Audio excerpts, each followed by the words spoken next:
disappointment. Now the vice president often tell me, since he got a seat as vice president, how many persons have I recommended in this government to serve in the government as presidential appointee?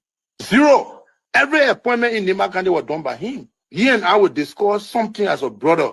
To implement it, you will bypass me and do different things. I better keep it. I don't talk on it. Now you need to deceive us. The thing we saw, it frustrates us. So why can't you lie? Why can't you steal? Why can't you allow the citizens to be? You see, we just tell you that why we voted you. But you fool us, you screw us, you use us and later on abuse us. So why? The government should lie. Why? But that's the question that we ask. The good person in our whole United Party, that President Bwaka. You want to say that again? The only person that appreciate good among all the United Party for that President Bwaka. The rest are ungrateful. The right, they use you and dumb you. But President Bwaka, if all of them were thinking the President Bwaka and behaving the President Bwaka, United Party will have another chance in 2029. Just for now, they do not regard people that help them.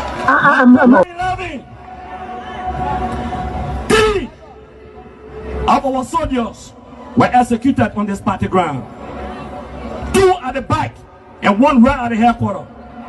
The man who shot and killed our people today is a darling boy in the Liberian National Police. They brought him back to shoot more guns. Get ready to shoot. Because we challenge the status quo appropriately. Inform that the violence or still any student because of their action, it will be the day the entire Brothers administration will call down.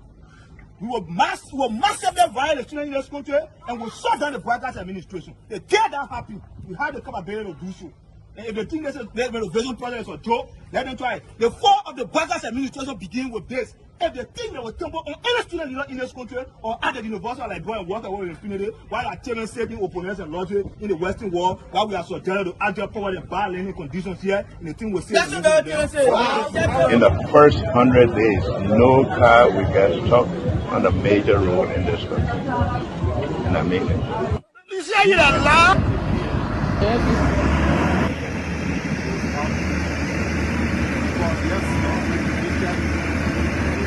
It's going down. First floor. There you have it. That led to decades of war still run deep. But so too does the longing for reconciliation. A reconciliation defined not by political bargaining or by an artificial balance of power by tribe, region, religion, or ethnicity, but by the equality of opportunity and a better future for all Liberians. Bwaka can lie, the government, all the ministers in the government, they can lie. They don't put all hustler, they put a hustler, they lie. Everything they say, they never say the truth. Today, the supporters of His Excellency Joseph Bwaka presents him as a poor man from Lofa, and I said that he will understand the plight of the poor people. Fellow Liberians, do not be fooled. Vice President Bwaka is not poor like you, not even as me. As Vice President, his office received more money from the government budget than any other Vice President has received in Liberia's history. He has enjoyed some of the best and most lucrative government jobs. First of all, there's this, what I call sort of vicious lie about the fact that Mr. Kobe is gay or bring gay lifestyle to Liberia. It's complete bullshit. When people can accuse you of stealing people's money, when they can accuse you of being involved in war, anything, people don't make up stuff. They don't make up shit. Excuse my language, right? So it's complete nonsense. I'm married, 8 Teresa, 2 children, 5 grandchildren. I believe in traditional family values, so it's complete bullshit, complete nonsense. Your man, vice president, your man that vice president, the man just stole 500,000. I mean, Jamaica, the man just went to, I forget that Jamaica, the man just went to Ghana, the fit, and the man bring it all company in the country. I mean, Kun, they can't reach yourself. Kun, man, you know, Kun, but I want to sophisticated, quiet, hardcore rule in Labro. But Labro, when 2029 come and pass, then you finally leave. Mission is completed. Now, what the rules of engagement? When the war ended, the guy said, the captain, the commander said, mission complete. There wounded outwards, all men on board. Everywhere there is no school, I will put school. And everywhere there is school and school in bad condition, I will renovate it. I told them, towns and villages, everywhere you will have lights in a town for children to play and people to see. I told them, every town will have safe drinking water. If Charles Taylor is the problem, he will be out of here in the twinkle of an eye. And I say, let well-meaning Liberians come home. If we respect this constitution, a government formed in Accra is a violation of Article 1 of the Constitution. Let them come home. Let that government be formed in Monrovia. The government that capital road, small road, B road, all kinds of places. I think the reason Joseph Baka will not do much because the old man, the papa is suffering. The papa loves the country, but he can't make it. The criminal there around him, they sophisticated than him. They are sophisticated criminals, so they can't make it. Your league Costa, God know how to pay people. It's just simple. Costa that accused everybody here but himself.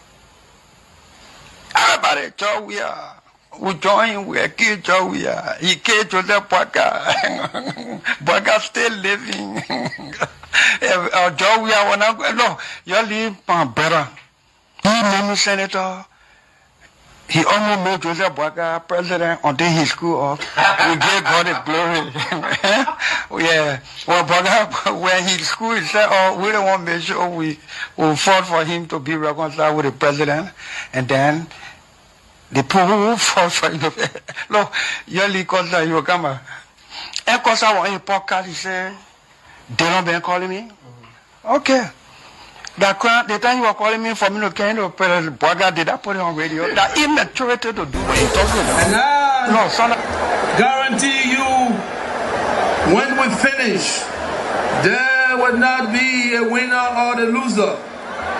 Today we all wear the jersey of Liberia, and the victory belongs to the people, to the peace and to our democracy. As we begin to build upon the foundation of this new Liberia, I, George Seleke Kromah,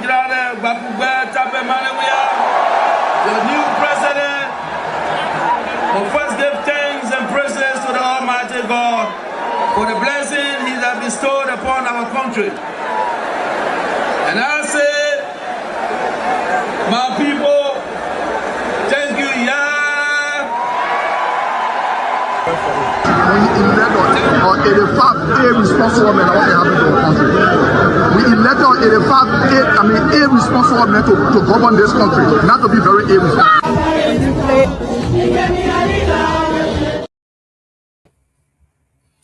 Hello, ladies and gentlemen. Today is Thursday. We are almost there. Tomorrow is going to be Friday.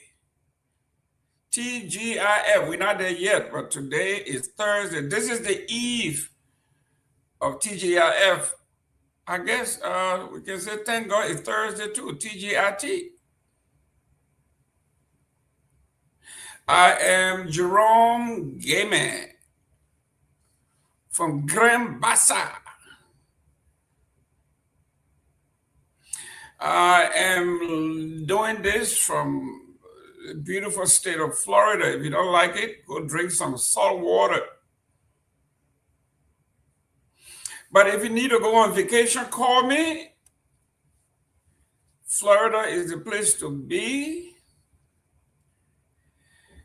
If you want to talk about tourism, call me, Joseph Boakai. Let me refer you to the experts in what we call tourism industry. You want to develop your beaches? Call me. Let Florida help you develop your waterways to make it look like Miami or Tampa or Fort Pierce or Palm Beach or Fort Lauderdale. I mean, you name it, it is here.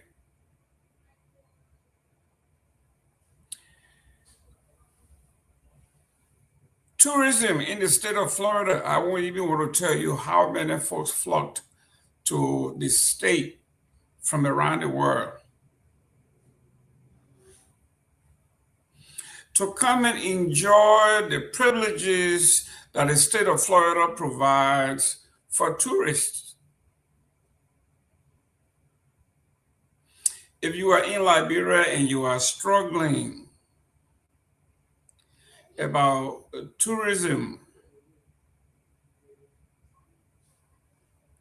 there's nowhere else that you need to be. You need to be in Florida. You need to camp here.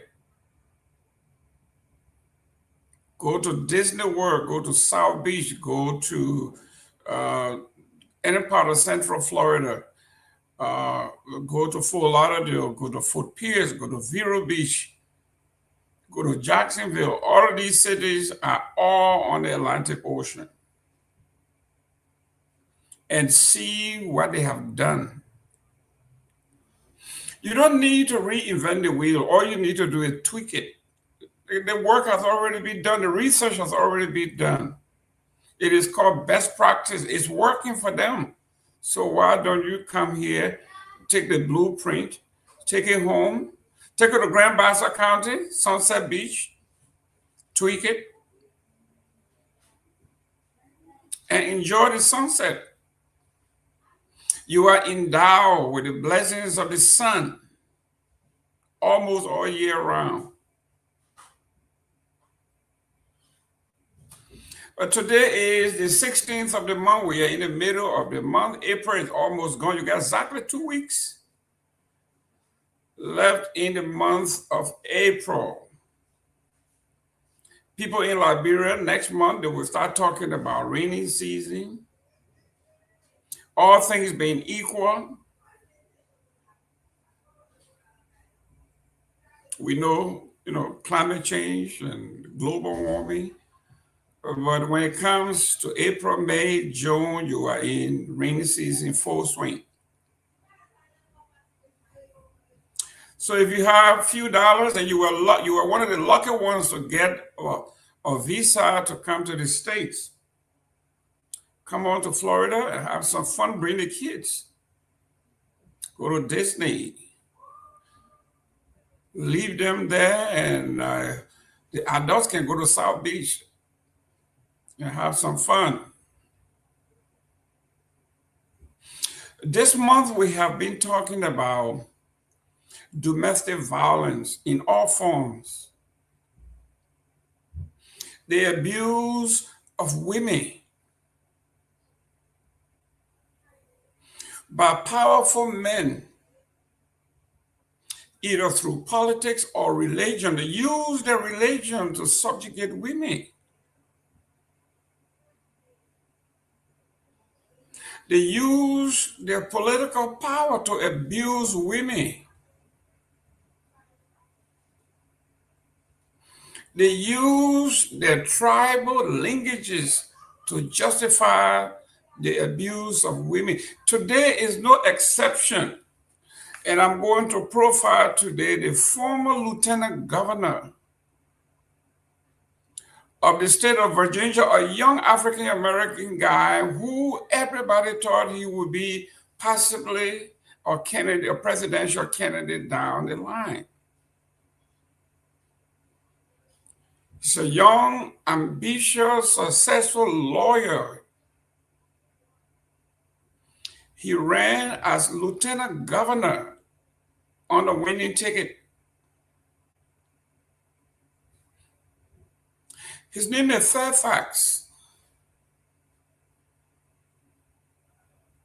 Yesterday, he killed his wife and killed himself in front of his two children, two teenagers.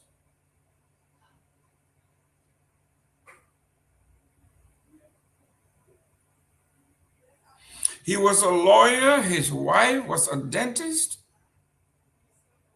Two successful people. Whatever the reasons, right? There was a divorce proceeding initiated by the wife.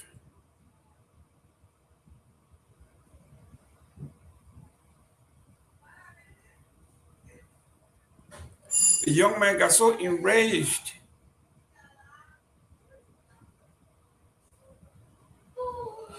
He and his wife were estranged. He was living somewhere else.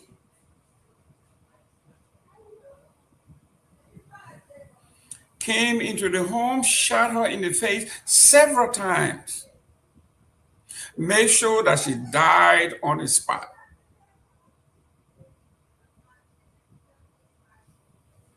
Then he turned the gun on himself and took his own life.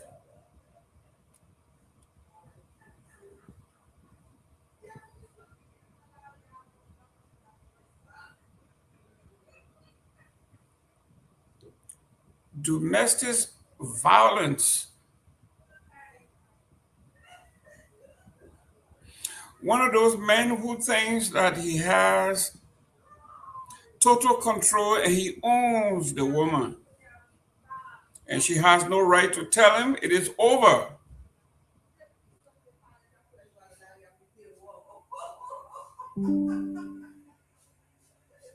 Yes.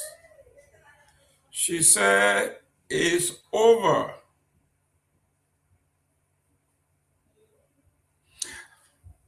And the problem resulted actually from his own behavior.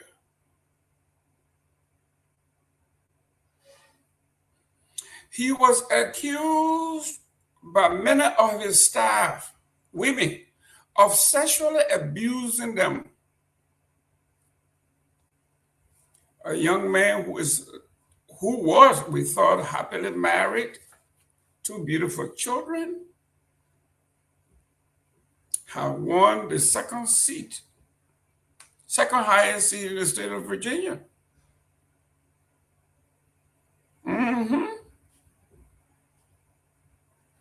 Everybody thought he had it going. And rightfully so.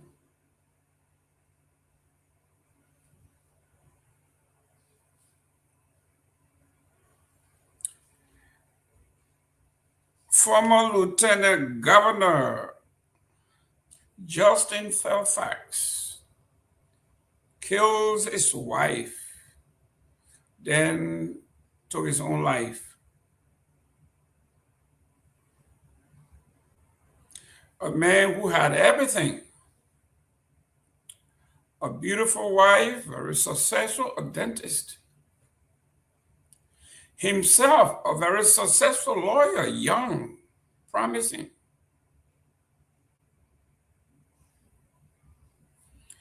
But he had not learned and never learned the history of Black men, all powerful men.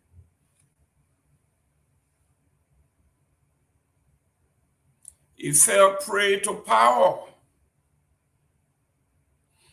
The women that worked for him, girls that worked for him, that wanted the same opportunity he had.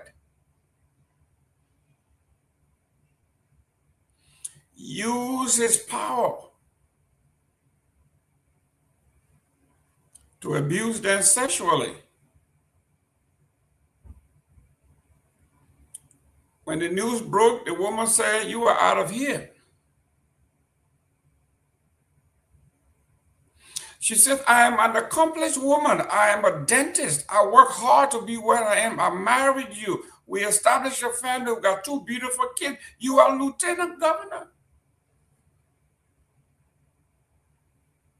What is wrong with you?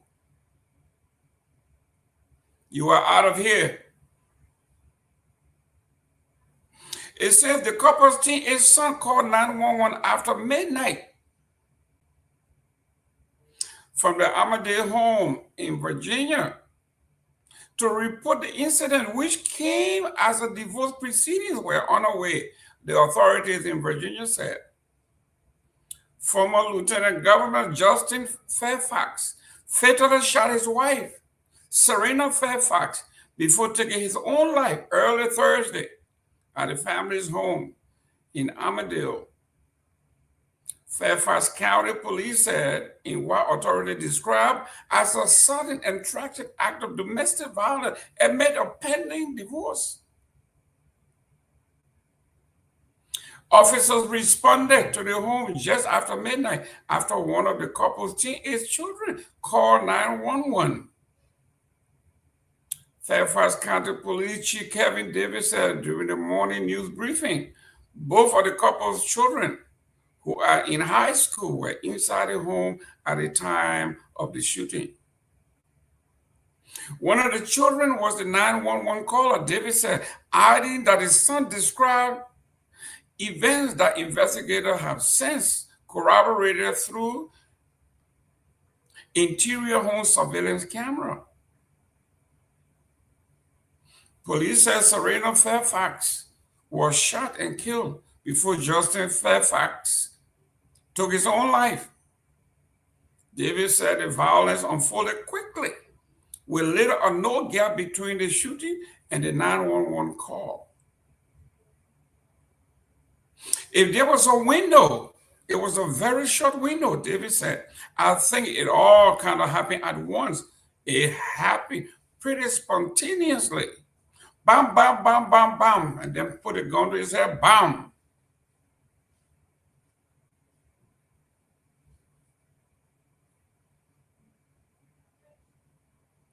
Authorities gathered evidence citing domestic strain in the shooting. Authorities are executing a search warrant at the home of the family to recover evidence, including a firearm used in the shooting and any additional weapons in the home. Davis described the case as both high profile and deeply tragic, noting Fairfax's own prominence and his political standing. At one point in time, I think it is fair to say that Justin Fairfax was a rising star in the Democratic Party politically, not just in Northern Virginia, but in Virginia as a whole. At one point in time, I think Fairfax, it is fair to say that Justin Fairfax was a rising star. So it is a high-profile nature, it's tragic in nature, certainly a fall from grace for a relatively high-profile family that seemingly had a lot of things going for them.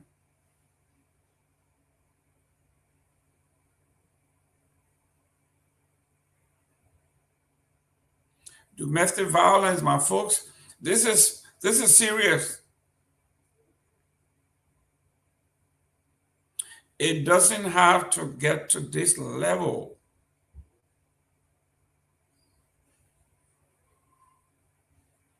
You have issue with your wife or your girlfriend or your significant other, and she or he doesn't want you.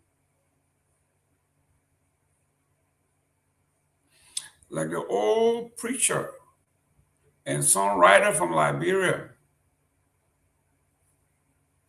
Say, if you don't want me, I'll just pack my bag and go, my friend. You don't want me, I'll just pack my clothes and go.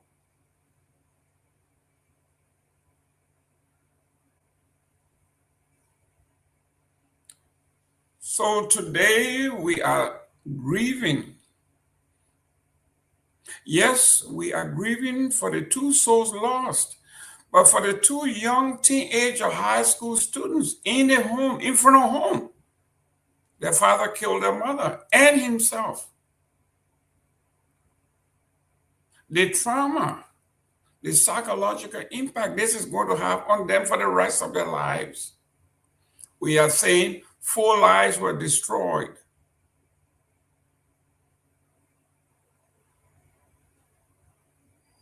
For the young man who just couldn't keep his pants up.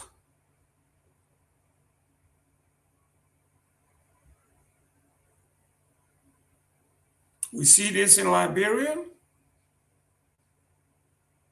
where powerful men or men in powerful positions, whether it's a husband, it's a chief, it's a clan chief, it's a paramount chief, it's a Zoe, you name it, any man in power.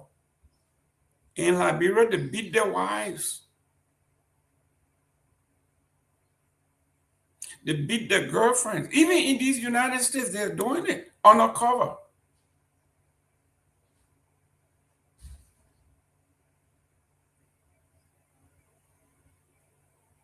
We have to educate ourselves. This is serious, and we should take it seriously.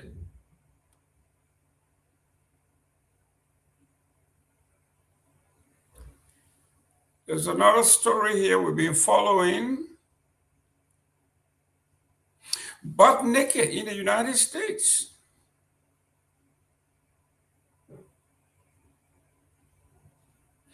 A gentleman by the name of Butt Naked. He's a criminal. They call him Butt Naked.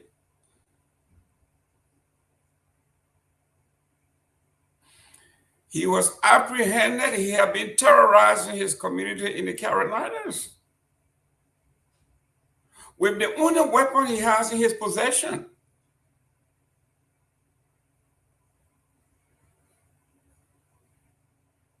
He robs people, he invades their home with the only weapon in his possession. He's butt naked.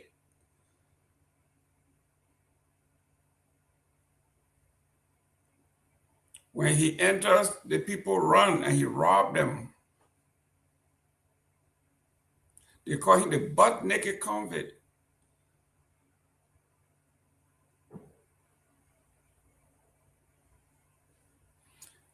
Can you imagine a gentleman who is a burglar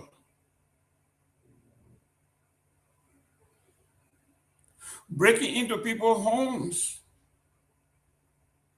and the only weapon he has is being butt naked?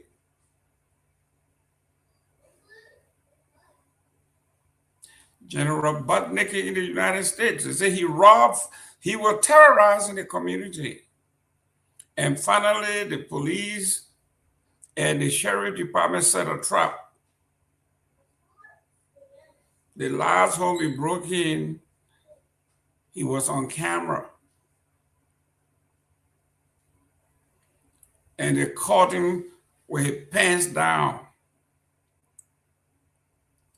Well, I take that back because he had no pants on. So he wasn't caught with his pants down. He was caught with no pants.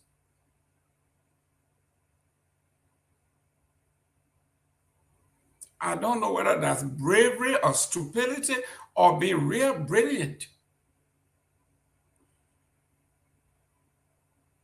You break into somebody's home and you when they come to see you, you are completely standing there butt naked. The first thing that comes to mind is to run. And when they run, you rob them.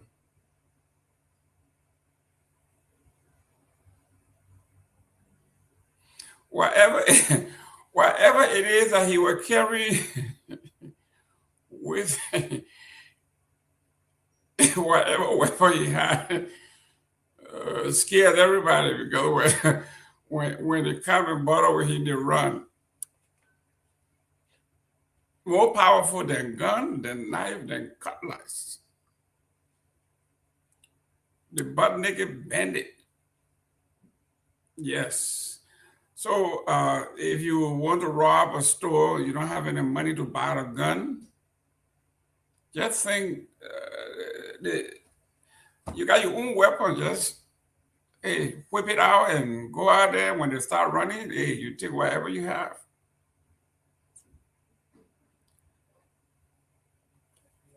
just when you think you have heard it all,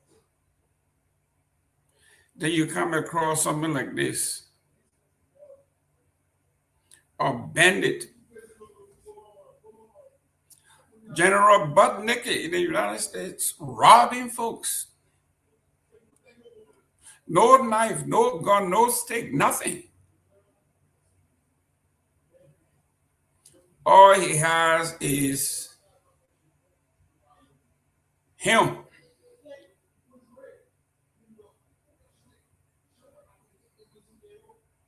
I guess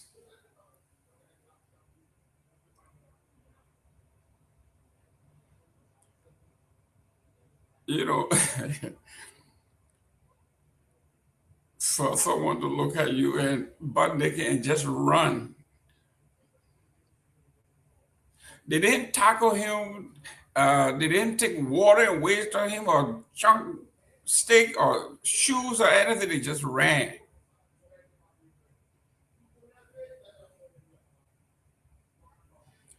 Butt naked, the convict. Yes, the general butt naked of America, that's right, Stephen Slott. Thank you very much. That's a red name for him. Every country now has their own butt naked. And if you want to know why butt naked is so powerful, is that it's psychological. You are coming to war, facing other people with a gun, and you just butt naked. Even the guy with the gun drops his gun and runs. There's something is powerful about this guy. Psychology or warfare. Guy breaks into your home, you come downstairs, there he is. People jumping out of the windows. General butt naked, the crook. Finally, the sheriff department and the police department decided to converge on him, and they track him down, nail him, and they all sat upon him, cuff him, and took him to jail. Butt naked. So I guess when they took him to jail, they had to buy him clothes or get him clothes. I just added, some guys got it well done. If I were walking down the street, they may say I'm crazy. But here is Mr. Butt Naked that have been robbing the neighborhood, been terrorizing the folks. The police had to stop and buy him some clothes before they put him in jail.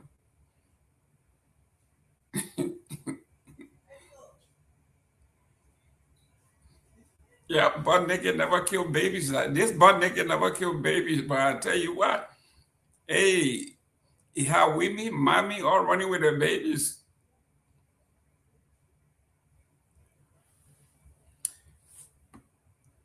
Before we go to our Liberian daily schedule, let me talk about the United States. Now we got two stories that have been trending in the U.S. The third one is the Supreme Court Justice Clarence Thomas.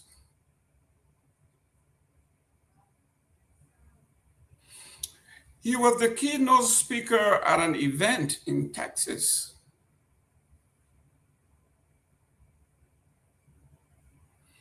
And Clarence Thomas says progressivism is one of the reasons why we are backward, especially Black folks. A visit from one of the nation's most influential judicial figures sparked both applause and protest at the University of Texas campus on Wednesday. That was yesterday. Excerpt from his speech, briefly. The Supreme Court Justice Clarence Thomas spoke at the University of Texas at Austin on Wednesday, April the 15th. His presence was requested for the 250th anniversary of the signing of the Declarations of Independence. Outside the auditorium, a wave of student protest.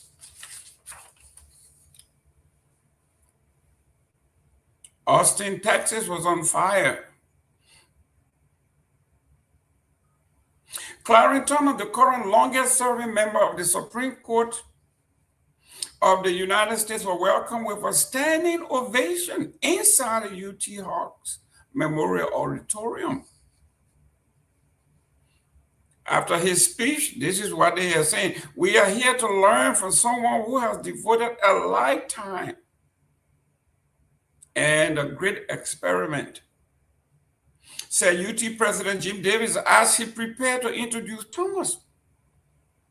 "When I look at his life, the path he's chosen, the convictions he holds, I see the spirit of Longhorn." If you are from the Texas area, everything from Texas is big and beautiful. And the University of Texas, the mascot is the Longhorn. According to Justice Thomas, this is the second time he has visited the campus, but the first time he has been formally invited by the university. His presence was requested for the 250th anniversary of the signing of the Declaration of Independence, a document which Clarence Thomas couldn't overstate its importance. It gave us the freest, wealthiest, and most powerful nation in the history of mankind, he said. Throughout his remarks, the justice stressed the importance of maintaining the nation's founding spirit, warning that the sense of devotion that built the country may be fading. It is that devotion that we are missing today and that we must find in our hearts if this nation is to endure. I think we don't stand up and take ownership of our country and take responsibility of it. We are slowly letting others control how we think about our nation. The UT system continued with a review and consolidation of gender and ethnic study programs. Thomas expressed hope that the university could influence other institutions to have similar trains of thought. "It is my sincere hope that your work to revitalize the teaching and research of Western civilization and American constitutional tradition will lead the way, the reform of our nation's colleges and universities." At the conclusion of his speech, the justice was presented with the University of Texas jersey as a parting gift. On the other hand, the opposition said, "We feel very betrayed about it," said Joshua Smith, a member of the Austin Student for Democratic Society. Smith was a part of a wave of students who marched across the campus, holding signs and chanting in protest of Thomas' appearance. Demonstrators voiced frustration with the university for inviting the conservative justice. "Everyone here disagrees with his past, no matter what people's political ideologies are," he says. "It is embarrassing to have him as such an esteemed guest on our campus," Schmidt told Fox 7. As we dig deeper into this, Clarence Thomas' rise to the top of the country's legal system has suddenly a point of being clouded with controversy. In 1991, Anita Hill, a law professor, accused Thomas of sexual harassment during his Senate confirmation hearing. Hill testified that while Thomas was a supervisor at the EEOC, he made inappropriate comments and advances toward her. Thomas staunchly denied these claims and was confirmed to the U.S. Supreme Court by a narrow Senate majority vote of 52 to 48. Again, in 2023, Thomas also came under fire after a ProPublica reporter revealed that one in years he had accepted gifts from wealthy benefactors without properly disclosing them on his forms. What is your thought Arnold Taylor, thank you very much for watching and tuning in from Michigan. I see you guys like the butt naked story. Butt naked is not a joke. Let me say hi to Honorable Mosaic Dennis. He's watching from Minnesota. Emmett Hammer, he said he's watching from K-City.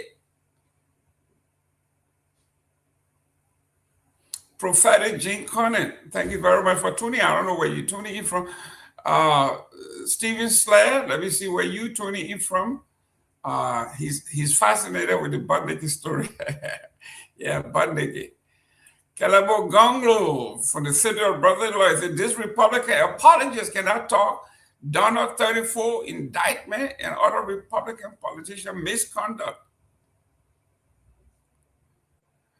Kehleboe Gongloe is a blue-blooded, true, tree-hugging Democrat laborer. He lives in the city of Brother-in-Law.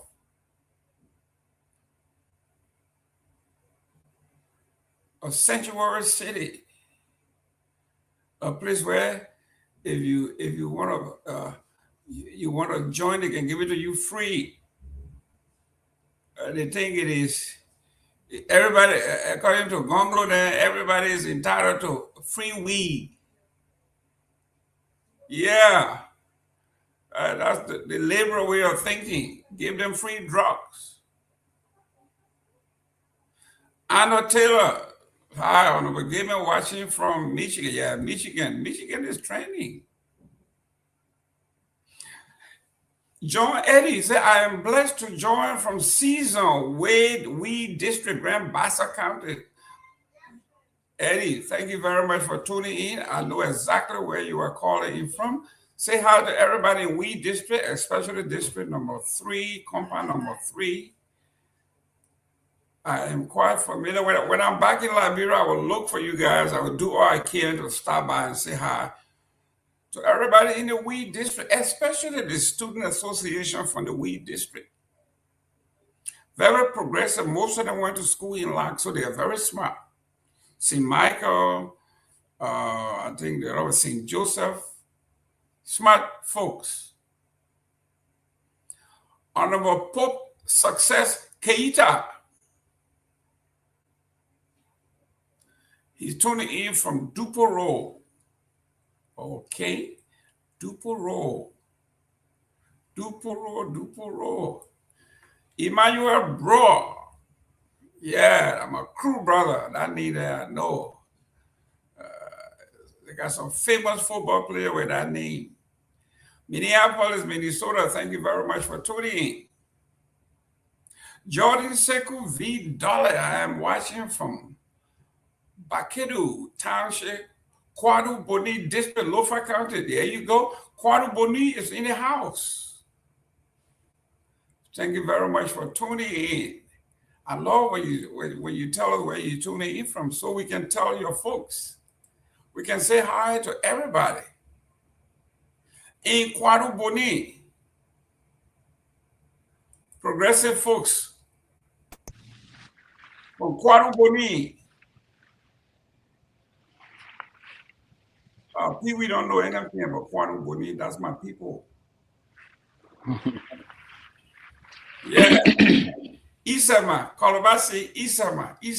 Hey, let me say, welcome to Honorable Pewee. Welcome to the show. Thank you. Yeah, now Taramasi Tanya, Taramasi in the morning, they turn a nula. Don't worry about it. You don't know where I am. you say Nike. Oh, Nike. Nula. Yeah, they turn Taramasi is the morning hour. Okay, good. At this time, you say Nula. Yeah. So in the evening, yeah, it's Nula. Nuna. Nuna. Okay. Yeah. Nuna. In the morning, it's Taramasi, yeah, or sometimes just a Nike. It's a general way of. Yeah. Thank you very much for the education. How's your day and what's on your mind? Good. It's good. I think a little trouble. I know you will have amplified that side of what in Virginia, basically about Justin Fairfax. I know that will be Mr. Gayman's first topic line tonight. the man's the Democrat. But again, it's a very troubling development. When I was shocked when I heard that his son was the one that placed the call, if you will, after murdering his mother, then he went up and did the same. So it's a kind of a murder suicide now. And then, but the camera it basically captured everything that was unfolding in the house. Him moving on. It's just very unfortunate, and the both kids. I think I'm told now that they are in the custody of their grandparents. It's very, very unfortunate. But again, may her soul rest in perfect peace. The fact that we don't know again this country, everything they say he rapidly started deteriorating in his mental health. And for some reason, when he didn't win the last elections and all of things, and then things started to unfold, and he was given up to the next 2 weeks to leave the very house there. So I think basically that may have triggered him now in the mental issue. It's just quite unfortunate, but may also rest in peace. And I don't know the circumstances what he did. The Bible said that should not judge. So let me put it this way: may his soul also rest in peace. But it's quite very unfortunate. It's a very sad development to see that. And I have said to myself, I don't know the amount of depression, and I know I'm not going to allow myself to mentally to deteriorate. And I don't know. For me, the confidence that I don't know what kind of depression will ever push me to do this kind of a thing. Nothing whatsoever. Nothing. If someone said to me, I don't want you, I mean, it's understandable, and you move on. I don't know what kind of a depression ever in my life will push me to do that unimaginably, unthinkable, and unfortunate situation. But again, that's the part portion of the U.S. But quickly, I think my attention is drawn to most of the situations currently unfolding. I mean, what unfolded today in Liberia. I listened to what we discussed it, and I knew they would have moved the code. Probably Mariah didn't discuss this strategy. There was something that they were holding close to their chest. And it's important in terms of the legal defense strategy, right? And they move to the Supreme Court, and the Supreme Court put a stay order to this whole thing. Yeah, but what really, I think we'll discuss it later today. What really pushed me, I was a little bit while driving not too moment ago, and I tuned to listen to closing argument when Yeket had a press conference. He's attacking someone that he said the person is very close, allegedly close to the Spoon CEO that he been giving this to, but the language he used on the person's wife, you don't do that, Yeket, and we ought to respect women. To say that the man using his wife to be in the what he said, I'm not going to repeat that, but I thought if we were to play a portion of it, you guys going to listen, and we'll play a portion. I think the fact that we are against the act to political motivated removal, we all are against it, we're speaking against it. But you need to understand here that you manage the way, if someone were to attack you, I don't think by attacking and using those kind of vulgarity on his wife or those unpleasant statements, comments, it's not a good thing. And I don't know if you listened to that. It's just in a press conference. I think it's quite unfortunate that he should be condemned outrightly. You don't describe women that way. If you want to attack, I don't know if it is a Good Day Football he's trying to attack. If you want to attack Good Day, go after Good Day. The innocent woman did nothing to you to say the kind of thing about her. But again, these are things actually that are going to be that I'm pondering, and again, we look forward to having a very good show. Great, Johnny, welcome to the show.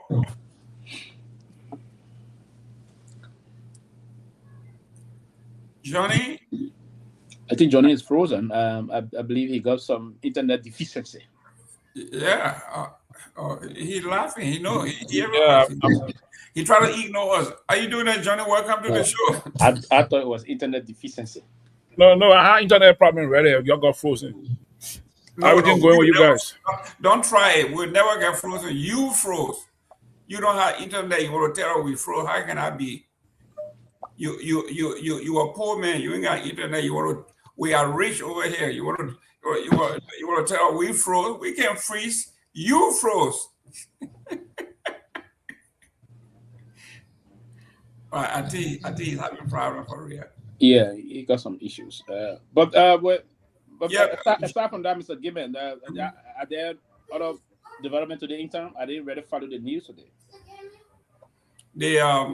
Because yesterday there was some development. We didn't discuss that about this the unfolding economic sabotage case of the former finance minister. And to the former Minister of Defense and former Chief of Staff testified yesterday on behalf of the state. And we probably will look into that also later today. And the president is also on his way. I think he should be back to Liberia today. I don't know if he returned.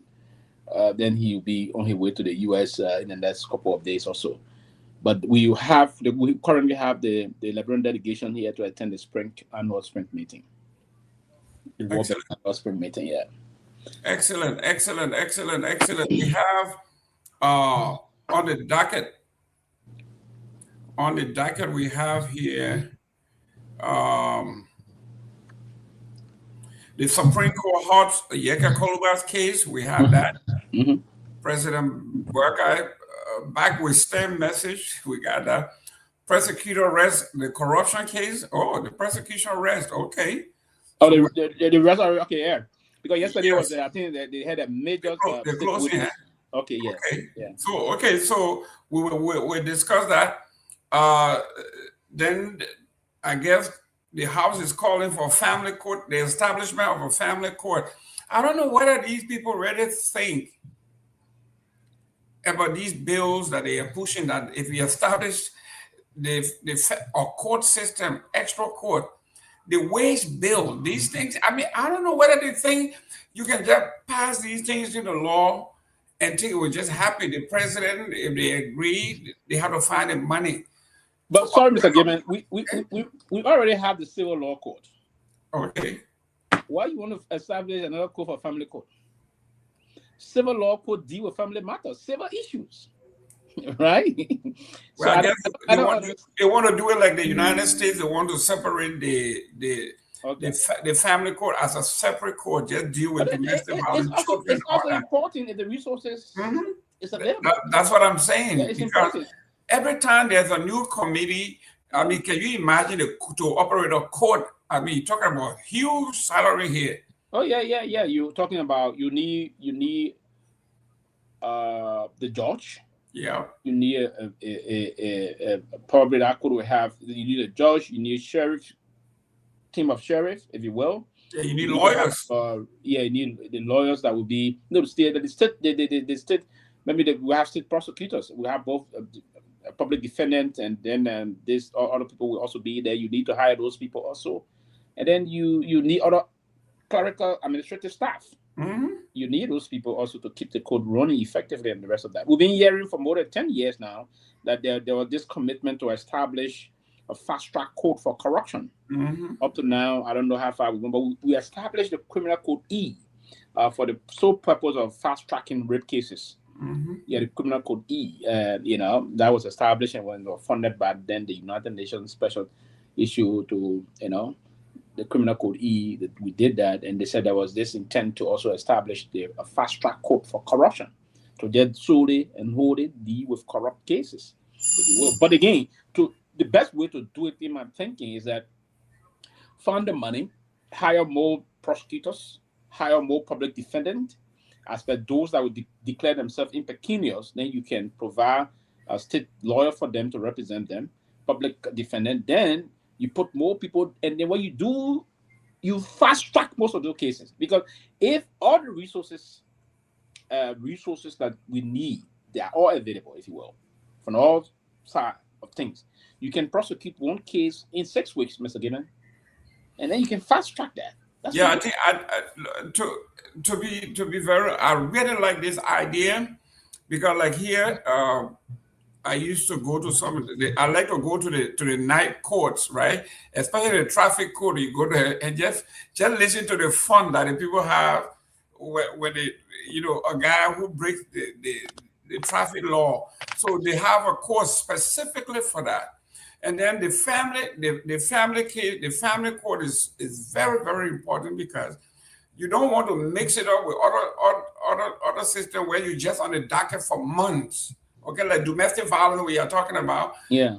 You can't wait, until the case come up. So, divorces, family, child support. We have a lot of those in Liberia, and they deserve its own court. I understand that, and I agree with it. But they should be done in consultation with the household when they're doing their budget. So we don't have a deficit, because you talk about a cool $1 million here right away, just minimum $1 million. Yeah, we also have the traffic code in Liberia. We have most of the codes, but it's just like we have the debt code, the traffic code, okay, the civil law code. Yeah, and yeah, so that's great. Also, South Africa opposition was sentenced to 5 years in prison. Yeah, that Julius Malema. Yeah, Malema was sentenced to 5 years. So is this political, or what we're gonna do? But so let me welcome Johnny. Johnny, welcome to the show. You were having problem there. Yeah, thank you. I hope my internet is better now. Actually, I've been sticking and been difficult to follow the conversation. Can you hear me clearly? Yes, our expert here say you are having problem because you are moving around. Your Mbps is 10 to 15 in the capital. Even worse than rural area. They're talking technical terms, but let me welcome Yvonne. Thank you very much for tuning in. I think you're tuning in from the DMV. That's cool. We have Flex from Oakland, California today. Excellent. From Oakland, California. And we got Amara Jala Kamara. He's tuning in from Brussels. Excellent, guys. Thank you very much for tuning in. This is great. People from all over the place. This is the power of the platform. Let me welcome Anthony S. Don. Welcome, young man. You are muted. Thank you, Mr. Gayman. Thank you. And let me say thanks to Mr. Pewee, Dr. Peabody, and Mr. Nagbe. It's nice being here this evening. Excellent. We got a few things on the docket here before we go any further. We got things we just talked about. Then we'll talk about Tifa. Tifa said we all should leave the state for the younger generation, but in the same breath, he endorsed Joseph Walker at 85. So he said President Joseph Walker should rerun. I guess in 2029, the president will be either 84 or 85 years old. But he's asking Joe, we have to leave the stage and let young people come. I mean, Liberia is a funny place, funny place. Then we are going to be talking about the Supreme Court, the heart of the Supreme Court. You will bring us up to speed on that. And something that is catching my eye here in Liberia, 90%, 9 out of 10 women in Liberia take antibiotics every month as a prevention to sickness. Can you imagine? This is unbelievable. 9 out of 10 women take antibiotics every month. Medical experts describe the finding as catastrophic for all. Just imagine if you take antibiotics every month. The day you get sick, your body gets resistant to antibiotics, and a lot of people are dying. Then we go to Cotterton University to launch Leadership Institute, target skills gap in Liberia. Cotterton finally doing something that worthwhile. Representative Kofa and Koji fire back at Falah. Vows to propel the people's verdict. No matter what President Walker does, 2029, the will of the people will be in line to get rid of Joseph Walker. Former House Speaker J. Fonati Kofa and ex-mayors Monrovia City Mayor Jefferson Koji have launched a fierce political counterattack against Deputy Speaker Thomas Falah. Appearing on OKFM morning program, Falah, who was expelled from the Congress for Democratic Change, said the party's return to power is unlikely. He argued that the party's new headquarters does not reflect its core identity or its traditional base among masses, predicting it could eventually be converted into a law firm for COFA. The U.S. Embassy hails the Liberian Maritime are one of the best of the best. Bong County official today admitted publicly at a training section that they had no idea what their job, their responsibilities were. The superintendent admitted Bong County, the body responsible for steering development in Bong County, has been struggling to understand its own mandate, roles, and coordination responsibility. The county's top official acknowledged Wednesday during a capacity building workshop convened to address the gap. Bong County Superintendent Loleya Hawa Norris made the admission during a one-day accountability workshop organized by NAMOD, Partners for Democratic Development, in collaboration with Bong County administration and local civic organizations, bringing together more than 50 county-level stakeholders as a section held under the theme Building Strong Accountability Framework for the County. This workshop is very timely, especially at a time when the CDSC is struggling to fully understand its role, responsibility, and how to coordinate across stakeholders. The county people say, even though they were appointed and they have been duly sworn into office, they have no clue. After almost 3 years, they have no clue what their job and responsibilities were in the great county of Bong. It is the Bong County representative, I think his name is Collier, who keeps chopping the English. He said, every Liberians should understand the workings of Liberian Congress. Let me work on Dr. Peabody. Dr. Peabody, are you one of the every Liberians? Your Basel people, you gotta go to Bong County and teach the people. Good to see everybody, sir. Mr. Gayman, good to see you. Johnny is back from his tour with Senator Momo from Lofa. Welcome, Johnny. And Sylvester, the neo-progressive, and Anthony. Good to see everybody, man. Happy Thursday. Happy Thursday. Excellent. Anthony, bring us up to speed from your spot at the Capitol Supreme Court. What's going on? We're hearing a lot. You are muted. There you go. Thank you, Mr. Gayman.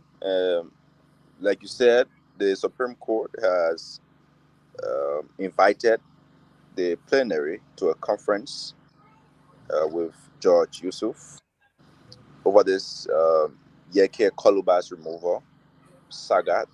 The House is also expected to hear a report from the Committee on Rules Order Administration, chaired by James Collier of District 3, Bong County. He's the chair on the House's Committee on Rules Order Administration. So that committee was being tasked with the responsibility to investigate fundings from the communications being submitted by Honorable Smomo about District 3's Montserrat County, informing plenary that Honorable Koluba has gone against the Liberian law, and because he has done that, he should be expelled from the House of Representatives, the 55th legislature. And so plenary took the decision to tax the House's Rules Order Administration Committee to work within the 10 days period, which is for the special section, and report back to plenary within the same 10 days period. So yesterday was the public hearing, and like you watched on the Facebook, Honorable Yeke Koluba and his local council walked out of the hearing after lawmakers said the legal counsel of Honorable Koluba should not talk, should not be given the chance to speak on behalf of Honorable Koluba in a public hearing. That Honorable Koluba is being accused, of a first-degree felony crime. And so the Supreme Court, because of this, Honorable Koluba filed a a writ of prohibition to the court, and so the court have asked the House to the clerk to put a stay order on the entire investigation being conducted by the HOR, the Rules on Administration Committee, and to appear for a conference before Judge Yusuf on tomorrow at 10 o'clock. I'm sure 10 o'clock at his conference room at the Supreme Court, because the Supreme Court believes that the House may not be proceeding well when it comes to the Constitution, because according to the Liberian law, the Supreme Court is the final arbiter of justice.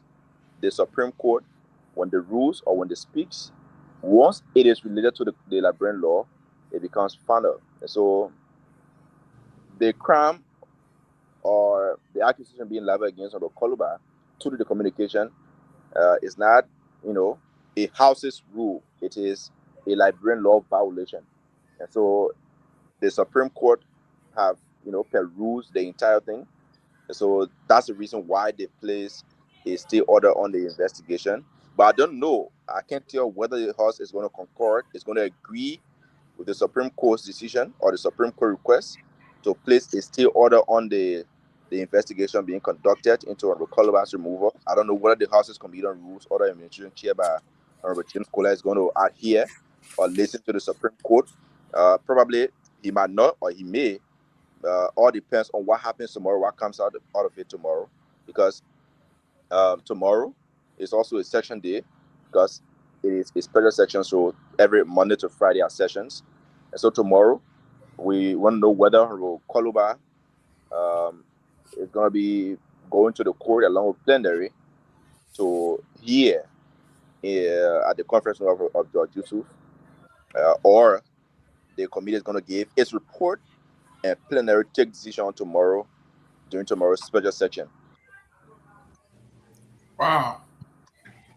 Here it says, in the formal communication issued Thursday, April 16, which was today, from the office of the clerk at the Temple of Justice in Monrovia, the High Court through Chambers, Justice Yusuf D. Kaba cited the House leadership to conference scheduled for Monday, April 20th at 2:30 p.m. Liberian time.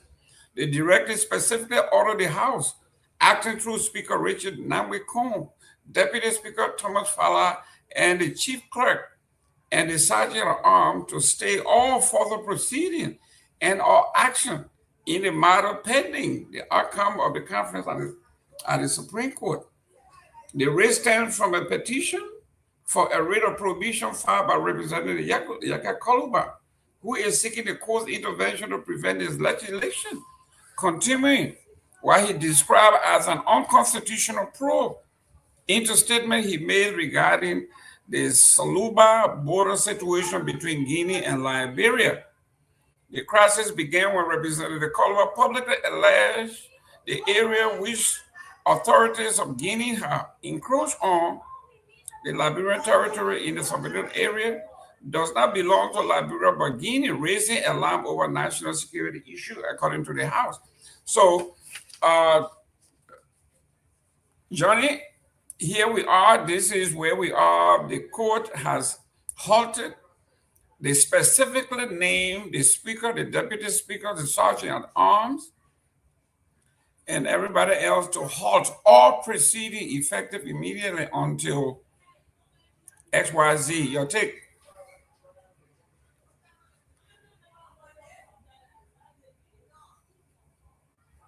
Okay. Well, Johnny is having problem again. Dr. Peabody, this is what we are getting from Capitol, from the Minister of Justice, Temple of Justice. What do you think? Mr. Gayman, how long this gonna last? It goes to Supreme Court after a few days. Then they say, hey, they allow them to proceed. So honestly, Mr. Gayman, I don't have much confidence in the Supreme Court of Liberia, to be honest, because over and over we have seen this Supreme Court rule and nothing has been done. And even when people go back to them to challenge they nobody, they won't do anything about it. They would rather just leave it until it die and then the person become the victim. So with all this going on, we're talking about laws here. Hold on. We're talking about laws here, and that's not being followed, and unfortunately, we know the legislature.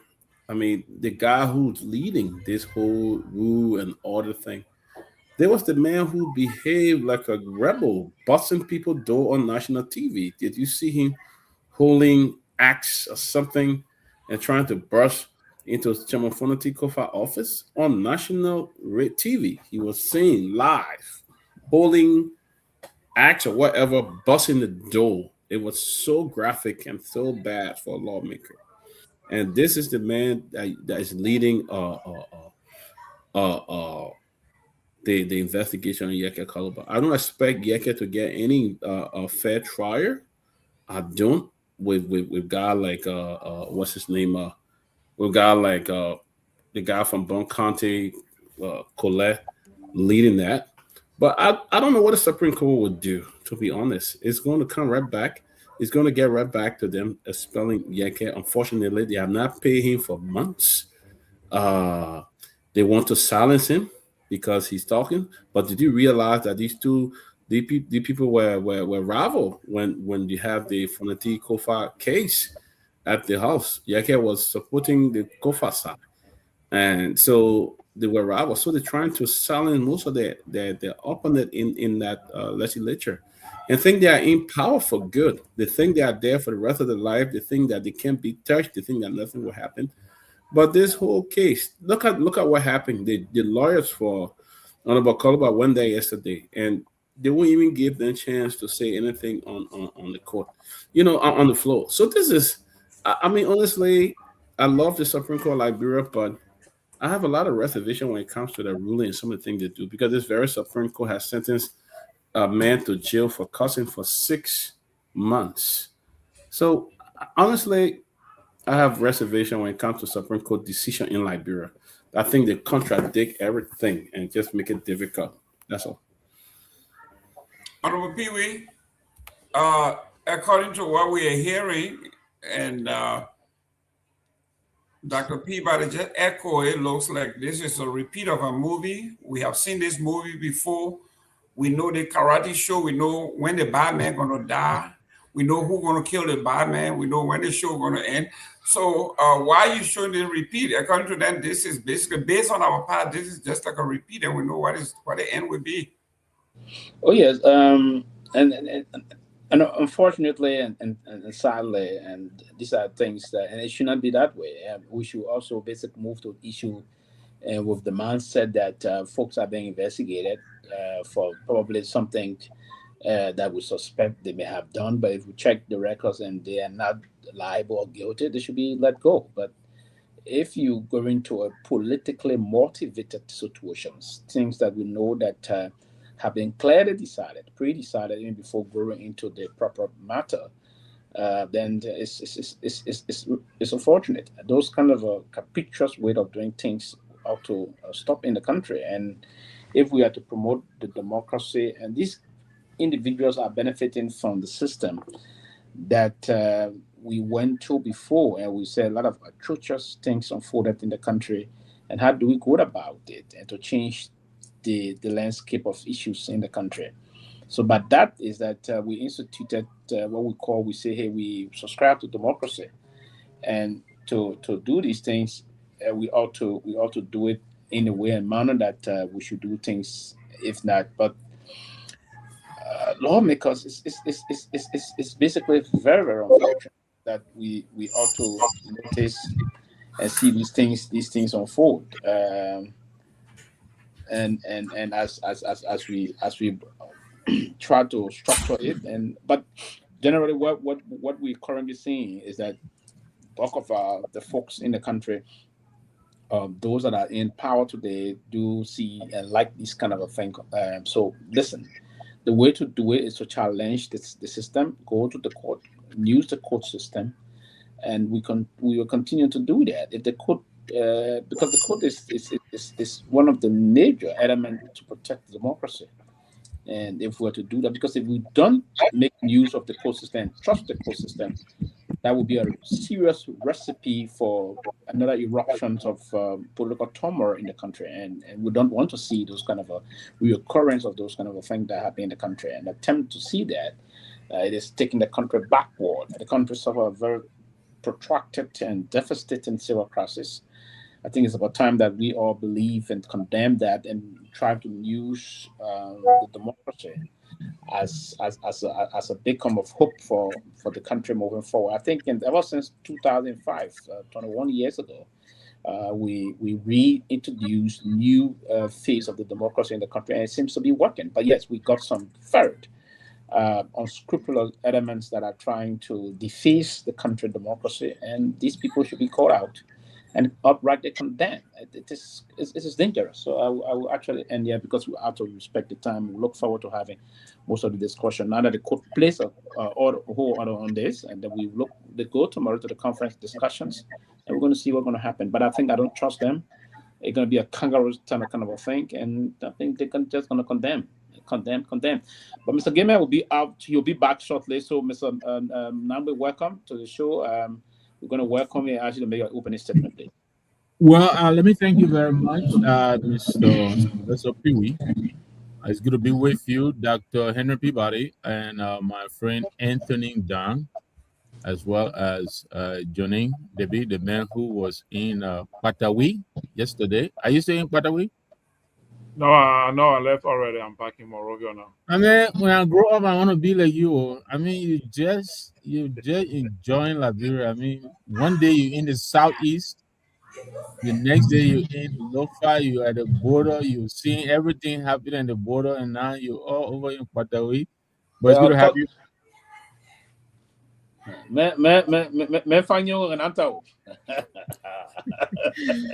But listen, oh, now what you're doing? Now what you're doing? All right. I tell you, man, don't cause trouble. You see what the local boys are doing?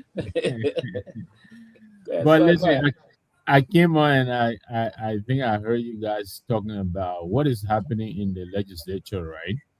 And you know, I listened to the president, you know, his usual 1-2 second sound bites. You know, you have a major issue happening in the country. You think the president will give, you know, 2, 3, 4, 5 minutes of his time and explain to our people what is it that his government is trying to achieve. You know, but he does his usual 2 seconds and then he moves on, you know, and that is, he leaves us even more confused. He's talking about things that never happened before, you know, and he's not in the legislature. Of course, we know he's not in the legislature. But anyway, I know we'll have all evening to talk about this. I just wanted to call attention to the CMC's political leader, the representative of District Number 7, has filed a complaint with plenary on the conduct of the Committee on Rules, Order, and Administration, their conduct of this process. He thinks that everything that is wrong with the way they're conducting the process, including refusal to admit the legal representation of the Honorable Yeke Koluba, refusing to furnish him with the charges and reasons for which they're trying to remove him, and giving him no due process. And so we're happy that the Supreme Court has intervened in this matter and is calling for a conference on Monday. And we watch and wait with bated breath. But again, I'm not crossing my fingers because we've seen this president totally disregard the interpretations of the Constitution by the Supreme Court and do whatever he pleases. But, you know, it'll be interesting to see what happens after Monday. Thank you. Dr. Peabody. So people, let me come because you know my internet been giving problem. You just make my short statement. Can you allow me? Go ahead, please. Yeah, so I mean, I have a very, different view, but not a different view in the sense that we've gone almost a month plus since we had this border situation with the Guinean soldier crossing over into Liberia. Our President Barker, went to Guinea and met with the Guinean president along with the president from Sierra Leone. Ever since he came back, He had not spoken to Liberian people about what happened at that place. He had not told us whether, he had not even told Liberian people why the Guineans are where they are or they are doing what they are doing. After that, the speaker, deputy speaker, and some legislators went to Lofa, went to Foya on a very serious matter, in my view. They spent some time there. While on their way back to Monrovia, they were having festivity. Your country has been infringed upon, encroached upon, crossed your border, and you went there as state actors to understand what's happening there from the perspective of Liberians at the border. And that is a national security matter. You are on your way back. If that had been me or Pewee or Nagbe or even Peabody, anybody on the show, I believe we would have been either driving and be thinking, why did he get across? How can we solve the problem? Rather than coming on the highway and begin to merriment and sing songs like, my friend is your friend and your friend is my friend. In a very serious country, all those involved should be asking for that impeachment or removal. Rather than Seleke Kromah, who said the Guinean coming for the land because, whatsoever. Now, those guys did not go to those places on their own account, on their own money. They went there spending Liberian people's money, our taxpayer money. My money that every morning I work is being deducted from my salary. It was my money that was used to go to that place. You come back from there, you're not speaking to us. The speaker, the deputy speaker, then even our Lofa County caucus that have also been to that place. So they are giving reason for us, even speculate and say what we want to say. Because they have acted as our leader, they have gone to see the president in Guinea, they have gone to the borderline and done investigation.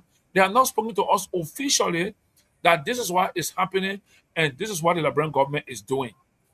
So how come you prioritize the issue of trying to suspend or impeach Seleke Kromah as a priority, whereas the Guinean soldiers are say on the Liberian soil across the Myean River? I mean, typically, that river is called Myean in Loma. It's just been called Makuna. It's called Myean. It's as far as up Fonjima around the Laurazu area, all the way somewhere around the Vonema area. I know that water very well. So if the Guineans can cross over to across our side and our government not telling us anything, isn't that a violation?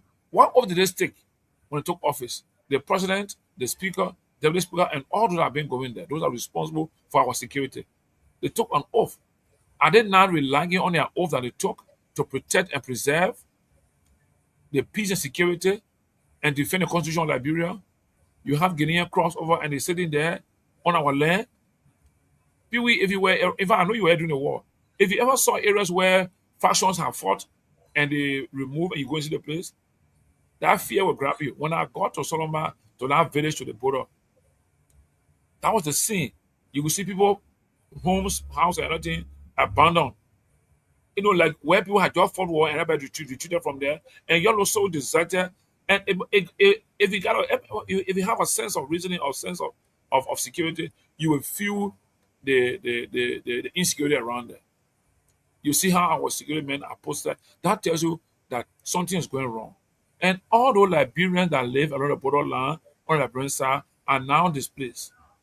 Even the school, the 1 or 2 schools in those communities are closed, the children are removed. What are we doing about those issues? I spoke to one of the ladies there who had come to check in her house. I spoke to her, I said, Mama, why you do? She said, I came to check in my kitchen if I can get some rest to carry back to where we are. I said, well, I learned that the government brought people to get some rest to you. She said, 2 cups of rice, that what we'll eat. You understand? 2 cups of rice, what she received. While I was there, I was looking around. That was the only woman I was there that came to that village to look in her kitchen or in her place to get some food and other materials to go. Everybody there were all government security personnel on their duty. That's a serious concern.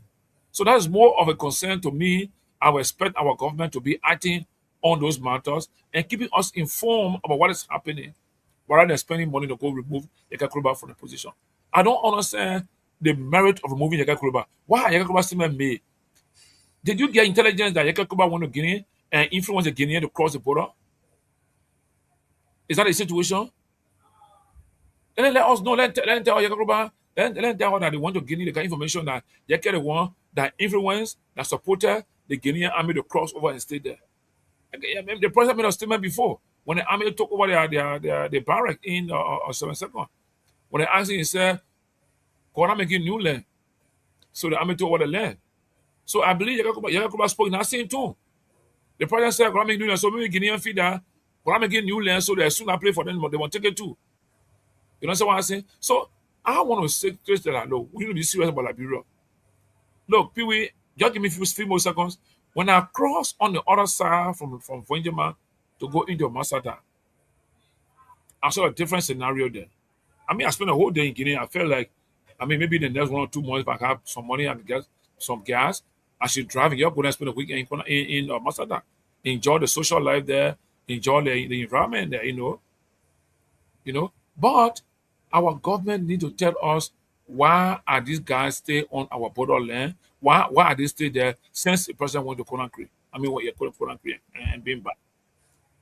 Even if I thought the visit to Ethiopia should be part of the purpose of the visit of the president, and upon his return, should be telling us what happened in Addis Ababa, if issues concerning the border with Guinea was discussed, give us feedback.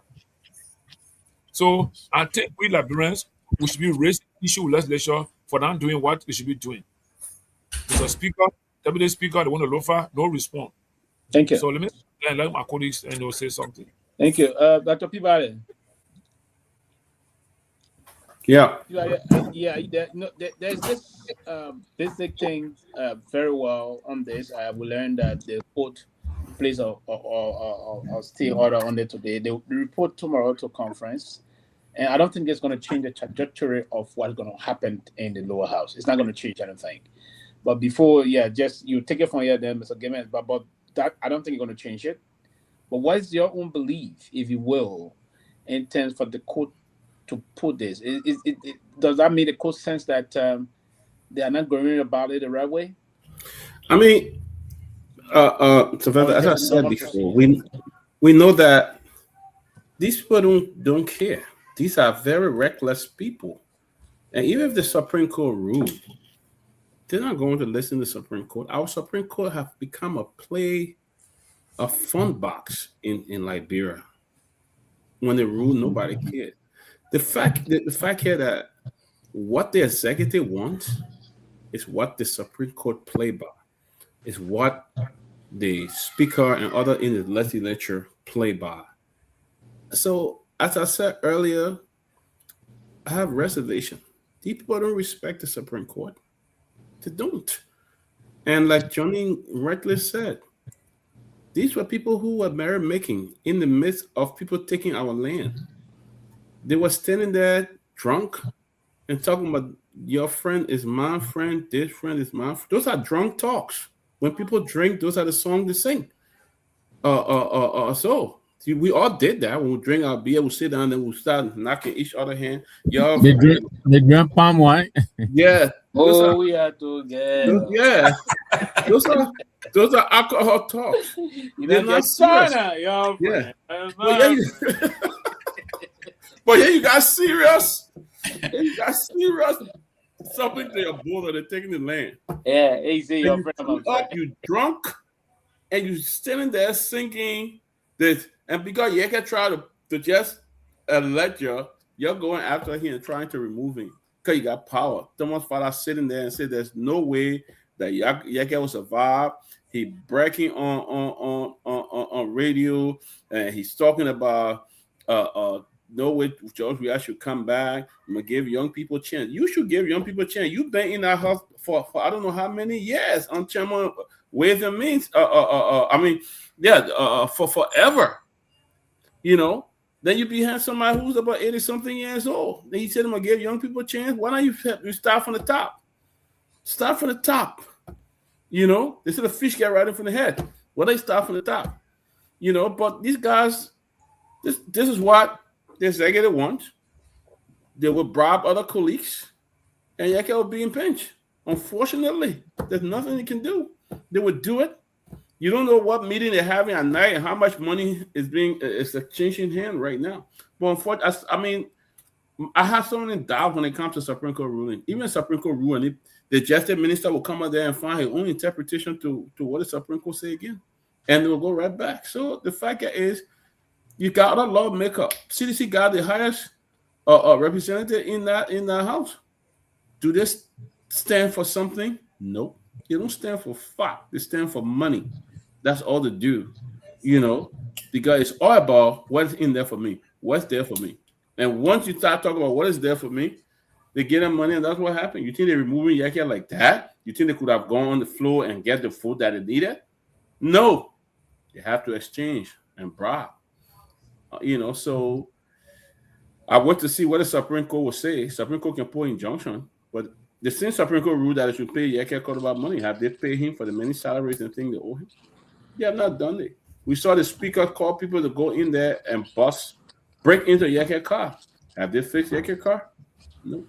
That's a lawless group of people. And we saw it displayed when Jim Coletto acts on national TV and were busting office. A whole lawmaker. And thought it was fun. But that thing had traveled around the world and it will come back to honey. But I don't have that reservation because you got people there who don't respect the law. What can you do? It's too difficult. But Victor, some of the things that I have seen, for me to see the police director, the IG, appealing directly to the House to remove a member of the House. The IG, can you imagine in this country, the police chief of Philadelphia calling the Supreme Court and say, listen, this man is threatening the security of the state. You need to remove him. Yeah. We saw the civil service director calling on the mayor to dismiss people from the city hall, and he did. So this government is a reckless, like that. The people that say it's a reckless government that doesn't, follow processes.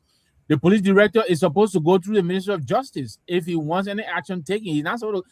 The House does not go outside of the House to investigate people. They investigate people using their own rules in the House. So you don't take complaints from outsiders and launch an investigation. I never heard of that either. I don't think that's it. But I agree with Johnny. This president, and Sylvester Pewee here, he's a diplomat. He will tell us, if I'm wrong or not. Diplomacy is about posturing. He goes to Ethiopia. We heard that there were negotiations on bringing the two militaries together. That's a significant development if it is true. The president is supposed to talk about this. The Guineans are listening. They're watching him. He's supposed to come and posture. That will send a message to the Guineans as well, that we're not just sitting there and waiting for them to run over. What does he do? He comes on, he stands there. I don't know. I hope he said other things, but for like 2 seconds, talking about Yeke, that's why he's talking to the nation about coming out of the country, from spending our money. He comes to talk to us about Yeke Koluba. But this is what is happening.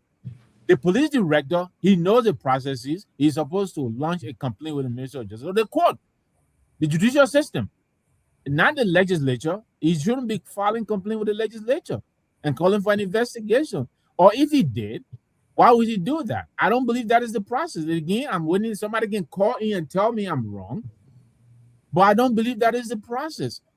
He should have gone to the Ministry of Justice if he had a complaint. And now they're going to use his complaint as the basis for removing Yeke Koluba. And I don't think anybody should get me wrong here. Almost everybody who is talking about Yeke, this is nothing to do about Yeke.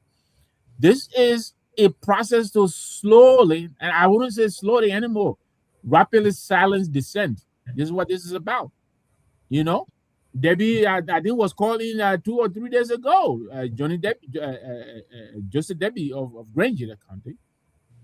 They're trying to remove him as well. You cannot express anything that doesn't sound nice to the ears of the regime speaker. They're ready to boot you out. What kind of democracy is this?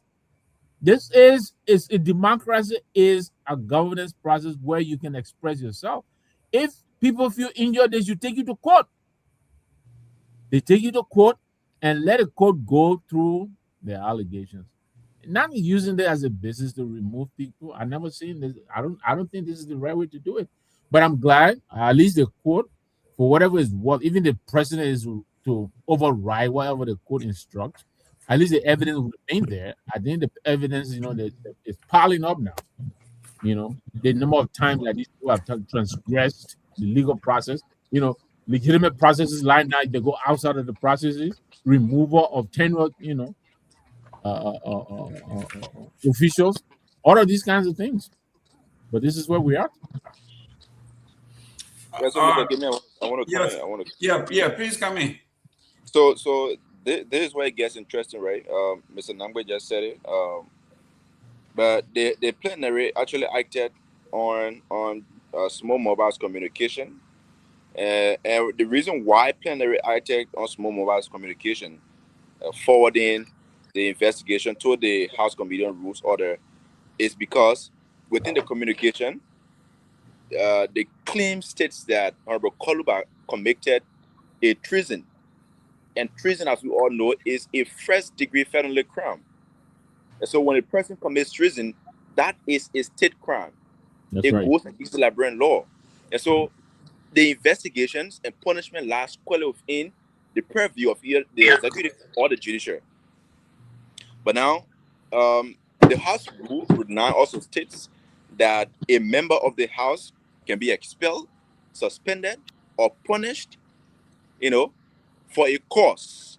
So now the question is the land or my sources that I have tells me that the land that is in Solomba belongs to Guinea, a course that Honorable Koluba should be expelled for? That is the biggest question. That is the critical question. Is a speech a cause for treason? Because our law defines treason as one, when Liberia is at war with another country, and you as a lawmaker or a person sides with that country to fight against Liberia, you committing treason. When you try to destroy the constitution, you go against treason or you commit treason. When you try to overthrow the government, you also committing treason. Did Yeke do any of these? I don't think so. That's been my point. That was just a speech. Should the House punish Yeke? Yes, I would agree if the House say, yeah, we should punish Yeke. But for a cause, is that a cause for punishment? I don't think so. That's been my point. And so I just thought to add to what Mr. Nagbe said. Great. Ladies and gentlemen, let me welcome Bagley Prince. I'm following from Grand Rapids, Michigan. Thank you very much. Harris Boykai, I am following from Peace Island, aka 540. Thank you very much for tuning in. Robert Dennis, the Supreme Court has no business poking its nose in the business of the legislature. It's called separation of power. The supporter of the government or employee of the legislature on here saying they are two separate branches and they shouldn't poke in each other's business, even though the Supreme Court has the power. Let me talk to, let me go to Sylvester here. Sylvester, the gentleman is saying here, the Supreme Court has no right to poke its nose into the House business. That's why they call it separation of power. I don't know how he understands it, but talk to us on his trend of thought. You're muted. Sorry about that. I think basically most of the folks, sometimes when we discuss these things, and we tend to take it from the angle that we just not read the Constitution. Also, now we read it, we don't have the understanding, but we don't want to ask folks that should be guiding us on it. And the intent of saying they cannot poke, but the Constitution of the country also gave them the power to do what we call interpretation of constitutional matters, right? So if, for instance, the court were to come to do that, if they think that it's not right, the court interprets that, and then that decision will have to be overturned. So, but again, the Constitution is clear. I think it's Article 3 of the Liberian Constitution, as tend to be corrected. Yeah, I think it should be Article 3. And Article 3 is Liberia is a unitary sovereign state divided into counties for administrative purposes. The form of government, Republican, legislative, executive, and judiciary, consistent with the principle of separation of power and what they call. So, my dear brother, here is the three branches will be consistent with the separation of power and what they refer to are check and balances. Check and so given that's the key word, the check and balances. So I would love our dear individual there to understand that concept. This is about check and balances. There are three separate branches. So Article 3 is clear and define what the meaning of separation of power is. You can check on. No, listen, like you and your wife. To balance the home, you can check on one another to ensure everything is correct. That the kids are doing this thing, everybody check in terms. I mean, that's just what the code is doing. But I want us to take up back to, because the decision that the court is, and the reason why the YECA is going, because I want to believe this may end up in front of the full bench of the Supreme Court eventually. And we will go back to what Dan was trying to say. If you went to Article 76 of the Constitution, I mean, and we ought to be very clear, this charges they're trying to put against Yeke Kurba is grave. It's not an issue that we just look at it from the political perspective to say, okay, we'll put some political game here and that comes. So this is politically, we can maneuver this thing, we do this, we do that. It's not anything that we can take lightly, if you will. So 76 of the Constitution is a treason against the Republic shall consist of leveling war against the Republic.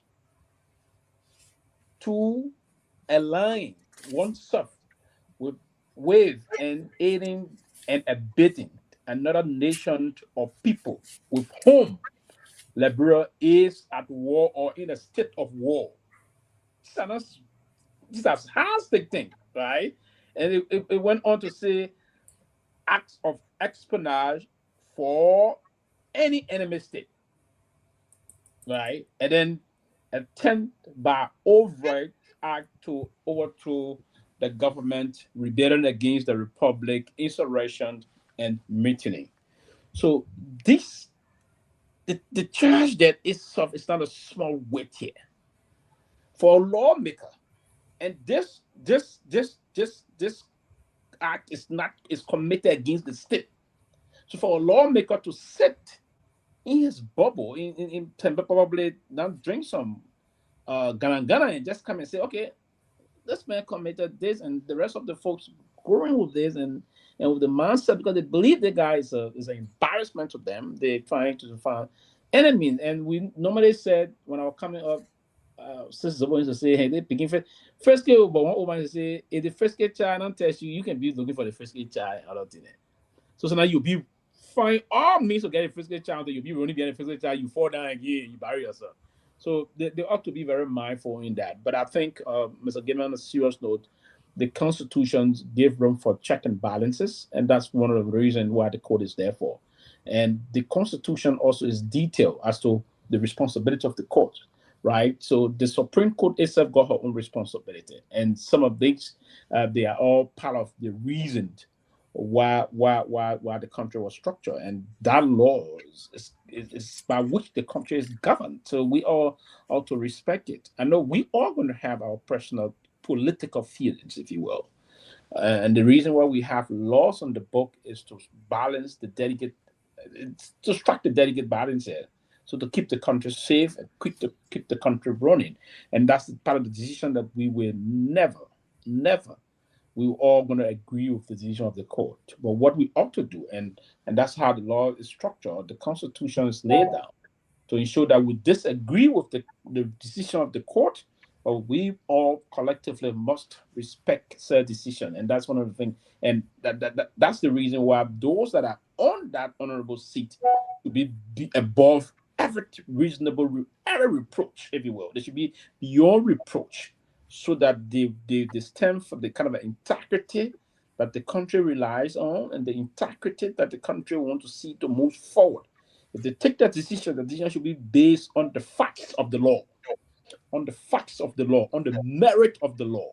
If that is done, if I disagree and someone will tell me, say, oh, my begin that thing of Mr. Pewee, It was on the basis of the facts of the law. At least then I will have confidence that our unborn children, our children that are already born, they navigating a future that their rights is going to be protected. That's one. You are muted. Pewee. Pewee, you are muted. Pewee. Pewee, you are muted. I kicked him off. Oh, Pewee. You bow, Fanda, you bow. Pewee, you talking to yourself. It's okay. Just let him be. Let's move on. Well, I don't know when he's going to finish. Let me welcome Fanda. Every time you can, you disrupt this show. I know. Let me welcome Fanda. But let's just quickly, then Fanda will come in. Look, Anthony made a very salient point. Look, the House has its rules, right? To maintain order, they sanction a member order. But let's assume, suppose the House member was involved in a coup plot. This writer is telling me the House has the capacity to try its member for plotting a coup against the government. No, that is a criminal matter that goes to the court. It rises beyond the power, I believe, of the House.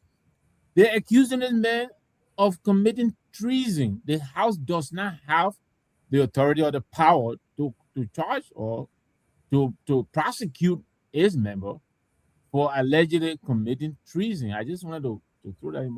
Fanta, welcome, Mr. Thank you, Mr. Nagbe. Hello, everyone. Hey, Anthony. Hey, Mr. I didn't know. Yeah. It's okay. I came on. So Fanta came on. She pressing a button. You gone. Yeah. Well, I didn't know my video. Just everything. Just I hold on. I will pray against Aisha. I will pray that anybody. The whole while you are just talking to yourself. Well, why you talking to yourself? I didn't know your monologue. I didn't know. Anyway. But to the gentleman, let me read. It says here, chapter 7 of the Liberian Constitution, right? Article 65. And it states the judiciary. The reason I'm reading this is I want my brother to understand if the House today came and made a law that says, let's say that in the United States, for example, that Black people will not be allowed to go to school anymore in public schools. Yeah, they make that law. And Fanta takes that law to the Supreme Court. The Supreme Court will tell the House that the law you made is illegitimate because it contravenes the Constitution of the Republic or the nation of the United States. So that law doesn't exist. The Supreme Court has that power. The legislature made laws, right? And the Supreme Court interprets the law. Where the law contravenes, the Supreme Court will tell you that this law is counterproductive, is unconstitutional, therefore is null and void. That's it. You can't say we are separate branches of government, so what we do here has nothing to do with what you do. But this is what the judiciary, Article 65 says. It said the judicial power of the Republic shall be vested in the Supreme Court. And such subordinate court as the legislature may form time to time establish. The court shall apply both statutory and customary laws in accordance with the standard enacted by the legislature. Judgments of the Supreme Court shall be final and binding and shall not be subject to appeal or review by any other branch of the government. Nothing in this article shall prohibit administration consideration of the judiciable matter prior to review by the court of competent jurisdiction. Then Article 66 in the Supreme Court shall be the final arbiter of constitutional issue, and shall exercise final appellate jurisdiction in all cases pertaining basically to this to anything that has to do with constitutionality. Fanta, The reason we are on this particular one is what happened in the Kofa case when the Supreme Court ruled. The president said that he will side not with the Supreme Court but with the majority. Today, a man who supports that thinking says here, the Supreme Court is a different branch of government. The House is a different branch of government. So if the Supreme Court gets involved, it is poking its nose in the separate entity. That's its thinking. Contrary to what is written here on paper.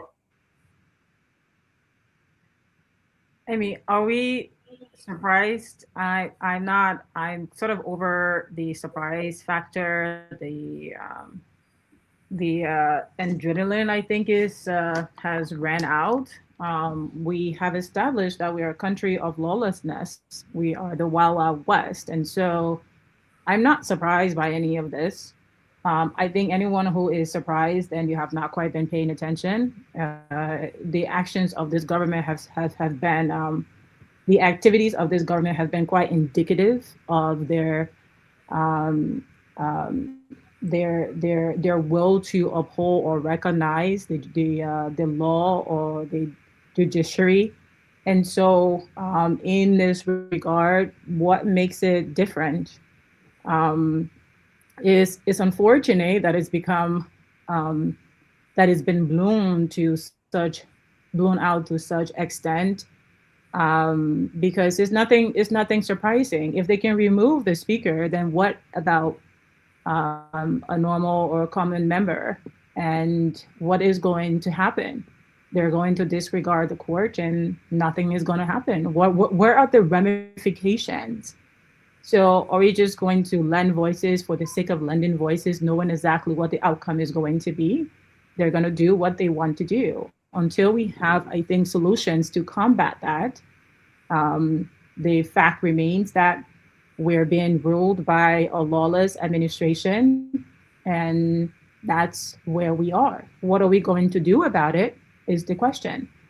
Yes, most people are looking to 2029, but honestly speaking, if this was in any other normal democracy,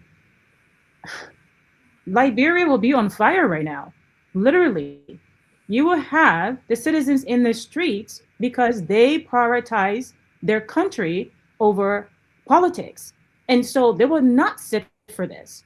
But when you have the people themselves who have been abused, what strength do they have to even uprise against such a violation? So where is the surprise factor? There's none here for me. What I do want to say is that I'm really glad in line with transformation and staying true to my belief that is going to take this generation to transform Liberia and to change Liberia. And I truly believe the next leadership of Liberia has to come from this generation. Generation Liberia is supporting a tech drive, which consists of bringing technology to 5,000 schoolgirls. And Myean, if you're in the back there, I would love for you to share that image so we can at least put some hope. We can restore some hope in this damn weather. Myean, you have the image. Myean, you're gonna have to start giving me like sharing rights. Like I can't do printouts like Mr. Gayman. So please, if you're in the back, please share that image that I just sent to you. Because this is really, Myean, are you there? Wonderful. We're gonna have to work out this technological deficiency. But you gotta go on while we wait for Myean. We can be holding the show until So okay, go ahead. That's great. Look, we have to work through this. Right? It's very good, very good. So responses tech drive to 5,000 girls. Yeah, 5,000 girls. We're starting with, and across the country, we've done, I believe, well over 20 schools at the moment. So thousands of girls who were never considering technology are now seriously considering careers in STEM, because we truly believe, we talk about this all the time, that it's going to take education. And so we are absolutely on the ground doing that work and ensuring that this generation is empowered to take on the leadership um, of of um, of this country. And that's where we should be focused. This foolery, this nonsense that's happening, frankly, does not deserve much of our time, because we already know exactly how this story ends. We already seen this movie before. So I just wanted to highlight that, and I want to shout out Mabonga J. Kamara, who is the young lady leading this effort.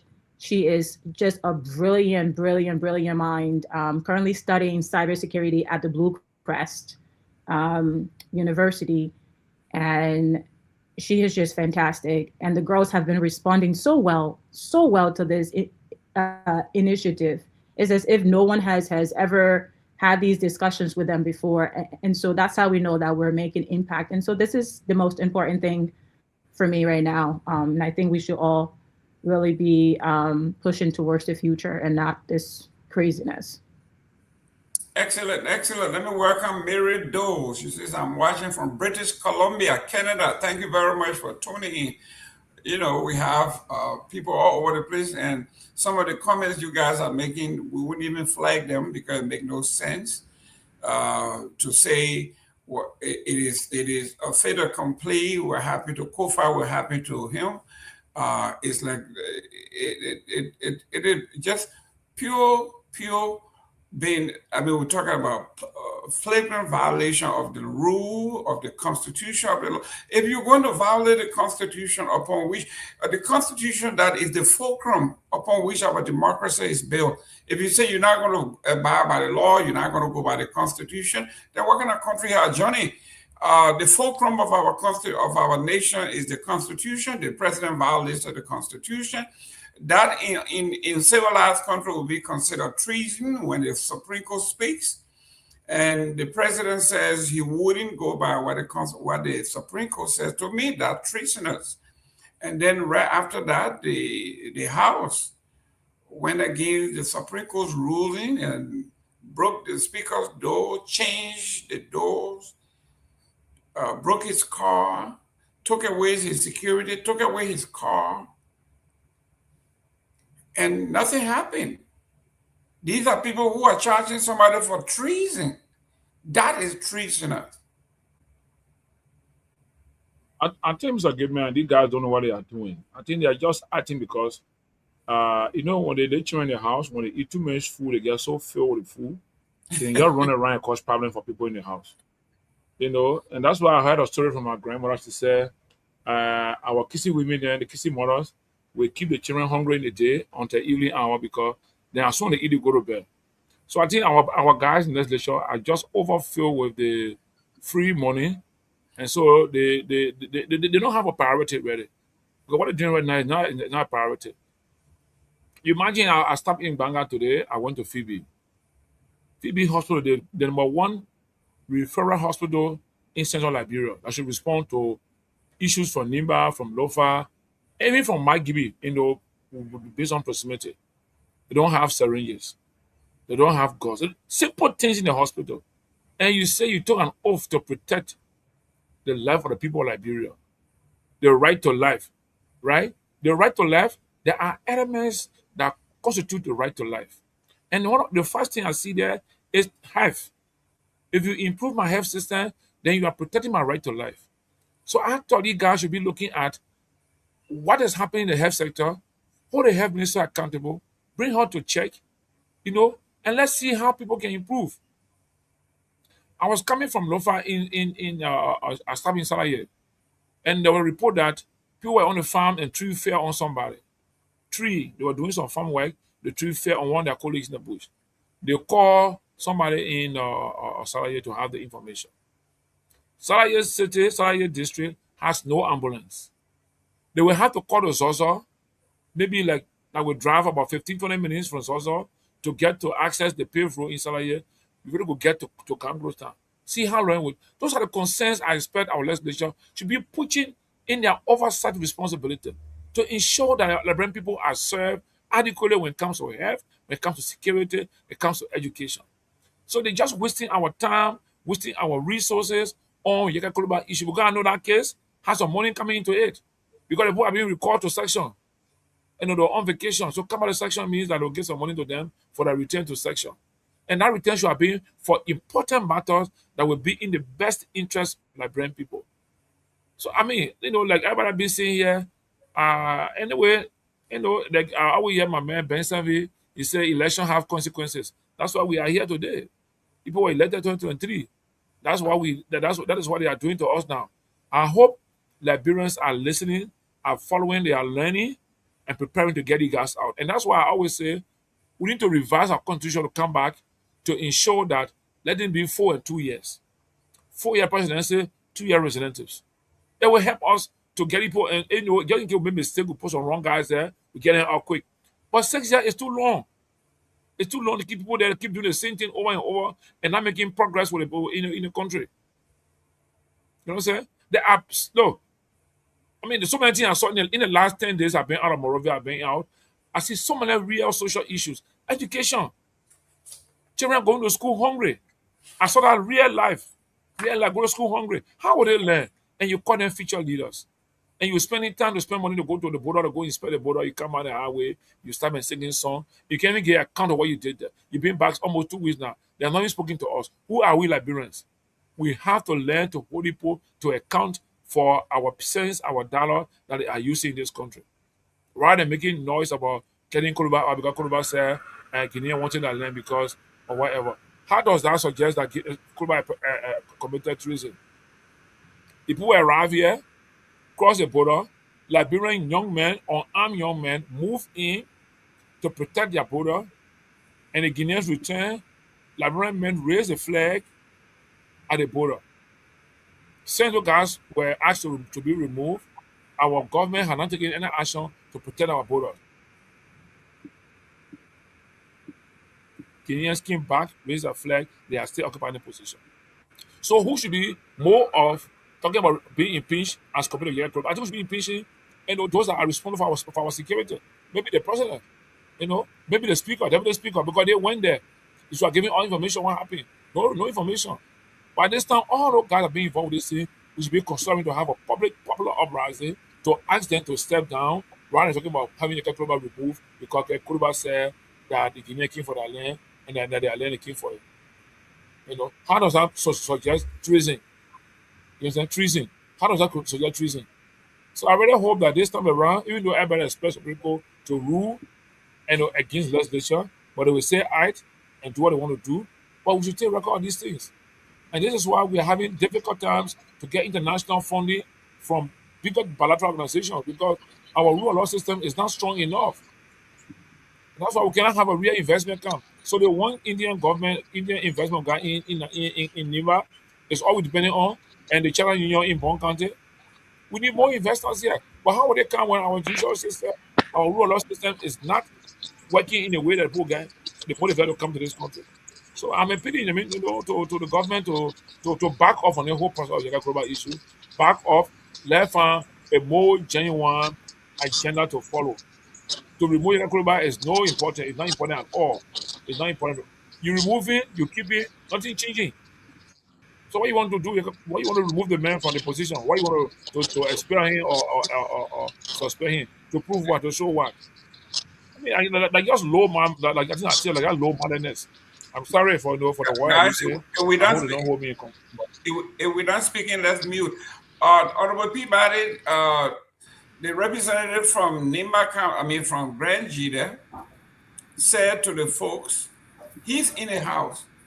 He said that trip to Vanjima, they spent $250,000, and he felt it was excessive. Because of that, they want to impeach and remove him too. They're asking if he doesn't apologize in writing, they will remove him. It's like Honorable Pewee always said, when alligator come from under the water and he said, God, they chewing people over there, you got to believe it because he's from there. The man said he's a member of the house. He said, we spent 250,000 going to the border and singing song. You are my friend. I your friend. They told him, say, you have to apologize, I will remove you. And I guess knowing, thank you for honoring the water, he know what he can do. He went and apologized that he wronged them. I mean, the given. Now I understand why they were singing drunken song, because they had $250,000. That's a lot of money for the driver to look for and come back. Now I understand why they were getting so charged, because probably all of them pocket like 60 or 80 grand in the pocket or 50K in the pocket. So they are divided. You're singing your song and you're rolling. But unfortunately, that's the kind of house the executive need. That's why the executive put everything aside, every important thing, to support a guy like Richard Cohn to be the speaker of the legislature. Because you see the disgrace that we are getting in that house. I mean, it's so disgraceful. You got Tomalin. That's a guy who was chairman of Ways and Means, and one representative shared with me one time that this guy would take money that he even take money that should go to stationery, that they would take it and divide it. That's how corrupt they are, and they will divide it. He will bring it to setting people in our committee and divide them with money. That's how they are. I mean, you can imagine stealing stationery from your own legislature and stuff like that. But that's what we see when you have irresponsible people. That's why you got no result. They cannot tell the Liberian people nothing about the situation at the border. They can't make any report. Nobody know what kind of engagement they are doing on the outside. They are singing drunk songs. You're my friend, because if you can just go and take $250,000 that you not even gave account for 1 day or 2 days trip to go to Lofa, 1 day or 2 days trip. Can you imagine how many people in Liberia could benefit from that kind of money for years and things? This guy taking it. No matter what, the speaker is moving around like the second president of Liberia. And who encourages this thing? The executive. That's the man the president wanted to be the speaker. That's why they arranged overnight coup d'etat to remove from the Tikofa. Only because he talked about them being audited. The president did not like Honorable Kofa, definitely. So he tried to do everything to get him kicked out. And now those who speak against them, they will try to get them out. I mean, you had a whistleblower come in and say, hey, they spent $250,000. Now you're trying to get the man suspended. So, I mean, what kind of power? Where to get this kind of power? Ruthless leader in the legislature. You should go by the book. There are rules and order that should be taking place. Anybody come up? So, I mean, in other legislatures, people even fight. You don't remove them. You don't punish them and stuff like that. The man's only saying what is wrong, and he is expressing it. So they are ruthless. I mean, they're not lawmakers. You don't even call those kind of people less. Lofa Judah will say less looters or something like that. They are looters. They go there for money. They're not going there to change anybody's life. They're not going there to change any situation in the constitution. They are only going there to get money, to put little money in the pocket for some time, drive around, have 2-3 girlfriends, billing home for them, and by the time they go up, they're no more representative. They start begging all around town. I see a lot of them. I can't even name them. But I went to one of my friends' home and I seen a lot of them behind him begging for help, asking for this, and they were top people doing Ellen days in that same legislature. That's what they do. The money don't last long. They go there, they get bribed for every little concession stuff to sign. They get it. And how long? After 4 or 5 years, go see the same people that are sitting by and making money. How did Tomalin get so rich today? Go ask. That's stealing all the little money in. That's why the budget. Other people are crying foul. The Minister of Youth and Sports said they give him. I mean, the Managing Director of LPS said they give them very small money. But other people, they are forcing money in that budget just to eat it, to do nothing with it. And Liberian people can't even hold them accountable. When they come in one time, give 10 back or right, they clap their hand, they're jumping all over the place and doing things like that. And these people are using them. You know, they are using them because you go there, oh, I build market for you. Then you see them jumping all over the place and all of that. If they don't stand up for themselves, nobody will stand up for them, and they will continue to live in that kind of poverty. They will continue living it because they don't want to stand up. It's about time that some of them put on the thinking cap and say, this guy is not there for. This man coming to town, ride a brand new truck, ride a brand new SUV. Then you run it behind, oh, my senator, yeah, oh, blah, blah, blah. And then here, like news too, you got 3, 4 people behind you that somebody want to kill you, that somebody want to rob you. You got 2, 3 people holding your bag, holding this, you know, and that's what we said here. And I hope Mr. Nagbe, listen to this, because we accuse the Congo people of reducing our people to nothing. We accuse the Congo people of doing this. These are the very country people treating the people like country people. Worse. Well, let me welcome the indomitable. Yeah, but you're right about it. You were very much right. It's people doing that to people. I didn't call your name. I didn't call your name. Let me say that because that the people are calling me. No, I didn't call your name.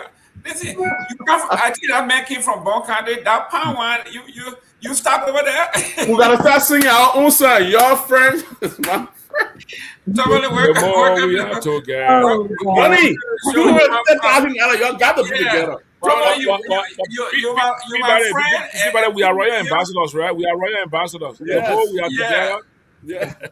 What are we talking about? Like, these people need to be behind bars. And you my friend, and Pewee your friend, and Johnny my friend. We are all friends. Welcome to the show. Yeah, Mr. Gayman, it's good to be on the show. I want to say hi to everyone of my fellow panelists. It's good to be on the show.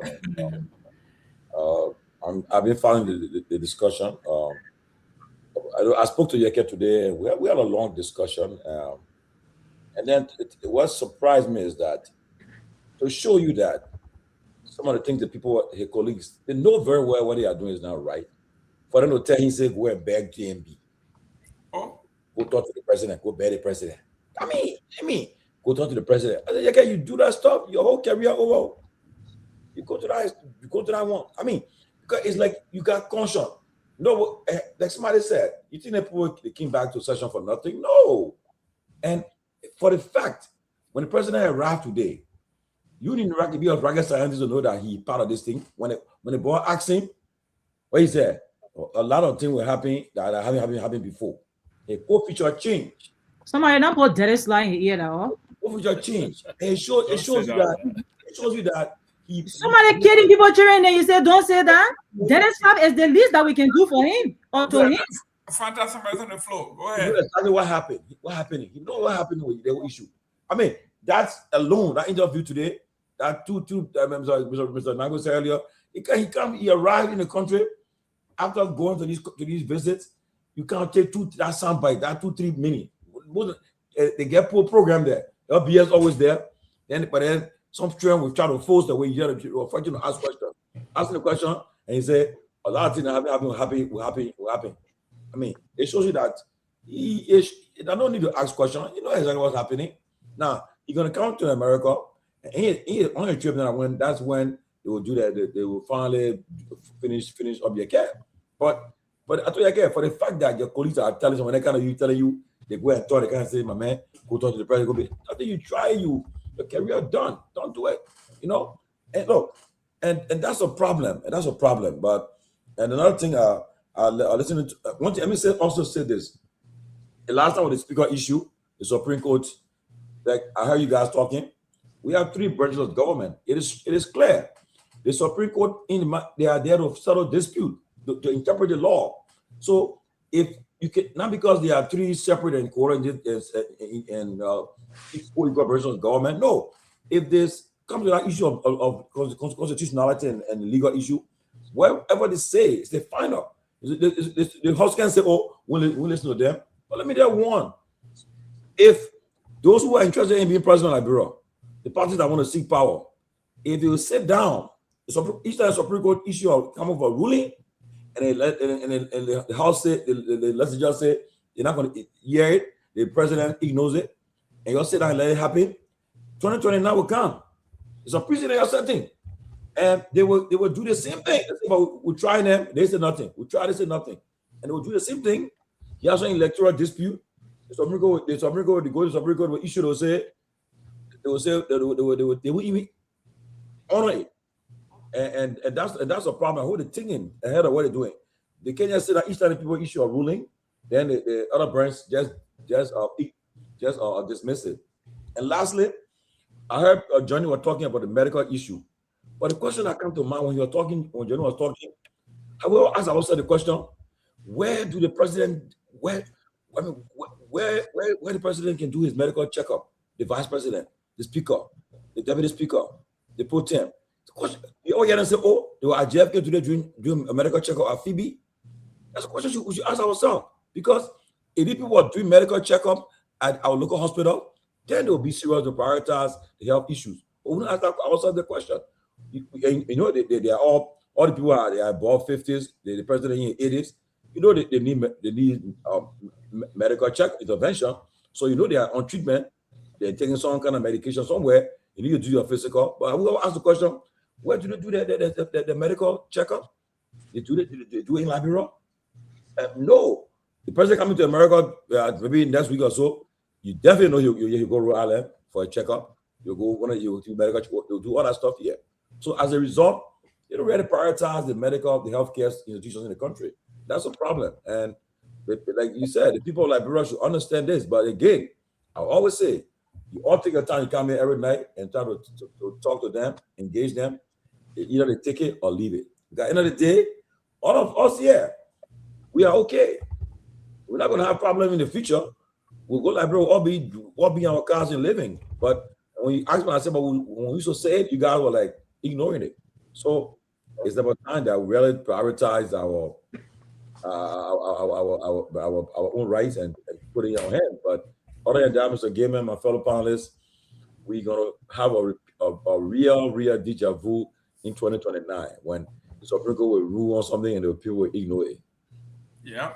Honorable Pewee, are you there? Yeah, I'm here. I hope okay. I'm not hijacking. No. She got her hand off the button. Today we read earlier the Supreme Court Justice Clarence Thomas was the keynote speaker at the University of Texas at Austin. And while he was there, they have protesters galore from the campus telling the justice why they dislike him. They brought out his past, things he did, sexual harassment, all that they brought it out.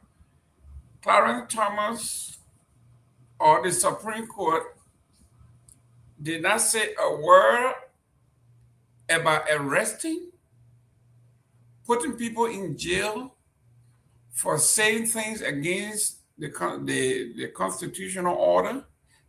They didn't arrest anybody because you said things about the Supreme Court justice that, according to Liberia, has the propensity to bring public disrepute.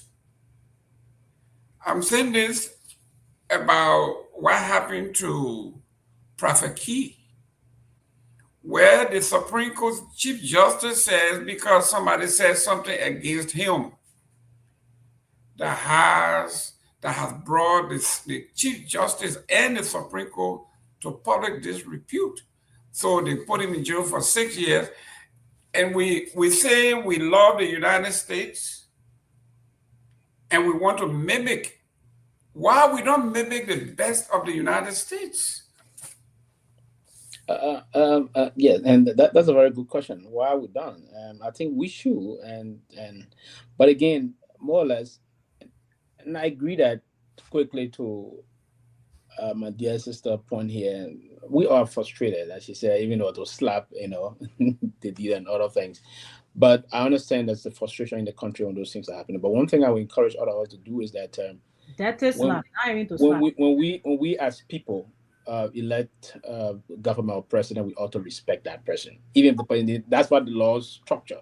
It may be you tomorrow, the president. Probably you're not going away. No one, because we will have to hurt anyone that would talk to the leadership that the people got, that the leader of Liberia, I didn't vote for him, but it's our president. So sometimes that would withdraw that. You can't slap the president. Trust me, no, that's if the you were president. in my face, I would definitely slap him. But that's the president. But on the most serious note from that side, Mr. Gayman, I agree with you. And Justice Thomas got a lot of other things in his past. You know, it was the then former president that even headed that committee that confirmed him. President Joe Biden, I record. Even quite recently, he was in the news again about enjoying some largest from very powerful billionaires, taking very expensive vacations on yacht and the rest of that. And I think most of these things came out today in his past. And that's the point. And, you know, judges should be beyond reproach, if you will. If you are emotionally unbalanced, and then taking those kind of a shot and then absorb those and want to use that as a springboard to punish those that are saying that, then I mean, you ought not to be a judge.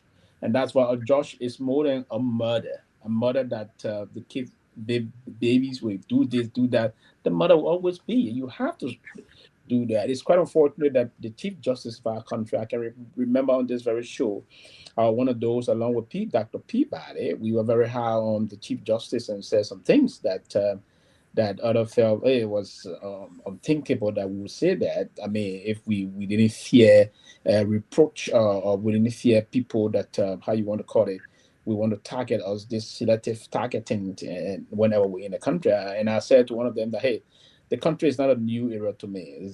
That's my terrain. We understand it, and we will say what we ought to say. The fact that we are not personally saying, they're not insulting you personally, but if you did a certain thing in the public spheres, and that does not resonate in a more proper way, we're going to call you out and state these things. I think we ought to uphold the democracy of the country, and by that is to allow to democratize every individual thought processes, if you will. It is important that we emphasize that, and we're not only going to amplify them, but we ought to project it to the level that every Liberian will resonate with every Liberians, and we move across the 15 political subdivision of the country and inform people in a more loud tone, amplified tone, if you will, so that people will understand that we detest war, we detest anything that will come to bring some level of instability in the country, but we will sound very loud in criticizing those that are trying to undermine the country progress from developments, one, the country progress from democracy, two, and those that will impute these anti-democratic sentiments across the country. So the Chief Justice did. Most of the rest of the justices that voted on this, I thought there was a massive slap in the face of our democracy, a massive slap in the face of the rule of law. About Prophet Key, I'm not a fan of Prophet Key. I'm one of those openly. And one other time someone said to me, Prophet Key, well, you said, I said, come on, man, that is not my concern. The issue is that he's undesirable. For me, he's an undesirable element to be in the airspace, to be doing any kind of a reportage. So we criticized in the past, but to unthinkably and unimaginably in a more arbitrary and capricious manner, put him behind bar for 6 months for just saying the man did what he called my cause. And I said, everybody started laughing. That's not the Chief Justice. I'm told he been caught the last time for some land issue allegedly costing somebody mine, right? And the rest of that. So this is issue. These are issues that can tap into the line, and folks will come and say this and say that, go and come back and say these things. We just have to stop this. We have to stop it. Other than that, there will be time. There will be certain group of people that may not just like this, and will go back to take. It took one man to plan the destabilization of Liberia. One man. He planned that with a group of other men and women called the Special Forces that went to Burkina Faso and Libya, eventually came to the country and started. That was the beginning of the destabilization of the country. From that, the UNIMO J came, UNIMO K came, LUR came, LPC came, and the rest of that. That was the total fragmentation of the country, factionalizing different bandits, group, belligerent forces that combination destroyed the country. Now we came back to rebirth the country into what we call a more kind of an acceptable democracy that we have today, that we all cherish and enjoy. So I mean, we ought to uphold and protect that. It is like our own thing moving forward. So, Mr. Gayman, I think I like what unfolded. I saw it, and Justice Thomas is. I'm one person I really don't like his politics, and I don't believe in most of his kind of a judgment. The line he will want to take, but I respect him, right? And I respect, and that's the way it should be. And in fact, today he was lambasted. They lambasted him very well, but he respected their views in terms of their First Amendment rights, and that's how it should be. They did not attack him today. They agitated, they were loud, but they didn't assault him. And that's the democracy that we envisage for Liberia. That's the kind of a collective, pluralistic democracy that we want to see unfold. And the flourishing of this kind of a democracy will enhance it. You told your own, I told my own, and we move forward and we go to the competition. That's the country we ought to see. And I think it is a way that we all collectively should support and respect. But trust me, won't always respect you and you respect me. But if you said things I don't like, I will come and say it with the facts. But I thought today was something that we have to copy. It's a litmus test for us moving forward. Great. Let me go to Mr. Nagbe. I know you would like this story here. Let's go to some positive stuff. It's a Cottington University to launch Leadership Institute, targets skills gap in Liberia.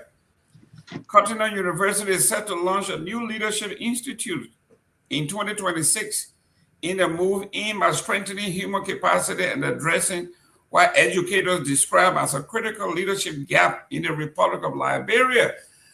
Cottington University is about to institute a new institute. That's huge. Yeah, I've seen this from Dr. Brobley. He's on the Spoon Network, but he's also, a graduate of Cottington. I think he's one of the vice president. I think he's in charge of a graduate school. I think that's a good thing. But before I get to that, let me say here, Jerome Gayman, I'm disappointed in you. You're recognizing everybody here, including Clarence Thomas. And you have not acknowledged my Sixers. Last night, the show that was put out. I know Tomalin is mad now that I'm talking about it, but I will talk about it anyway. Because what happened to the Sixers? What was put on last night was a show. Is clinic, a basketball clinic. Okay, but anyway, I hope that clinic open in the first round. Look, we have locked the 7th seed in the Eastern Conference, and that's what I'm saying. You're going to play the Celtics. Let me see how. So you've been following us, so you know about this. The other side, you see, when the other one happy, you can't control that one. No, right. But let me say this to my friend Dr. Peabody. Look, Dr. Peabody, let me say this. What you're witnessing in Liberia is a failure of the Congo rule over 100 years for putting in place any system. Most of these people you see are a product of a broken system. I've said that here over and over. The Congo people ruled this country for over 100 years. What did they do? Nothing. Besides sending you guys to the best school around the world. That's what they did. The majority of the Liberian people are uneducated. And they're the ones right now who are ruling the country. So you can't sit here and say, why are native people? Your people rule Liberia for over 100 years. We don't have a common fitting airport. But we don't have a plane. We don't have nothing. And how long have we ruled this country compared to your 100 years? We haven't even ruled this country for quite 15 years consecutively. Charles Taylor came and interrupted whatever we were doing. Julie Bryant came. Ellen Johnson came. All of these people, you can't call them native people. For me, the struggle in Liberia is beyond native and country divide. This is a class struggle. Those few who have the privilege to serve in government are lording it over our people, both country and native people. So let me just make that very clear to you. I know Tony will come back, but let me say this. I think what Cottington is doing is putting together a program to educate leaders. You can never agree with me, but I agree with your point you said. For you, every time you can go against me, but I agree with what you just said just now, that the Congo guys did nothing for the country. Absolutely. So And I that's agree with that. They rule the the country guys for how long? they treated the country like their farm. They would put their money elsewhere and save it. And You put your very sorry that I do that, Mr. Gayman, a few seconds. You put a very important point just now. You reminded me, right? I was trying to look at it from another perspective. For more than 100 years, nothing we have in our country. Nothing. Nothing. And it's true. What can we boast of? Nothing. Yeah. Go ahead, the country board just started ruling the country. You right with that. Mr. Gayman. Yeah. Let's hear from the Congo people. Go ahead. I'm not Congo man, but no, that. Oh, he's not Congo man, but he I didn't believe the Congo. He's easy and George. I reject that for the fact that George, if you want to be honest, we are still living in the Congo Liberia today. No man. Oh yes. Tell me now, Rawas V. Yeah, but it sucks, Tomalin. What do you have to show for it? It sucks. This is nothing to be proud of. Airport. It's still what Bill doing that time. It sucks. Our nation major referral hospital was built during that time. Let me say this to you. Let me counter you on our optimity before you continue. The apple you're talking about like has so many potholes in before you finish. That's why they left. There were conditions, and you have to reform history here. And Mr. Nagbe will still come back to conclude. But let me remind you before you come in that the Roberts International Airport was not initiated by them. I got my popcorn. It was because the American was using that place. Just a minute.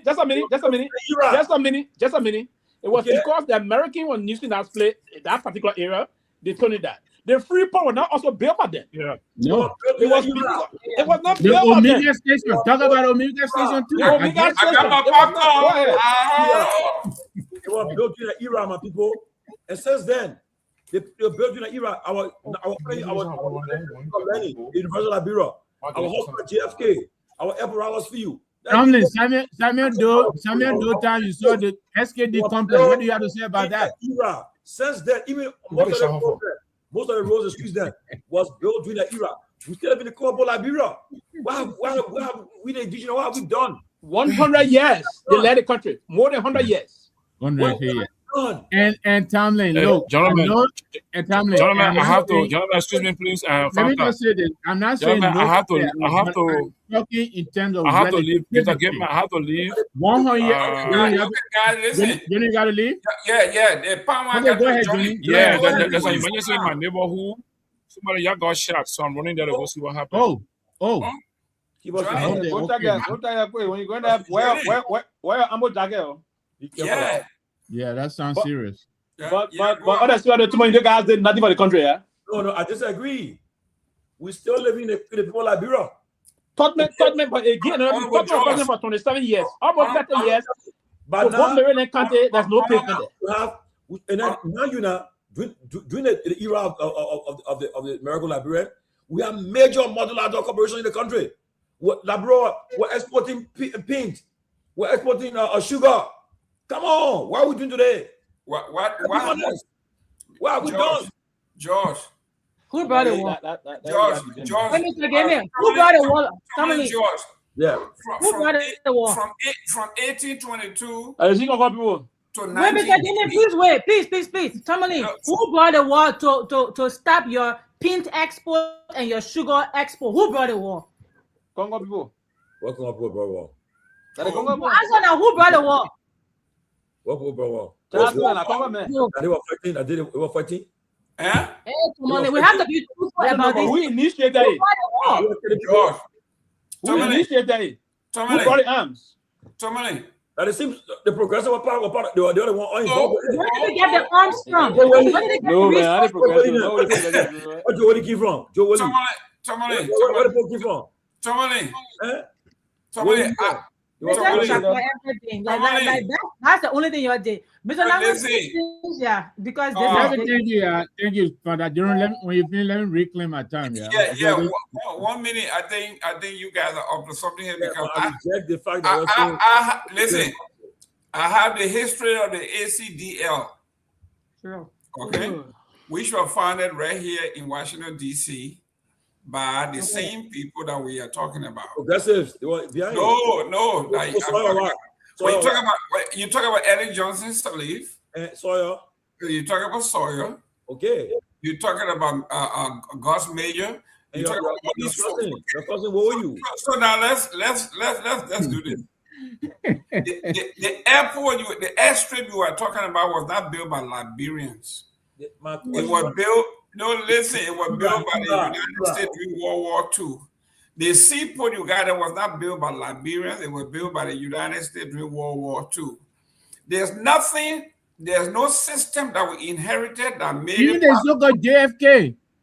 JFK was built by international company. Now, and listen to this. Let me tell you now, yesterday, I said it here. The system that have been put in place for over 200 years is what killing us today for hours. The pro tem of the House, the pro tem of the Senate, yesterday, to announce that China has agreed to renovate the Senate for us, and people were cheering. She didn't say we have appropriated in our budget to renovate our own Senate. Yeah. It says China has agreed. So what I'm saying here, the system that was put in place, the bad system is like a maze. The foundation has been set. The reason why they legislated that the countrymen could only be educated up to 6th grade, there was a reason. And a nation where you fail to educate the folks, now you have bequeathed unto us an uneducated class, an unexposed class, people who are not nurtured to lead. That's why when we talk about what Cotton University College is doing now, they are building an institute to educate and train for the future. That's how you do it. No, that's not how you do it. All the graduates from Cotton, where they are today, now in the government, what have they done? But listen, we are talking about putting the system in place. They're the same people, Mr. Gayman. The people never put any system in place. But anyhow, I don't call giggle, right? Garbage in, garbage out. Liberia have not invested in the citizenry. So this is what we're going to get. And our constitution guarantees that garbage elect one of their own. That's what the constitution says. The people have to elect people who talks like them, walks like them. And so what do you think they're going to do? Yeah. In Liberia, you go and say, oh, those book, when Pewee go to a hometown or go run and say, oh, those book guys not come by you. I really want to see Pewee like in a village. They were telling, oh, that Pewee that was here, no, he not joining people. They all both people now don't listen to him. And they were going to elect one of their own. But go ahead, Victor. But I know my friend Tomalin, he would defend, and I'm not saying they're not, they did some stuff, but I'm saying relative to what was possible. Let's be honest, Tomalin. They come up with the disappointed us. They treated the country like their farm. They took the best part and invested out of the country and left this country with nothing. Compared to look at the Ivory Coast, right next door. When was Africa independent? In the 60s. Where did the president just go? Ethiopia. One of the only two countries that were not colonized in the continent. You ever seen the Ethiopian people come to Liberia to beg for anything? No. We don't go all over the place because we have nothing. We have no foundation. Nothing. It is only Ellen Johnson time that we had a ministerial complex. Up to the 2000, government was still renting from individuals. We don't even have a 13 ministry. Over 100 years old. Over 100 years old. And the Chinese built a complex for us. So, like I said again, for me, I'm beyond the native country. Right now, I'm talking about those who have the opportunity to serve our country and are not doing it. For me, that is what's frustrating me. I agree with you. We need to turn the page and do better. We cannot be even comparing ourselves. We can't keep looking in the rearview mirror. Yes, history guides us, but we have to keep looking forward. I think the guys in the government now and the government before them, they've had and even Madam Johnson, significant, opportunities she had. The first, democratically elected female, a lot of goodwill. So there's a lot that is possible. But coming back to the cutting thing, it's a good thing, but I agree with Fanda. If training new leaders would mean training competence and training honest state people who will serve with dignity, then then that would be a good thing. But it can't just be the theoretical training of giving people a PhD, and they come on wherever they tie the doctor to their name, and and we don't see the result. Then I think that it will be time wasted. So Cutner is my alma mater. I know they're doing a lot. But Dr. Brobley, he seems like one guy he was not there with me, so I don't know him very well. I know him from a distance. But he seems to be a guy who really has his head squarely on his shoulders. So I think this might be something good. I listened to some of his commentary, it makes a lot of sense. So I hope this is, what we think it is. Training young leaders, who will be enterprising, thinking outside the box. It can't just be the way we used to do it before. This is not the way we used to do it, my man. Don't do it like that. Not the way we used to do it. You understand me? Yeah, we need to break new grounds. The president was going to Ethiopia for AI. I mean, come on. And here's the sad thing. We have people very, very well trained in the country. Vivian Jones is one of the cut-down boys I know he's at in Myean. He's doing very well. He's made a lot of proposals to the government to help the government. And they have people now that you got to go to Ethiopia and look for AI. Why you got people in the country who can do AI? He want to get them money. This is the problem we have. So, but I will give it back. I think I'm going over the 3 minutes. Victor. Yeah. Don't let to everybody here. I know Fanta knows about it with her red glasses. She matching her boss, and that's good. We gotta get our red glasses. Yeah, I gotta get my red glasses, man, to come on. But let me tell those who are there who are touting this AI thing. As a member of a committee, we have an AI company that wants to build one of their centers here. And Pewee, listen to this. The folks said one of those centers to operate it generates so much power, electricity, and energy that some of the counties in the United States are not even capable of housing an AI center. So when they come to you and say, oh, well, we want to introduce AI, we want to do this, they are not introducing AI. They're talking about maybe the program or something. AI is not a joke. Not only does it require a lot of energy, but it has a lot of byproduct waste, toxic waste. So, this is what we are talking about. These folks are just talking from the top of their head. Now, the president came with a rescue. So now you're not leading ARRES, now you're going to STEM. How does that happen? Fanta? Mr. Gayman, just a minute, please. He's still on the phone set with me. I just received a call from Johnny. He said the thing he was just talking about. He was in his house, he had a gunson, like a single barrel. Unfortunately, his brother's wife was shot. Oh. Yeah, shot in the legs, but they don't know who did it. He's still. Johnny, are you there? Hello? Wow. Hello? Is she okay? Yes, they're trying to take her out to JFK or that's what he's saying. But he's still on the phone. Johnny, are you there? Let me see.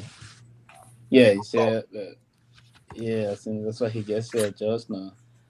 I don't know at this hour. Johnny, are you there? Yeah. What is the condition now?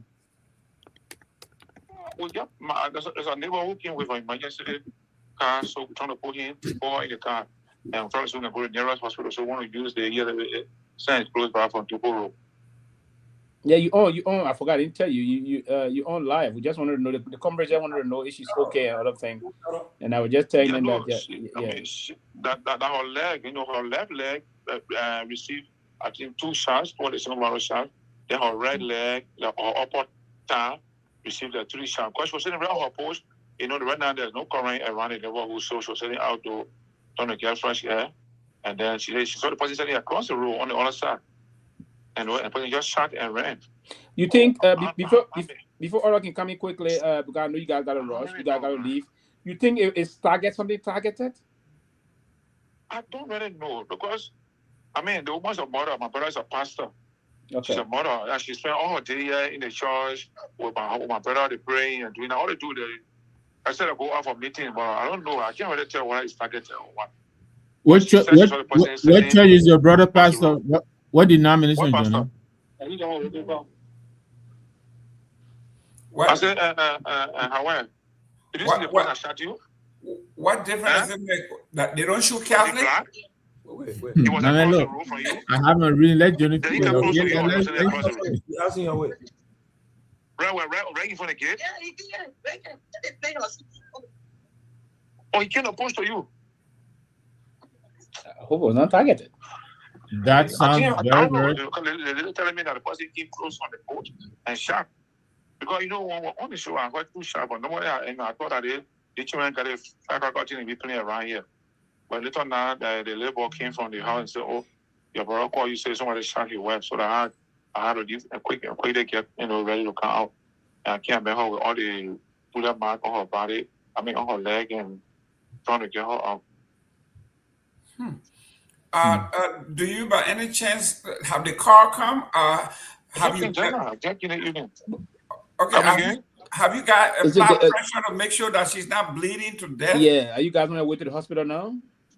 Yeah. We just trying to do some first aid on her leg that is expressing more bleeding, and then trying to lift it so that it doesn't. But you should be on your way. Why do not first aid? Go to the medical facility. Or you go to one of the local clinics. We go in the car, taking her to the nearest, which is the Kehleboe hospital. Okay. We're taking her there now. Okay. But they're thinking about. I want to get the police informed. Some find our closest police right here. I want to get them informed. Yeah. So that they can be aware, even though we're taking her away to the hospital, but they can be aware of what happened. They said the person came close to her on her post and just fired and left. Because when I got here, I smelled this about I said, person, and when I came, I saw the kind of the pellets on her body, her lower legs. It was good that they went down, because if you are going to her face, it would have been dangerous, Yeah, But at least give her some care as soon as possible. Yeah, as long as you're doing the first aid, make sure that the bleeding, you get some compression on the bleeding. We're doing that. Okay. The leg is lifted, so she will not have any problem with profuse bleeding. So it's lifted. Well, ladies and gentlemen, please let us know. Yeah, we'll be in touch to get an update on her well-being. And no electricity, no light in the area. It's dark. I was seeing. We don't know the intent why we are out here.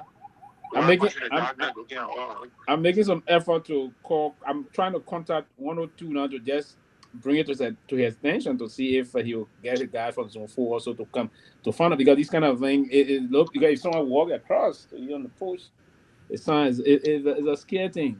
Yeah, so. What zone are they closer to? Zone 5. Oh. Yeah, again, it'll say that was started like a lot of ring door camera. They will start checking all the cameras and they could get a clue. And you actually hold that father actually holds the father said they shouldn't bring ring door camera to yours. Sure. You support everything. No, right? I was asking Jerome because I think back in March, the Winners Chapel, I think in Fiamma, I think Myean have covered this. There were violent clashes at the church. In the church. Yeah. Exactly. And so that's why I was asking what dynamics, because I think that feud has not been resolved.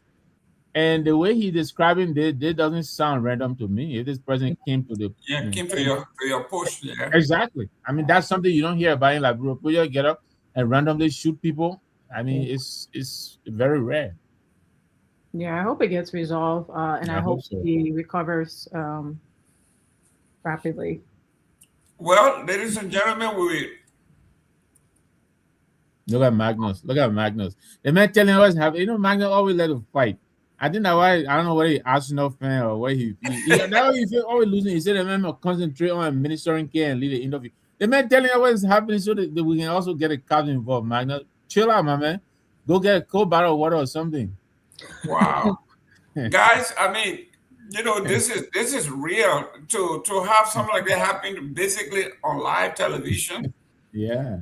You know, but you remember? I think Johnny was it Johnny in the studio again when we had something happening? Was it Johnny? when they stole a battery in his car. No, besides, well, we had this young fellow in the studio. I think Johnny was, and the cops came in. Remember that? And, Yeah. When the police were looking for for that young man from I think he was the motorcycle president or something like that. That's correct. Exactly. But anyway, wow.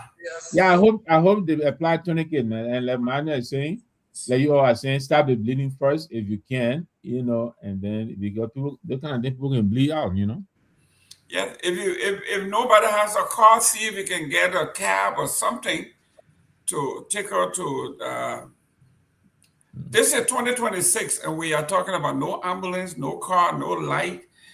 We don't know how far they are. They got cars. I think they should be less than the part of where Johnny lives. Dopoh should be. Yeah, but Sylvester, what we are saying, they got around 10-15 minutes drive to Liberia. But there are advantages in the ambulance. They got a first aid stabilizer and all of that in it. So an ambulance is not just a car. I agree with you. They got a car. Luckily, yeah. But that's not. I don't know if they attempted to call the ambulance. There are some services where you call some ambulance. I don't know if they attempted. But it just happened. Less than 10 minutes ago, if they called, the ambulance will come. But again, the way ambulances respond here, the wait time will be far longer. Exactly. I'm going back to Samuel Jackson and his complaint. You remember? When Samuel Jackson was a little feature anyway. He was beating Alaba. All right, you're on your own. You're on your own. But today we were just talking. We began this show with domestic violence and crime against women, where Mr.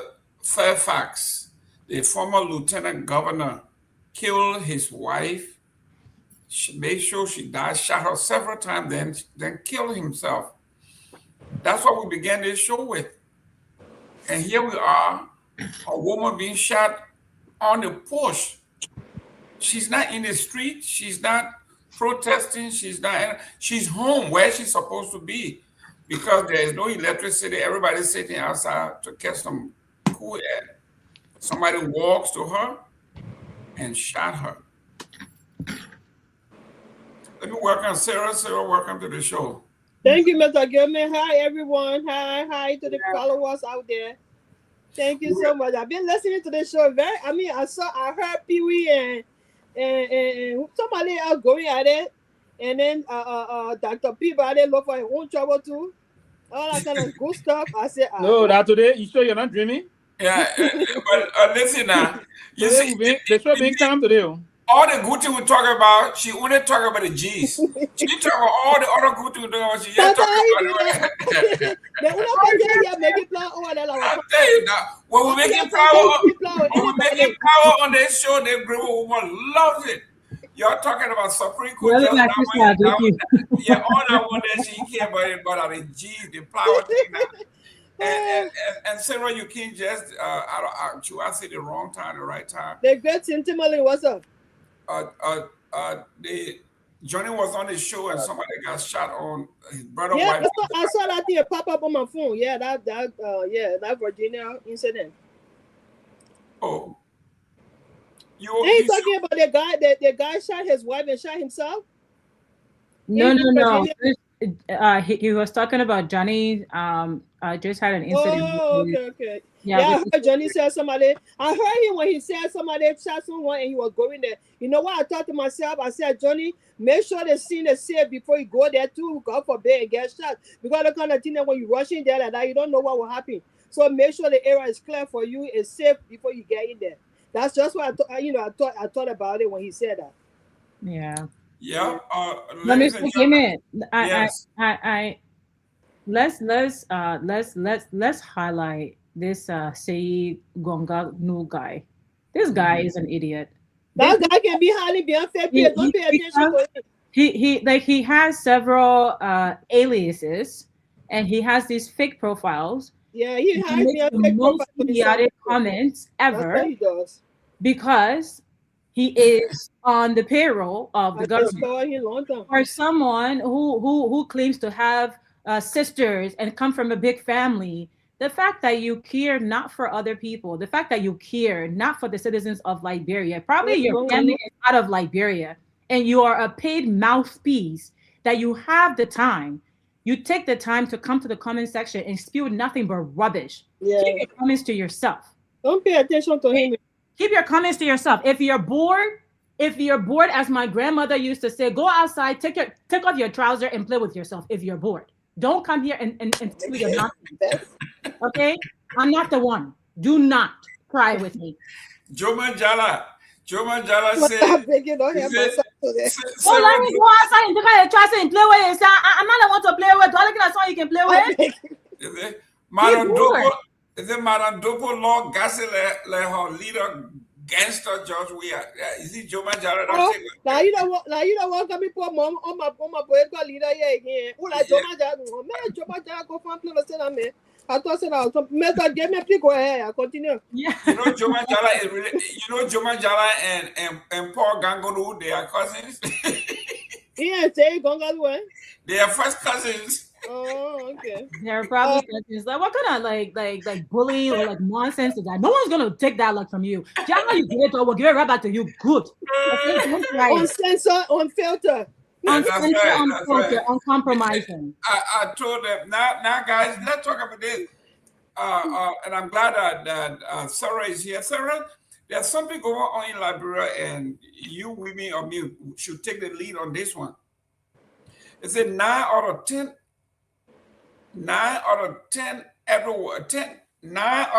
every 10 women in Liberia takes antibiotics daily. They say they do this every month, and the survey finds that experts describe the findings are catastrophic and dangerous to the country.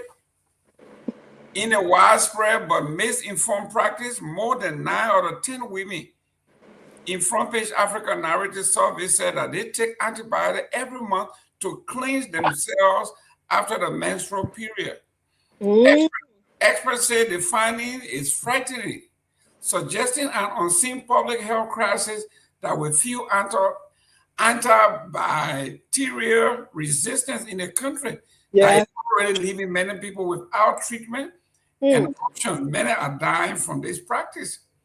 Misinformation, limited reproduction health knowledge, and barriers like cost and weak health system drive these kinds of practices, leaving women at risk and without clear guardians.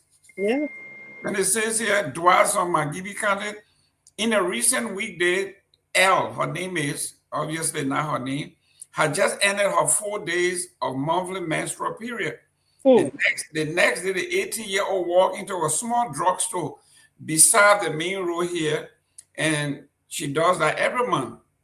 Where did she get her education from, though? Yeah, with no prescription. She asked for the drug dispenser for the antibiotic metronidazole, is metronidazole, known as white flagell in Liberia. Flagell, yeah. I myself took that medicine too in Liberia, flagell, yeah. After asking briefly what were her symptoms for the dispensing, she said she does this every time she has a period to cleanse her body. Oh my God. Front Page Africa Narrative is now only using the woman's last name, her initial. Elle was just doing what more than 9 in 10 women in Liberia do on a daily basis. 9 in 10, 90%. 90%. Yeah. Every month, according to a alarming news survey by Front Page Africa, 109 women were surveyed from rural and urban Monserrato. They were approached randomly to take part in the survey in January and February this year. It is alarming, a medical expert says. Dr. Flancer McLean, chairperson of medical chemistry at the University of Liberia, says Liberia is going to have a serious resistance. The medication that should be serving the purpose for that particular bacterial infection, it is not going to be given to that purpose, for that purpose. We are you know, Mr. Gayman, People can just walk to the pharmacy and buy antibiotics without prescription. Yeah, that's what they are saying. They just go out there and buy it. Something like, other countries like here where you have to have a prescription. Over there, no. You just go to the pharmacy, you buy it, and that's it. So it's just all over the place. People take it for so many different reasons. Some of the reasons they don't even know. They don't know why they take it. I mean, she think that is by taking it after she menstruates, it's going to clean her system. But guess what? It's creating another problem for you, girl. Creating another problem. So I think this is where our health, practitioners or our doctors and our health ministers are supposed to step in with their kind of report, to arrest the situation before it gets worse. Mr. Gayman? But for those of you who are in the healthy and women, because here it says there is growing evidence that the medicines Liberians rely on to treat major infections like malaria, typhoid, diarrhea, no longer work for patients in Liberia. Exactly. And a common example, I was just saying it the other day. Take for example, how when you get to the even clinics, the moment you show up, they hanging drips on you. Drips. Like, why?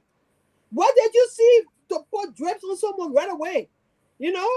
So it's just the same thing. People just go and grab medication and take it for whatever reason they think is going to help without any doctor, advice or prescription or anything.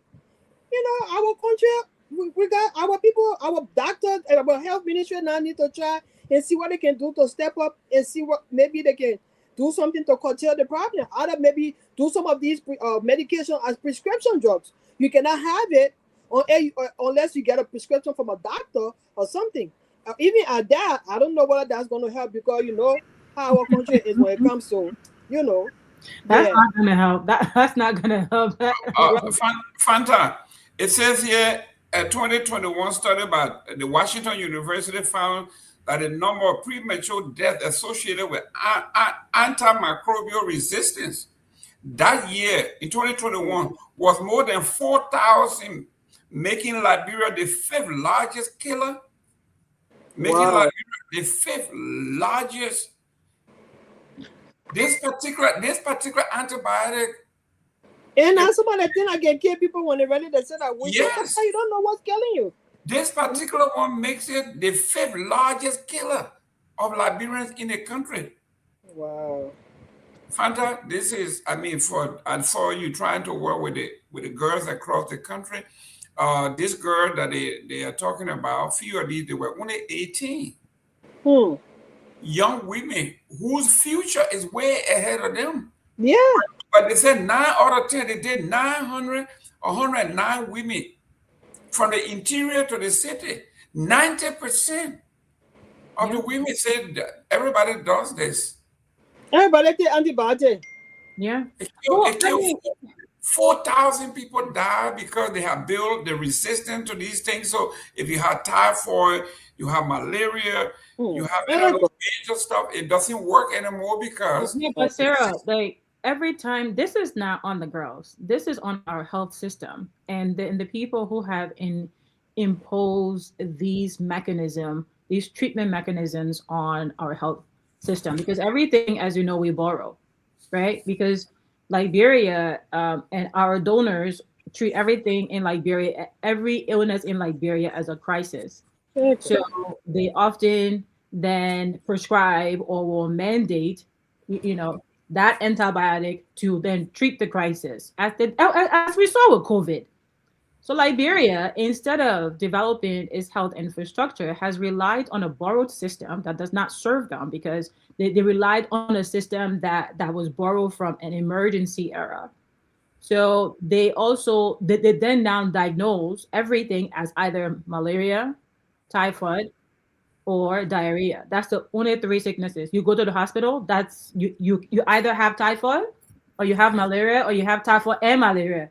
If it's not malaria 1, is malaria A+, or is malaria A++. So this is what they have been taught. So should we go back then to the medical schools and understand what are they actually teaching in terms of diagnosing patients? Are the categories that they are teaching, or just every patient that comes to the hospital, you diagnose them with malaria, you diagnose them with typhoid, or you diagnose them with diarrhea, so you give them flagyl to stop the diarrhea, and you give them antibiotic like for the malaria and for the typhoid? This is a precedent that has been set in our health system. So if resistance has been built, if antimicrobial resistance has been built, it's not built from the girls self-prescribing, right? It's not built from that. It's built from the repeated diagnosis, the repeated misdiagnosis, I should say, where our health practitioners and health professionals often diagnose with those three categories, and the first thing they give you is antibiotic. So they're resistant. By the time you're 18, you've probably had malaria or typhoid or double malaria and double typhoid several times, and you have been prescribed antibiotic every single time. So by the time like you're 18, that's the only thing you know, because when you get sick, that's the only thing that you run for. You run for not even like a paracetamol. You run for amoxicillin, or you run for penicillin, right? Those are the only two drugs that we are introduced to our entire lives. Nothing else. And maybe flagyl when your stomach is running, flagyl for your diarrhea. So what is there? And to see that they care more about investing in alcohol and entertainment, and the entertainment budget is much more than what should go towards training and health, or just simple community education about these things. It tells you where our priorities are. So once again, it's a sad situation all around, but the state of our affairs are in the toilet. They're crap right now. And so who is going to fix that? What do we do? I mean, this is a woman's issue. I will come to this woman when she gets off the phone.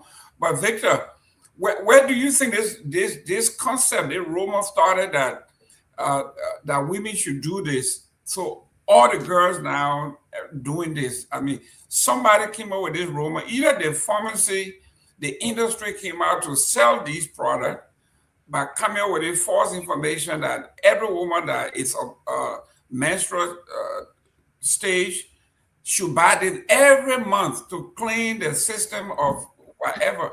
I mean, they gotta be huge. 90% of the women they interview said it's common. That's what they all do. Yeah, I mean, but let me. Is Sarah still using rotary phone? I see the cord attached to that. Yeah, she got the button phone. I know, man. She charged. I am not using rotary phone. Stop it. You using button Hey, phone. see, I can get her off the phone. Yeah. You got her button just the way Fanta got Pewee button. But you know, Jerome, I think the rumor started. I think it comes from the same place that we got Kehleboe from. You understand me? I mean, we just cook up these things. I honestly, I don't know, but I agree it's dangerous, because especially antibiotics, because you build a resistance over time. And our people, they forget that, you know, you self-medication, my friend Magnus is right here. That's the thing we're doing. Like, you know, we talk about this you all the time in Liberia. We don't go for wellness checkup at the hospital. We only go to the hospital when we're sick, right?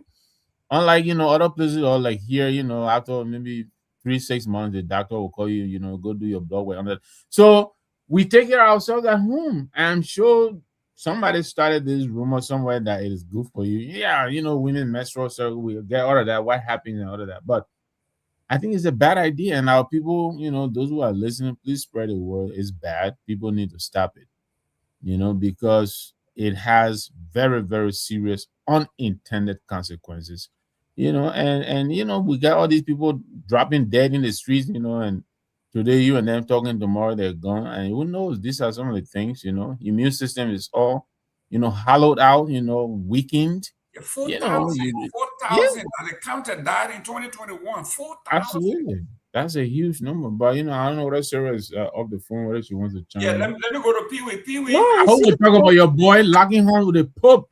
That man who is the head of billions and billions. He's just 3 million people, 300 million people president here. He locking horns with the Pope. Listen, so I hope we'll have time to talk about it. Your Pope is soft on crime. The Pope is the Pope is soft on crime. He's from Chicago, so that's why. Your boy JD told you to be careful. What does that mean, Jerome? It mean the Pope should shut up. Let me see. Pewee. Mr. Kasser says here. He said, even the pharmacy, if you saw that, we can flag that. He said, even the pharmacy will not contribute to the problem. Just what I said, right? They are the one creating some of this stuff. One of them offered me antibiotic to prevent malaria. I mentioned to him, I reminded him that malaria was a viral infection and antibiotics were not meant for that. And if the place looks very professional and decent, he said. So yeah, but I just said that, right? Like that's what they do. So for everything, for everyone has malaria, everyone has typhoid, or everyone has diarrhea, and they give you antibiotic. This is the health system in the country. And so the lack of care, the lack of I don't know what the health system and health ministry is doing about it though. Yeah. They continue what are they even reading it? We are flagging it. What are we even reading? Hopefully Myean is here. Hopefully Myean is here. If he's here, you can make an appointment to follow up with the health minister and see whether they do anything, because we can't just speak about these things and leave it hanging. We have to follow through. Because this is 4,000. Can you imagine? Out of 5 million people, 4,000 people die in 1 year just from this resistance. It's astounding. And they're mostly poor people. The people who often have to self-medicate. They have to self-medicate because they can't go to the hospital. The hospital is going to rob them. They can't go to the clinic. They're probably going to get expired drug. I mean, they can't rely on the health system that you should be able to rely on as a citizen of a nation. And they often end up self-medicating because that's what they know. That's what they have been told. You go to the doctor 10 times, and every time you go, he gives you antibiotic. When you get sick, Mr. Gayman, what will you do? I mean, when we were there, we didn't know any difference. Exactly. When you get sick, you will take the antibiotic. Yeah, when we were growing up, the only medicine we knew for malaria was chloroquine, something they call chloroquine. I don't know whether they still have it. So bitter. Yeah, you use that thing and it itches your skin and you will scratch all day. They got a different version of it now. Yeah, but everything was like the magic bullet. The amodacline? Yeah, chloroquine. And I used to get mine from my teacher. My teacher used to sell it in his house. No, Sarah. Now they have the amodacline. They call it amodacwic. Is that Nigerian guy? No, the medicine now they have the medicine they gave you. The medicine now they have a different brand of it. Yeah. Yeah, the new one is called amodacline, and the local name is amodacwic. Because when you take it, it makes you feel so miserable. Like literally, you can't do anything. You are not even restless. You are useless. I mean, your body feels like it's acting against you. Your stomach cramps. You feel like you want to throw up. Some people even throw up excessively. So it like all of these things ties to not just regulations, policy. But those are also very important because who is actually reviewing these drugs to come into the market to then be prescribed to the everyday citizens? Who gave them mandate? Everybody's on their own. Yeah, amoxicillin is the one that has to be given for every illness. Even when girls are cramping from their period, they give them amoxicillin. Even when they're cramping, they have period cramps. Yeah, they gave them amoxicillin. So it just That's why I asked the question yesterday. Which system is actually functioning in our country? None. Mr. Nagbe, what she's talking about is what we all face here. When you go to the pharmacy to buy, you don't even know whether they are selling you placebo, whether it's a real deal or anything else they are selling you. There is no enforcement mechanism. You never know. There's no oversight. There's no regulation. So basically, people are just on their own. You go to the pharmacy, you say you need chloroquine. The guy takes out something and give it to you, whether it's expired or whatever. You have no system. Yeah, I mean, I remember back in the day, Jerome, when we were in Liberia, there were reports of, but especially terramycin. I think there were reports of nothing in it but flour. You open it up, it's flour. But yeah, quality control. Who is responsible for monitoring these things? I think that's a good question. But this whole self-medication, and I know that in Liberia, we get a habit, you say your friend get medicine, you just grab it and take it, you share medicine with your friend, even sometimes you get a prescription, we don't complete, the treatment cycle, all kinds of stuff, and all of those things there, the consequences are bad because every time you do that, you build resistance. I know I'm not really a medical person, but based on discussion with doctors and all of that, I think these are some of the things too that are ailing our people a lot. All these little things. I found that makes a good point. Sometimes it's economics related. People don't have the ability, to buy quality medicine. They go for, what they can afford. Then there is also the misguided concept that Fanda was talking about how badly this Amada quick treats you. Our people believe, the medicine makes you feel really, really bad. Then it's a good medicine because it's working exactly. And I think that's a misguided, notion. But we get all these quirky beliefs all around our people, and I think that's where somebody said, "Oh, the Ministry of Health." Remember bleeding roadways to health, Jerome. I think those were some of the things. Sensitization that they were providing, back in the day. It was a program of ELBC where you just sensitize the people on it.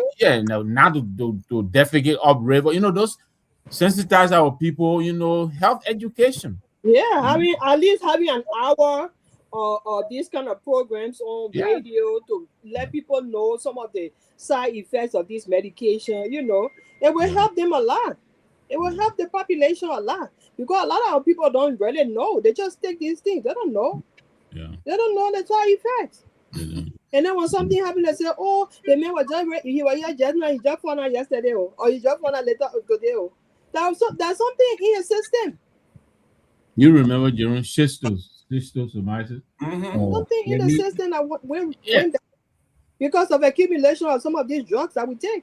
You and your uncle going, y'all get to recruit still water. The water not moving. They just brush it aside, small, y'all bend down in there and drink. That's and a drink. You move. We move. We move. And then 2 days later, your stomach standing in front of you like they, I mean, as much as our country has a lot of challenges, I think the government or the health ministry need to try their best to at least have a radio program for some of these things too. Just for awareness purposes, to make people aware. So even if that is simple English, say talking about that, Sarah. Talking about that, I know you will learn. Jerome and I will interview one gentleman. I didn't hear or never know. This guy controls. I think he said over 185 radio or 85 radio stations. Yeah, and nobody has. Some guy. Mr. Morba. Yeah. He's the president of the Rural Radio Association in Liberia, and CEO of Radio Best on the largest radio station in Buchanan. And this guy controls the whole Liberia rural radio. That most people listen to. Okay, because everybody in the rural area don't listen to the radio stations in Monrovia. Yes. And yet and still, our health, education, security apparatus don't do anything to say we will advertise on the radio station to get the message out. They don't. They ignore them. Everything is the Republic of Monrovia. Everything is in Monrovia. Everything is coming through Monrovia. So this guy that had this radio station that transcribe to a lot of other stations. You think we can, the TCA can do a project wherein we can sponsor a program for him to have at least if that 1 hour of 1 hour of just conscientizing our people, just awareness of some of these things, because this report is very important, Mr. Gayman. This is a lot of lives being lost. A lot of lives. Listen, in any country, small country like Liberia, when we say 4,000 people die in 1 year, you think that should be that is an emergency situation? When we talk about national security issues, that ain't there. This is and you leaving this and you chasing Yeka Koluba. You chasing Yeka Koluba and you got 4,000 people dying here. Yeah. Anyway, the breaking news. Jerome Jala says here, he says, Ganga and myself, we are not being paid. We are not like Sarah Dopoh who get $3,000 a month to promote failed CDC. Why you didn't tell you were making all this money? Bro, why you didn't tell you I know, right? like this, man? I know Jama Jala himself ate some a lot of money too, so he knows the details about it. He ate a lot of that. Jama Jala, the lady said it takes one to know one. You were there for you to see that kind of figure. You might be part of it. $3,000 money, you know now. Then we hear the persistent report again. I'm very concerned about that report. I really want to get in touch with that guy. Who's the guy that has the radio station? Hector Moluba. Hector Moluba. Well, you want to send some money? No, I wanna do a project on behalf of the TCA wherein he can have just like an hour of public awareness on some of these things. Because if that radio station goes, I mean, if the people in the rural area can hear all 15 counties. Okay, and then it is in simple English, it will do a lot of good for our people. Yes. I'm telling you, it will do a lot of people don't know these things, Mr. Gayman. Hector play a lot of role. I will happily join you, Sarah. I'll happily join you. No, I really want that guy. I want his number. So from that we can do this. We can just to create an awareness in simple English for our own money to know that some of these medications they take, it can kill them instead of helping them. So before they take any medicine, then they ask questions, ask the doctor, get some kind of help from somebody who knows. Yeah, absolutely. I'm with you. Coordinates with the community radios across Liberia. It's a network of radio stations across and other things. But this is a serious thing. I used to live in the Pingsville area before, the Wokem area, not far from everywhere. Not far from the red light go patrol market. There's a guy we all went at the time who started University of Liberia. He was a drugs peddler, right? He will take the drug that you have paracetamol, flagyl, all kind of antibiotics, if you will, painkillers and different kind of painkillers. The guy is having it in a bucket, going around, and he know how to describe. The man was a pharmacist on his own because he will go study everything. The man let me tell you, when your back hurting, your this, I got so you my son come. Now that he see the whole thing, the man I got he open it, give it, and I had to go self medication. Look, honest, I think. There was a time people started talking these things, and it's in a bucket. The plastic bucket. Yes. It's still happening today. It's still happening today. Yeah, it's still happening. No, so most of those one day I was asking him, I said, "But comrade, take it." And to be frank, at that time, there was few moments we were all victim of it. There was a time when I was Sylvester, as you're talking, you remember there was a guy even on TV promoting chicken dung. Kakadusi. You don't remember Kakadusi? So for that it's a big problem. You go to Douala market, they're there. They are there. I said, oh man, what happened today? My son, I want to pee on my stomach and be hurting me. Oh, I got you. I guess the man will say, they will say how they call it anti-club. They will get it. There's something they call another one they call it. I will get them penicillin, erythromycin. They got all those things. Amoxicillin, amoxicillin, all those things. It's a serious problem. And sometimes the Ministry of Health, I don't know what will your happen be, and they will be under the cruising sun. There is the sun. Imagine medication should not be on a certain temperature. It have to be kept on a It really will come to the sun. They will allow people to self-medicate. It being the problem that we have it. I'm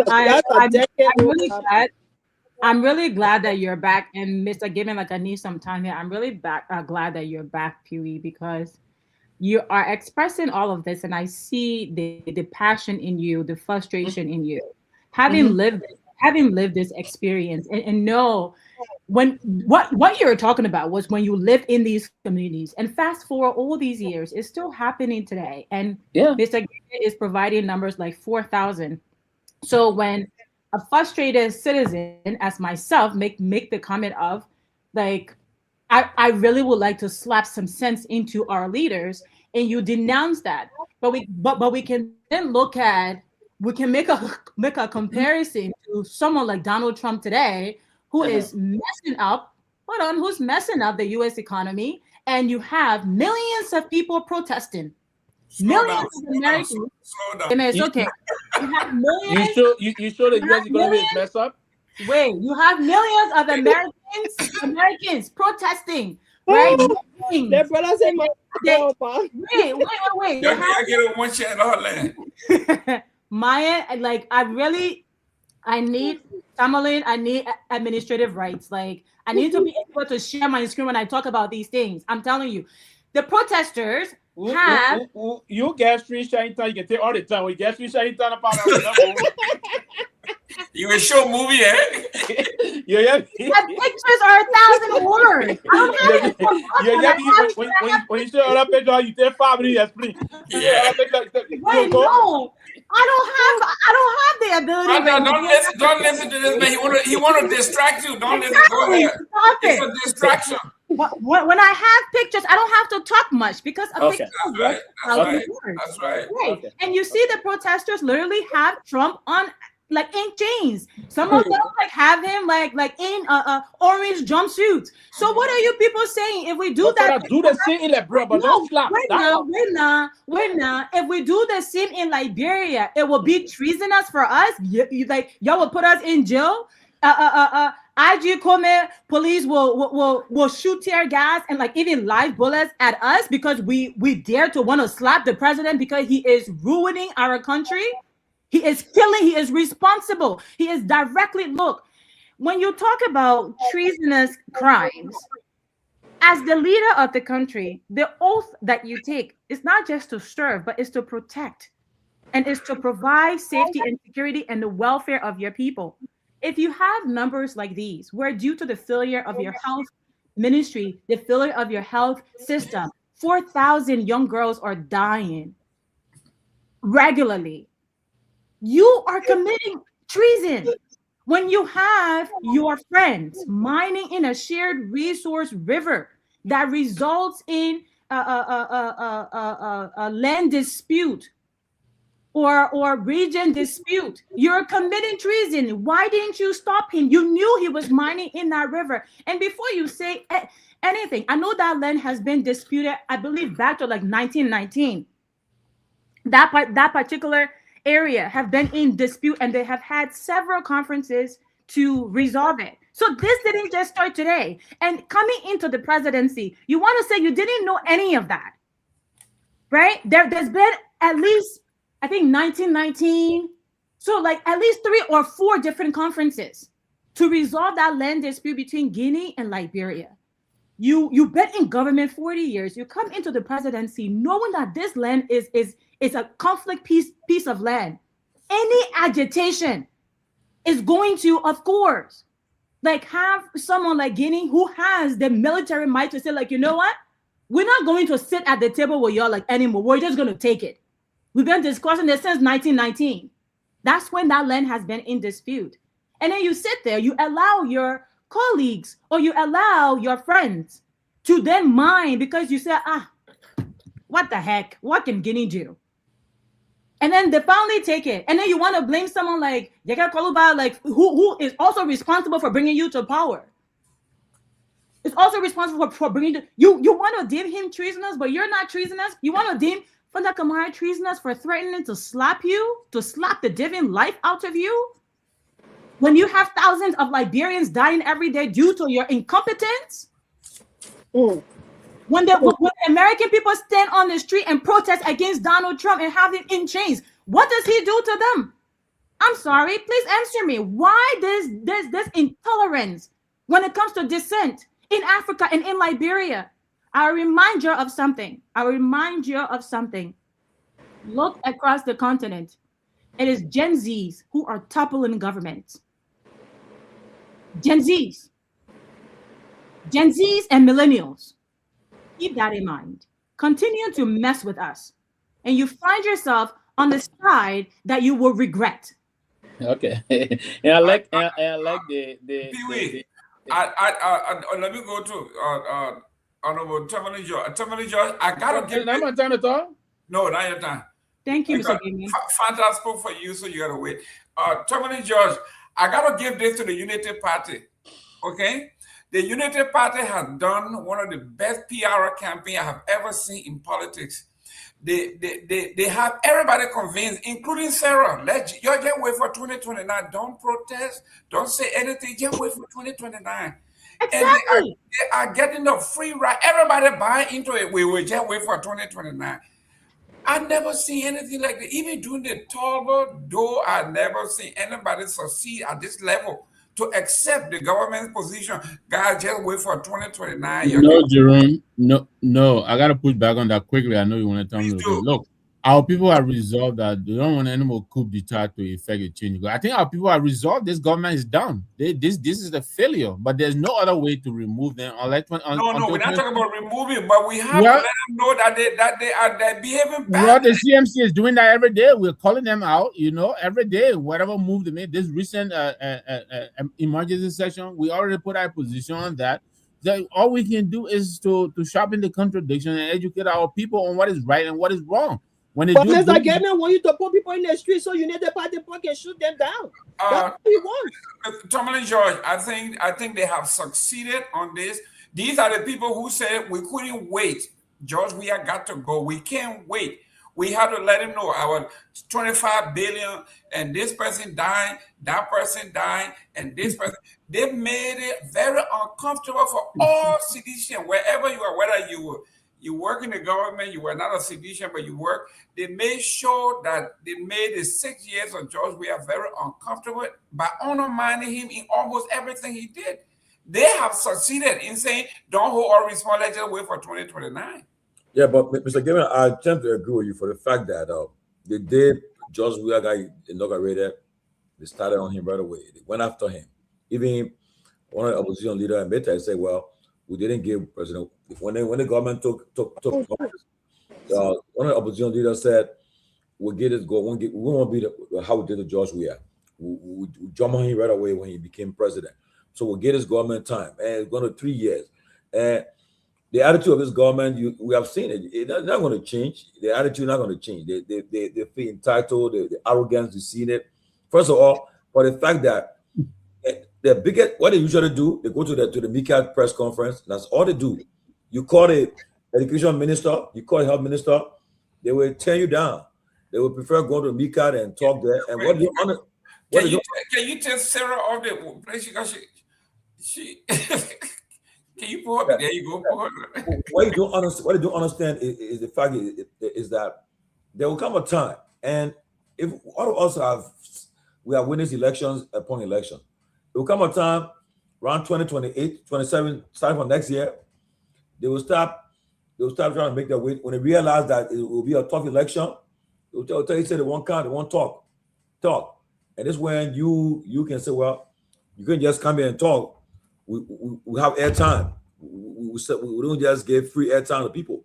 When we had a free airtime to call you, you are having attitude, you are bluffing. But it will come to that point, trust me, where they will need all the platform, all the outlets to spread the message. Because look, the attitude is that people see them, they feel they are orchestrated, they ostracize everybody else. They don't want, they go certain places. They don't. So when a few people will come here, In fact, yesterday, I got a commitment of the youth and sport minister that she will be on our platform in May. She said right after her tour. I said, I welcome her. I'm happy to hear that. So look forward to having her here. And I told her for your own, it's not about no personal things, it's about the interest of the country. And we respect people. We don't disrespect guests here. They come here. No. We protect the guests, respect them. We ask you the questions that need to be asked, and so forth. But they keep you away. Look at the president. What he did today. You come for that kind of trip. Where taxpayer money was spent for that trip. You get to the airport, the program go to the airport. Then when you notice when having him ask the president a question, all lieutenants can be looking. They're just to see who asking the question. I mean, 2 questions, then he walk away. But look, I was around for Samuel Doe and Charles Taylor.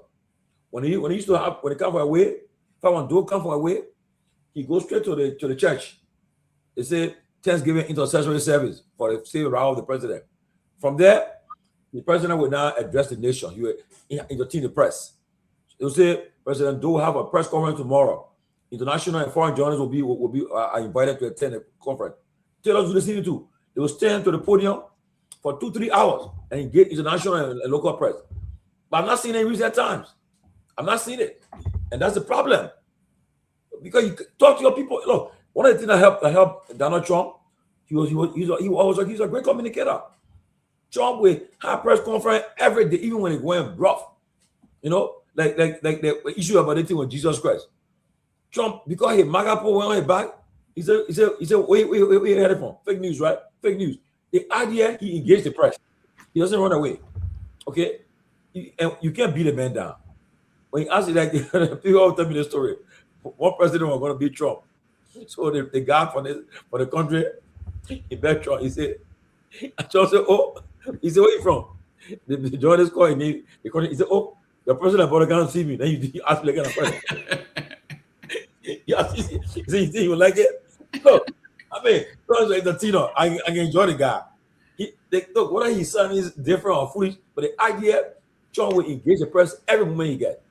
He come in, he walk in the Air Force One, he will talk to the press. He on a plane, he'll come to the back to talk to the press. But our leaders then don't do it. And I told somebody, I said, look, if you guys want to engage in the press, most of the misconception people have about you guys, it won't be around. But how can they do it? Because they have so much to hide. And these are not misconceptions because we're seeing it with our clear eyes, Tomalin. Engage the press. Look, every once a month, have a major news conference, address the press. They ask questions. They can't do it. They will never do it. Come by me.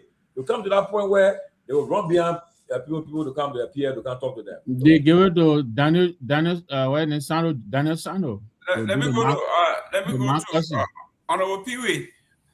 This is so funny, man. When we're talking about Liberian issue, but you were in the government, I think for a year or two.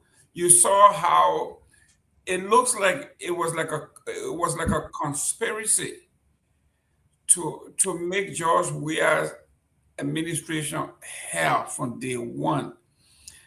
And I'm talking about Joseph Boakai, I'm talking about Cummings, I'm talking about Uri, I'm talking about, they all joined together with the, how they call it, what was it? How they call out that group that came together to whatever it was. Council of Patriots. Yeah, and they never gave the man chance to do anything. Everything he did, even where he succeeded, they undermined and talk it down. The park, I remember when they were unveiling the park, Honorable Cummings, that park they would eat, all of these things that we're doing. And today, the whole world, they want us to accept that we shouldn't protest, shouldn't criticize, you got to respect the office of the president, you got to do all this and just wait for 2029. I think it was a brilliant move and they sold it and people buying it. Honorable Pewee. Muted. It's just like what Tumani was saying, the guy told the president, Mr. President, the man trying to go get on the flag and say, are you imposing the tariff because you want to dodge the Epstein thing? Mm-hmm. So I'm saying, where are you from? He said, you from Australia? He said, yes. He said, you're putting your country in problem. That's I'm right. about to hit with hard tariff.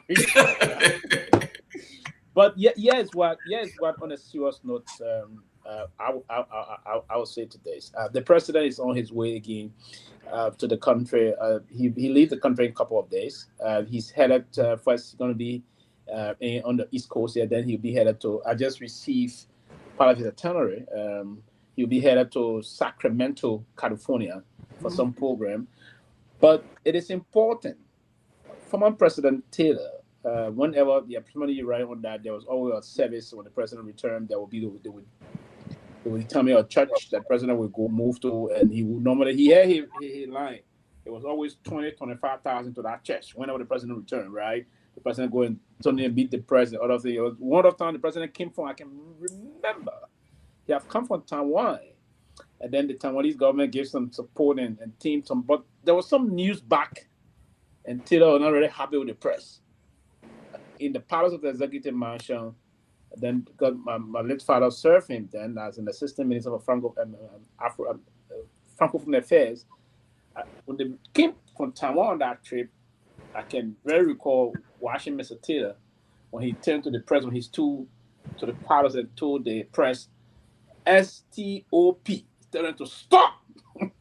He said, seriously, and I didn't use the point, the next didn't get up. So leaders of the country should be prepared to interact with the press.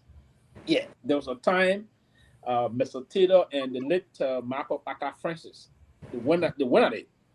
Baca Francis said Mr. Taylor was not sensitive to what we call freedom of the press and other things, or undermining the democracy of the country. Taylor said, yeah. Then another thing Baca said, Taylor, as president, you can't have more than one wife, got different wives, and other things. Officials then doing the same thing. Taylor says it's better at least we got women. Taylor say, at least, yeah, I got more than one and I have instructed. Yeah. But Taylor said, I would deal with anybody that would be molesting our young boys in this country. I would deal with it was back and forth, and the other things unfolded and the rest of them. But the country, on a serious note, we ought to move to the direction now. What I'm saying here, I agree, Fata, that we ought to move to for everyone to have a say, and that's what the constitution of the country that set the country. And now today they welcome the molestation of our young boys. This side comes for fun. And that's one of the reasons. And we will outright the condemn anyone that will engage into those kind of abominable and things that is completely out of order. Right? What happened to the NSA director? Though? Can you call one or two like you find out? That is clearly. I will call 1 or 2 on NSA on a alleged rape case. You be talking about alleged rape case. You see, I don't know if you like Taylor because I don't think you follow Taylor ideology. I don't think you do. The problem with the argument is one. It has be adjudicated. It has not been adjudicated for that stuff. It has not been adjudicated. No. Mr. Gayman, I please have. You see that the kind of thing I can say. Pewee, I spent some time in international law school. I actually was a law student at one point. I dropped out. I'm not saying that. Then I mean. I have to say I do not understand the law. No. That's what I'm telling you. I do. And then law school, I told you that if law school will tell you if the case is not, Pewee. And law school, I told you that we got to take our law school curriculum back. White in our society and deny it, right? And just chalk it up to the judicial system. Can I use my time and rest? No, you do this to me all the time, Pewee. So don't bring Mr. Gayman into this. Let's go back and forth, me and you. Let's do it. No. I don't know how you start going back and forth. No. I just want to learn how. I don't know how you start going back and forth. Yes, what I'm saying here. Why are you supposed to Yes, what I'm saying here. Yes, what I'm saying. Father, you confidently believe, and that's why we call it so dogmatic. You confidently believe in the things. He did it. You come and say things that are not correct, and you want to be confident. That are not correct. So then you don't believe. So then it's okay. You don't have to believe it. You don't believe. You are very wishy-washy. The case, if you say you want to law school, then I will have a question on the curriculum about law school. The next day, you are blowing that bells and you are blowing that whistle. No, There's an evident case. There's an evident case. I don't know how you can take things. How you can take things that way? We did it. We should condemn it. The case is in court. The case is in court. Nobody is speaking up for them because we want to dance around the issue. The case is in court. The law. The law has not been adjudicated. What law? What law? The law that does not protect the weak. The law that does not protect the marginalized. The law that does not protect the impoverished. That's the law that we are talking about. And when it comes to the elite committing crimes against the marginalized of this country, you people always find the right justification. No, you're not about sentiment by emotions. You're not about sentiment with emotions. No, you're not buying that. You're also being emotional. You're not being sentimental and emotional, and you want to carry that. You're also being sentimental. No, it's not possible. Save that. No, it's not possible. You're not going to buy that. Can we talk? Yeah, that's what I'm going to do. I'll say, Mr. Nagbe. People support sodomizing because they are your friends. You are friends with these people, and they're sodomizing boys and raping girls in this country, and you said nothing about it. Shame on you. Shame. Shame on all of you. You say he already guilty. He's not guilty. Let me say this for the record. For the record. He sodomized that little boy. Let me say this. Only thing I cannot share evidence here. Look, I have been in touch with this family. This is not a stranger. This is who lives right next door. Okay, guys. Right next door. It's not a distance, not a stranger. It's not a stranger. I have been in touch with the family. You don't know half the story. I have the photos. Those photos, when I saw them, I couldn't even sleep. I have those photos. I cannot share them because they are too violent. So I cannot share them here. I have them on my phone right here, right now. But I cannot share them because Facebook will ban you again. And Mr. Gayman, that's what I was saying. 1 minute, let him land. Go ahead. Yeah, that's what I was saying. When you finish with the next topic here, I just got the protect sodomizing all the time. We'll discuss it later on. Yeah, go ahead, Pewee. Yes, what I was saying, and I will always be calm and collected, if you will. You will not come and collected. Don't pretend you were just as emotional. Yes, what I was saying. And if the show would be connected with it, but some of us we are trained to do these things. We can be disruptive. We can go water more than you. So don't do that. Let me land, please. Let me land. Or that there will be a day that you one top you're not expressed on this show. It's okay. We shouldn't express it because you're lying. Let me land. I agree. Let him land. What I said, and I will say this for reasonable followers. What I'm saying, and this is what I will conclude on, for our reasonable followers and compatriots that have been following this show religiously, and for all of those listening to me. And I said the rape case, the alleged rape case, and I will repeat that. Let's take this with no emotion, right? Their case have not been adjudicated and finalized in court, so it is still alleged until there's a conviction. You that went to law school will question that law school curriculum. If you learn that law, then you learn the law. Why is a sodomizer case taking months? Prophet Key was convicted in 1 week. I'm not a justice system. A minor, a 14-year-old boy, a 14-year-old boy, 3 grown men. Why is it taking months? Prophet Key was convicted in 1 week. You talk about what? Do I support the action for that even little boy to be sodomized? No, I vehemently protest and reject and detest that. But we have a framework mechanism, and that framework is to allow the court system to operate within its own confines. That's a very stupid framework. That's a very stupid The process is until that thing is finished. They say this man is guilty, then the case is no longer alleged. But why the process is so slow? It's not. Exactly. I don't know. Because that poor people, I don't know. And we said, Mr. Gayman, I've just said it today on the show that there's a need to, and I told Mr. Gayman on the show again, that we even established the Criminal Code E to expect that and fast track rape cases, alleged rape cases, so that we come to conclusion on those things. The government did that under Madam Salih, that how the Criminal Code E came about. Code E is in 3 counties. 3 counties. There are 15 counties. 3 counties have Code E. The first judge in Madam Salih. 3 counties Code E. When they experience rape and Criminal Code E was established for that. 9 children are raped every day. 9 children. Let me let you know we that came back, we said it is important also to do one for corruption to fast track it. Mr. Gayman just said something today. He was talking about establishing family court, right? So for the case to linger, that's what people will say. It's litigation problem. It's not me.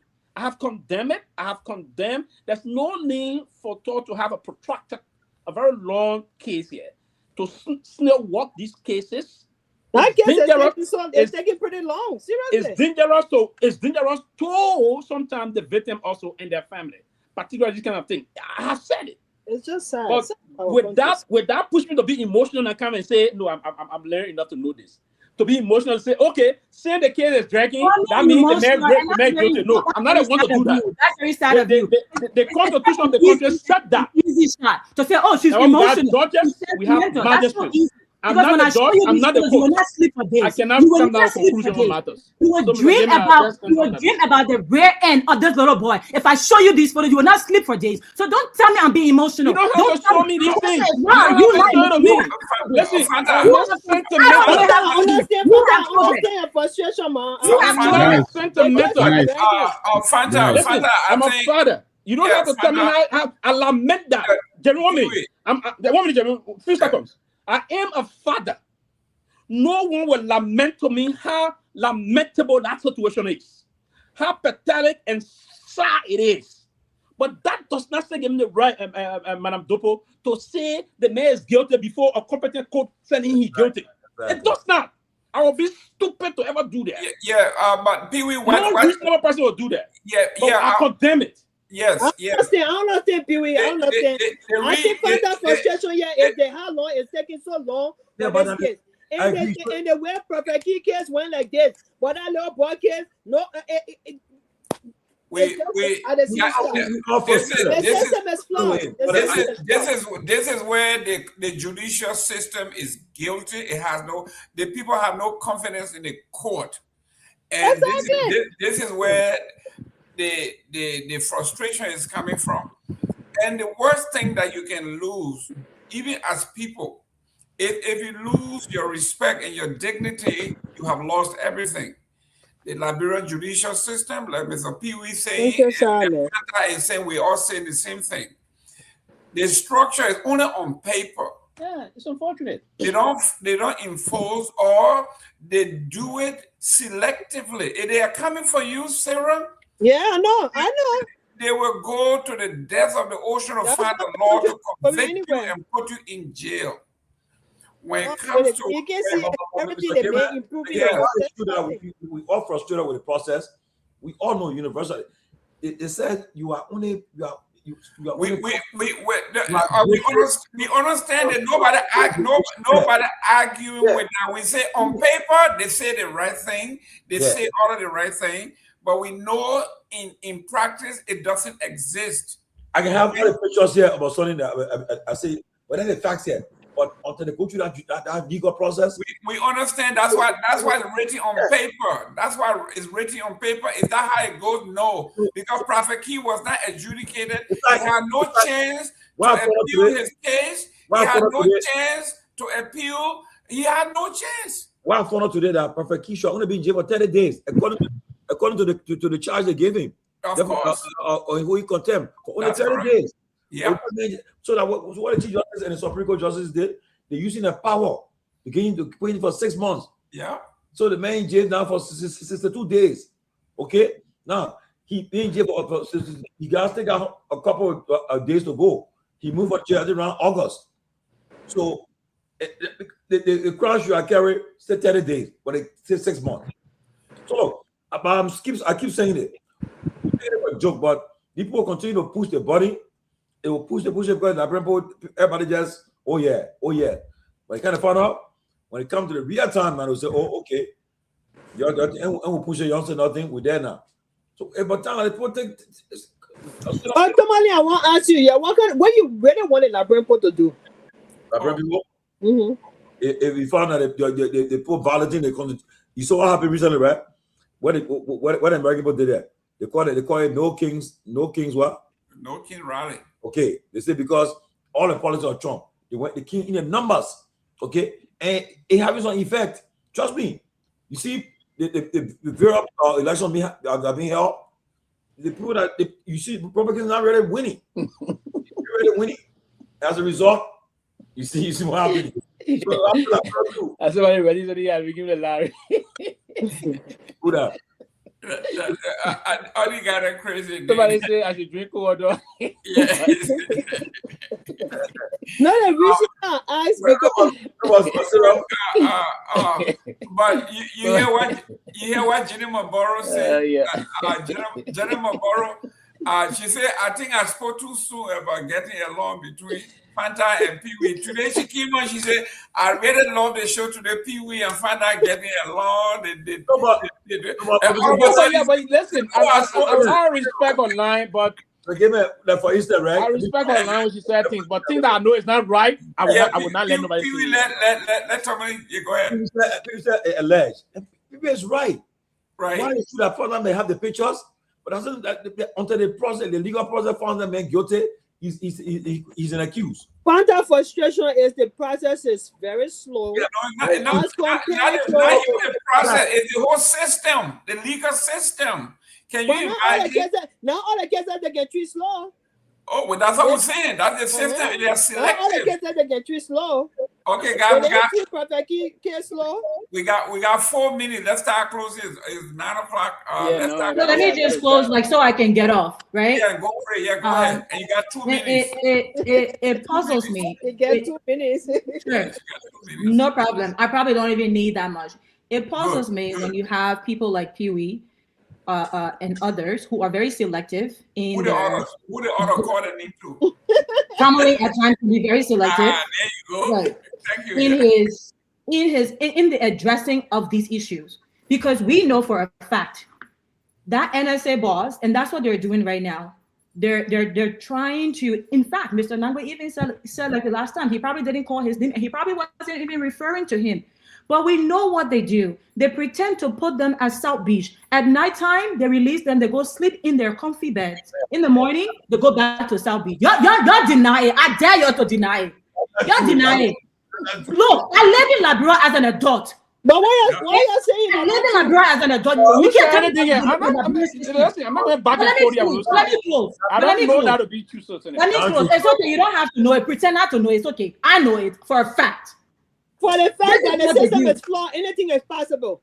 They abuse and look, like when it comes to elites committing crimes against people who are voiceless, Fanta, there will never be a shortage of Fanta Kamara voice to lend to that family. And what I've seen this family go through firsthand, if it was any of your families, you will be at Boca door. In fact, you would have demanded the justice system. You will be like how you sit down to you want me to call 102? You'll be calling the Supreme Court judge. Supreme Court, yeah, I'm a cousin. Yeah, man. Stupid man, you're exactly what you'll be doing. So it's hypocritical. It's a family that you don't know. I don't know this family from Scott. But for the love of my country and the love of my people, I don't care if you're Muslim, Christian, non-practicing, what have you. If you're in a problem, be it or not, I'm there for you. And when that case broke, I have been very close with this family. Mr. Gayman, when I show you some of these photos, you will not eat for days. You will not eat for days. Fanta, you don't have to show the picture. It's disturbing. When I saw these photos, when I saw these videos, and this was not published. When I saw these videos that the mother shared with me, Mr. Gayman, I was disturbed for 2 weeks straight. I will cry some days.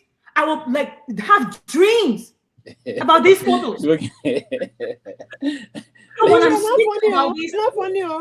I'm not saying funny. He wants to reduce the seriousness. He wants to reduce the seriousness to be sentimental and emotional when he often here will scream and get so agitated about things. But nobody calls him emotional or sentimental. Agitate me easily. But it's an easy shot for Fanta. Oh, she's being sentimental. She's being emotional. Call me whatever you want to call me.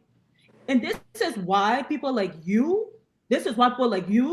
cannot be leaders in this country, because you will repeat the same thing. You are insensitive to the everyday people. You don't understand what these people go through. Not like most of us do. You don't understand it. You are removed. You are truly removed. Because if you were not removed and you actually experienced these things, your reaction to them will be very different. Your accountability, when you hold these leaders accountable, will be very, very different. Mr. Give me the 2 minutes. Don't reduce me to be a sentimental person. I speak for Liberia. Every time I speak, nobody put me 5 cents on my table or 5 cents in my account, and I don't care for it. But you will not deny my voice, because this is too serious of a crime. You had the look. A 17-year-old boy was also just gang sodomized. The little boy died. This 14-year-old family completely distraught. Even the health system that we are talking about, JFK wanted to kick him out.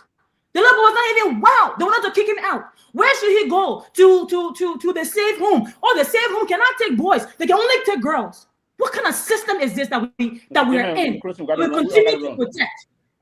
That we continue to protect. What type of system is this? If it was you, you have your 102, but that family doesn't have a connection to 102. So I want to say this for every single family out there, out there who have been offended. Yeah, but you're on the phone. You're not paying attention to the show. Look, whatever you have to say is not important. It's not important. If you want to rebuttal, it's not important. So save it for tomorrow. It's okay. This is very important. We are a nation of sodomizers. They do it as a club, as a society. These secret societies. Oh, let go open his butt. That's what they can say. Yeah, let us spoil his butt. These government officials in their societies. Oh yeah, we'll spoil our butt. We're against someone to spoil a butt. That's what they say. And shame on them and shame on all of you who even dare to tread that line, because you know he's gonna walk. What justice system? Justice system my fault. Justice system in the freaking pit. He's going to walk. And because he has money. Why did the justice that was afforded to Prophet Keys could not be afforded to this family? You want to sit there and talk about what? I would not take it for anyone. If you want war with me, I want war with all of you. Bring it on. I have to, Mr. Gayman, I have to go quickly, but let me say this. Let me say this. You keep I like how Fanta sounded. It's not going to work for you. Let me let you know. It's not going to work out for you. I like how Fanta sounded and all those things. And you should like that. Let me say this. I have been advocating for a very long time. Liberia have condemned any act of raping anybody in the place. But Fanta did not. We didn't hear Fanta. They were not when they learn about it, support it. Law rebel. When you tell the Madinga people, when you tell the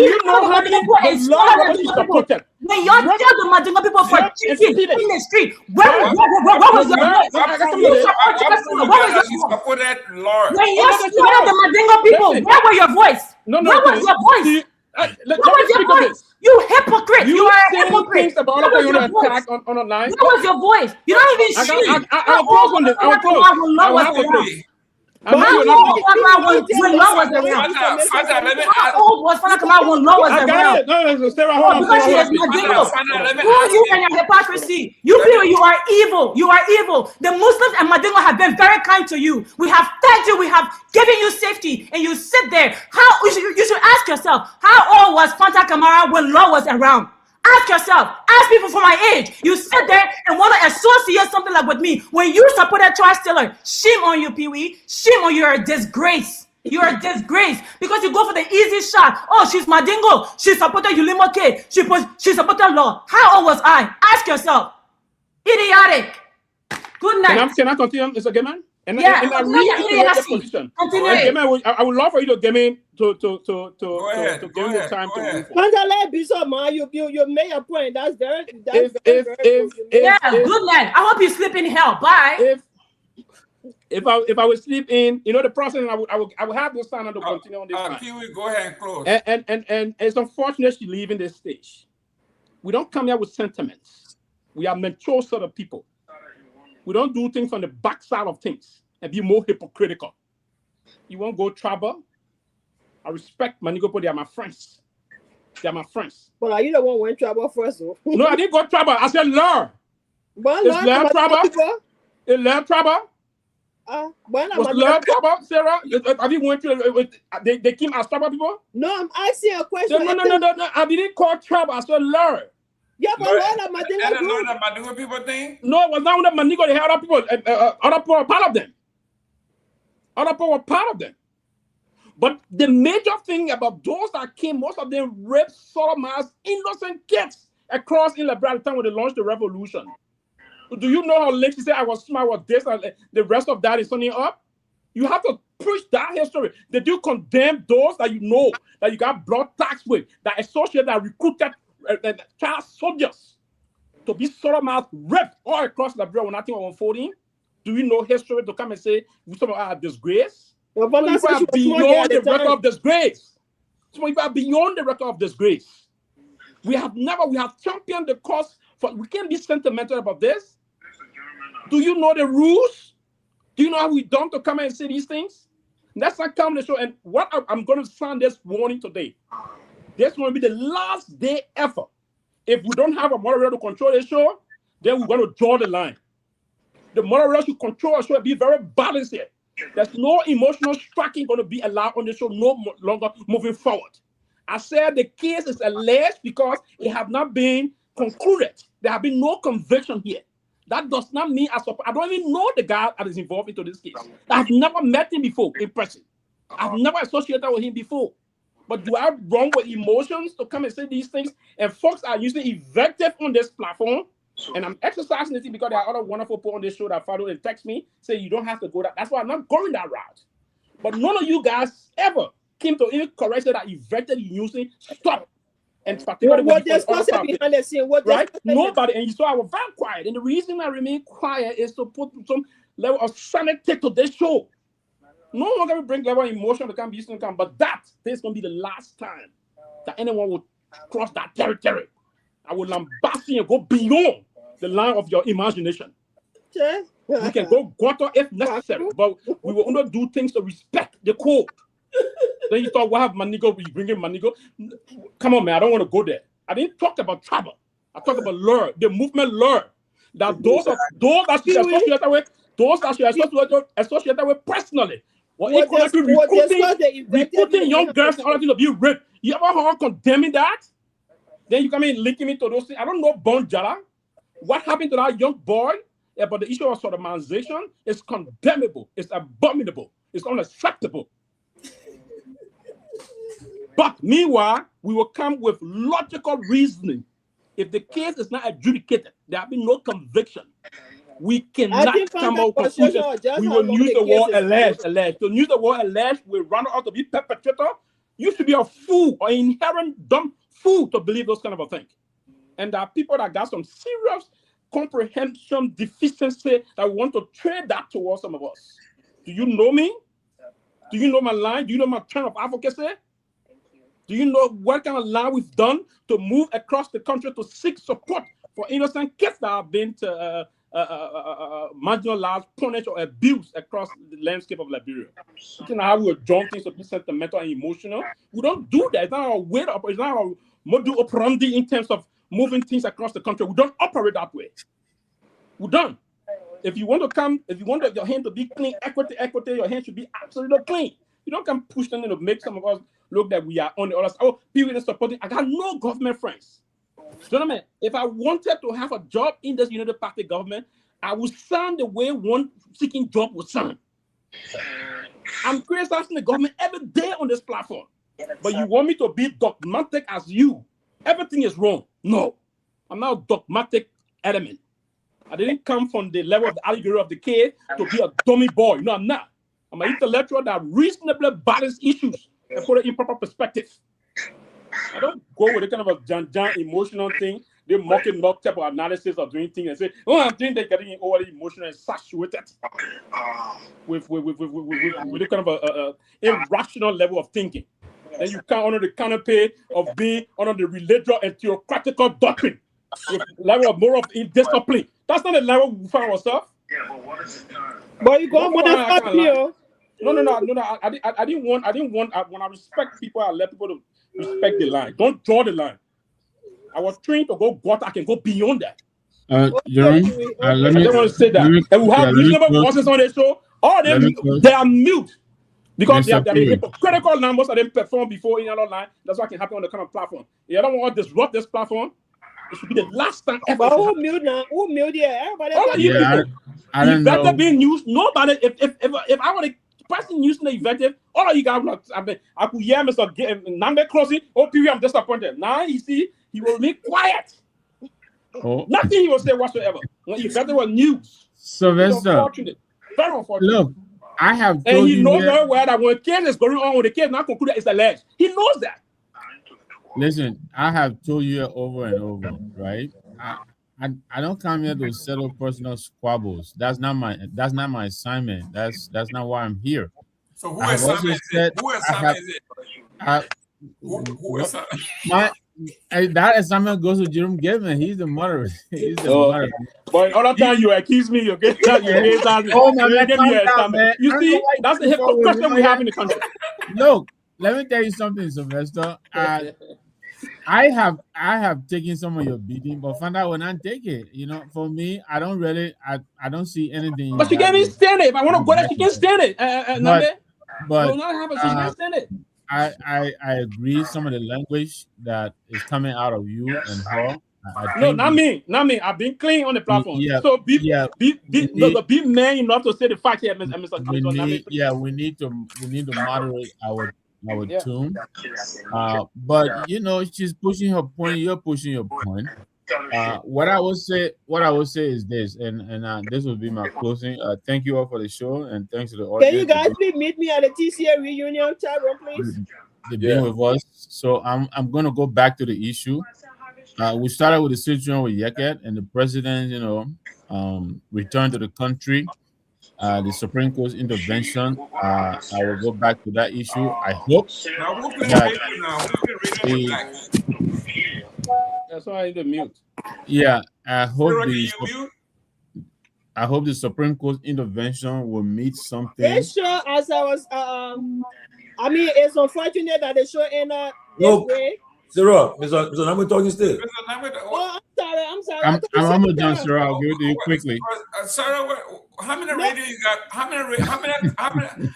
many conference call you in today? I'm telling you, she on cloud radio, that she on. No. I thought you said me. That's why I'm sorry. On TV. But what I would say also is this: guys, when we come here, you know, we got to moderate. I want to make sure I hear my voice before I move from here. We can disagree with one another, you know, but I think I think we got to sometimes, you know, moderate our tempers. You know, we are adult on this set. Yeah, we can make our points, but I'm uncomfortable with the kind of tune, especially what just transpired for the past 20 minutes or so. You know, Fanta has left, so but I think she's listening in the back. You know, I just want us to be professional in our presentation. I think tonight what happened here was less than professional.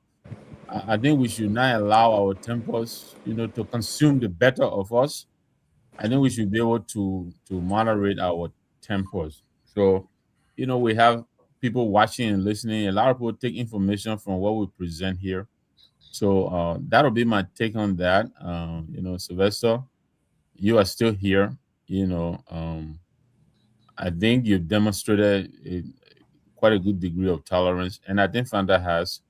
But I think tonight, you two just kind of let go. So please, you know, I want you guys to, you know, yeah, we can come and disagree with one another, but I think we should try to do it with some reserve. You know, we can't bring everything out, guns blazing every time we come on. But finally, I just wanted to remind us that our democracy, as we know it, I think we can clearly say now that it is under threat by this UP government. They're doing everything to consolidate power, and I think we should not sleep on this. We shouldn't lose sight on this. We talked here over and over. They've taken over the entire judiciary. You know, the president, he has the opportunity to appoint the rest of the justices before 2029. Yep. So they own the judiciary. They own the legislature now. You know, we know the regime speaker is in charge. All of this, attacking Yeke, bringing Debbie in, and all of the people in and intimidating them. You know, this is not for nothing. This is all a grand plan to seize control of power here. And we have an election down the road. They're not getting ready to take over the Elections Commission. And so I think we should pay attention to these things. I'm happy. I think for this time around, a good number of the opposition voices are coming together. I think we need to coalesce and really, really robustly engage one another and call out this government and oppose their illegal moves when they make an illegal move. What they're doing right now, they're watching every time they flex their muscle and we don't push back. You know, they take an inch and they take an inch and they take an inch. And like we all agree here, elections are not held on the day of election. They actually really happen before the election themselves. So, you know, I've said enough, but I want to thank you all again for the opportunity. I just hope, you know, we should moderate ourselves and, you know, be a little bit more tolerant, you know, give each other time to learn, and then we come in and make our points, you know, and respecting one another. I mean, we're all professional people here. Not only are we not children, you know, but that would be my take. And thank you all very much. If you guys will be kind enough, I will be logging off. But if we finish in another 5 or so minutes, I will hang on out of courtesy to the rest of you before I log off. But thank you for the show. Good. Sarah, you hear what he said? 3 minutes. Me, I'm coming go, so I got to talk. 3 minutes. I'm going to cut you off 3 minutes. First of all, you got to take 2 minutes to shut out all the radios you listen to. But go ahead, sir. No, the thing is, Mr. Gayman, I think you have to take control of the show. You, Mr. Gayman, you are the moderator. All of us come here, we say stuff. So to that, Sarah, and I'm sorry to cut you off. We need to talk to Tomalin and Pewee sitting here. Jerome is a moderator. He doesn't have control over the platform. He doesn't have control over the dashboard where he can mute people. He needs to be given privileges. We brought this up before, and I understand the seats to do that are limited, but we need to find a way. I think Jerome is struggling here, and we can discuss. It's just like because we can raise our support to do it and show the people to get our money paid and do that. So there are I think that can be done. That's not the issue. In the bag. But what I wanted to say is, thank you, Mr. Gayman. Thank you, everyone, for the show. Mr. Gayman, like I said, you have to take control of the show. You are the moderator, and even though yes, these other things you don't have access to, which we'll discuss later on. But at the end of the day, I think when you put your Garguah down and say bam, bam, bam, somebody need to stop talking, somebody need to stop talking. And we'll discuss all of that. Mr. Pewee, I want to say I'm very sorry. I apologize on behalf of Fanta.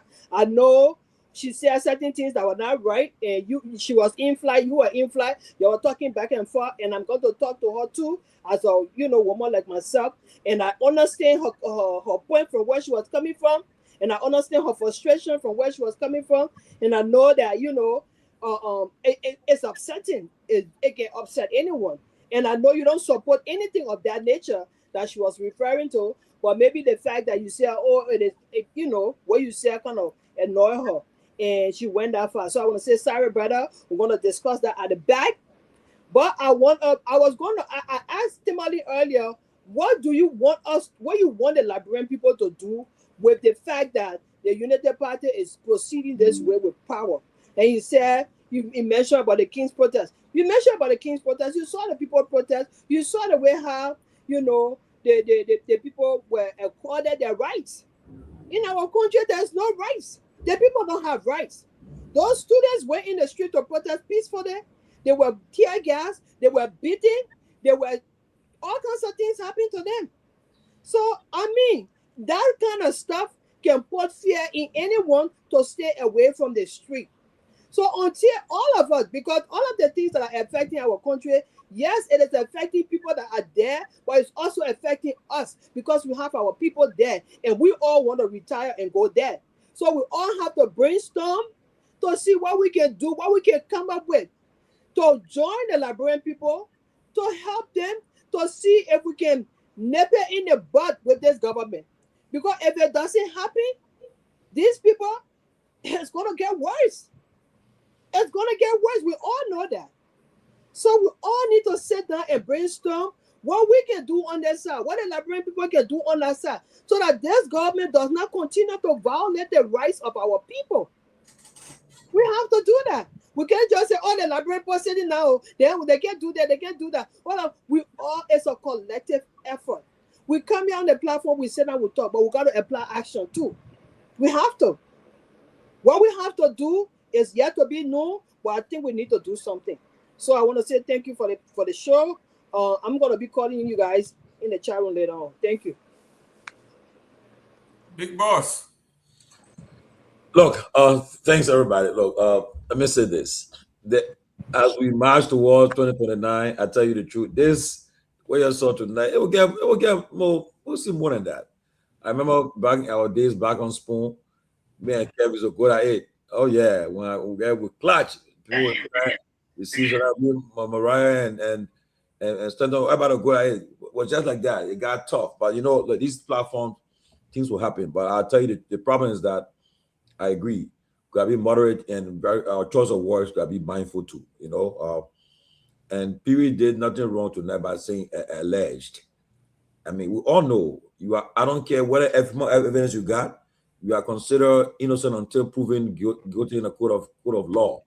So until that happens, I may see the facts there, but until that person go through the due process, the person will continue to call you and allege. It could say allege.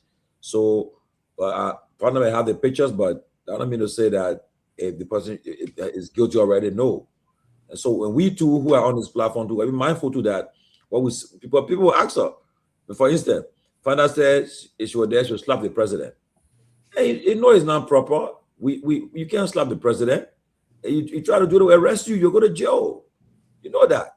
But should I come and support and say, yeah, slap the president? No. I may not like what President Boga is doing, but I can never issue threat to I will put hands on him or do it. It's wrong. You can't say that. So at least somebody push back so you can't say that. That statement is seditious. It's not. You can't say I will slap the president if I were there. You can't do that. And I would not sit down to on the platform and be silent about that. No, it's not right. I mean, we gotta be honest with each other. On a serious note, you know. Remember when they don't say you're a student person, we are he took it back. Everybody went at him. You were wrong. He took it back quick. You see, you can't say these things. And even if we are Muslim and Christian, the Quran, the Bible tells us to pray for our leaders. And I tell you, I don't pray for President Boga. A lot of you I pray. Even Trump, I pray for Trump. Pray that God will give them wisdom, will get into their mind.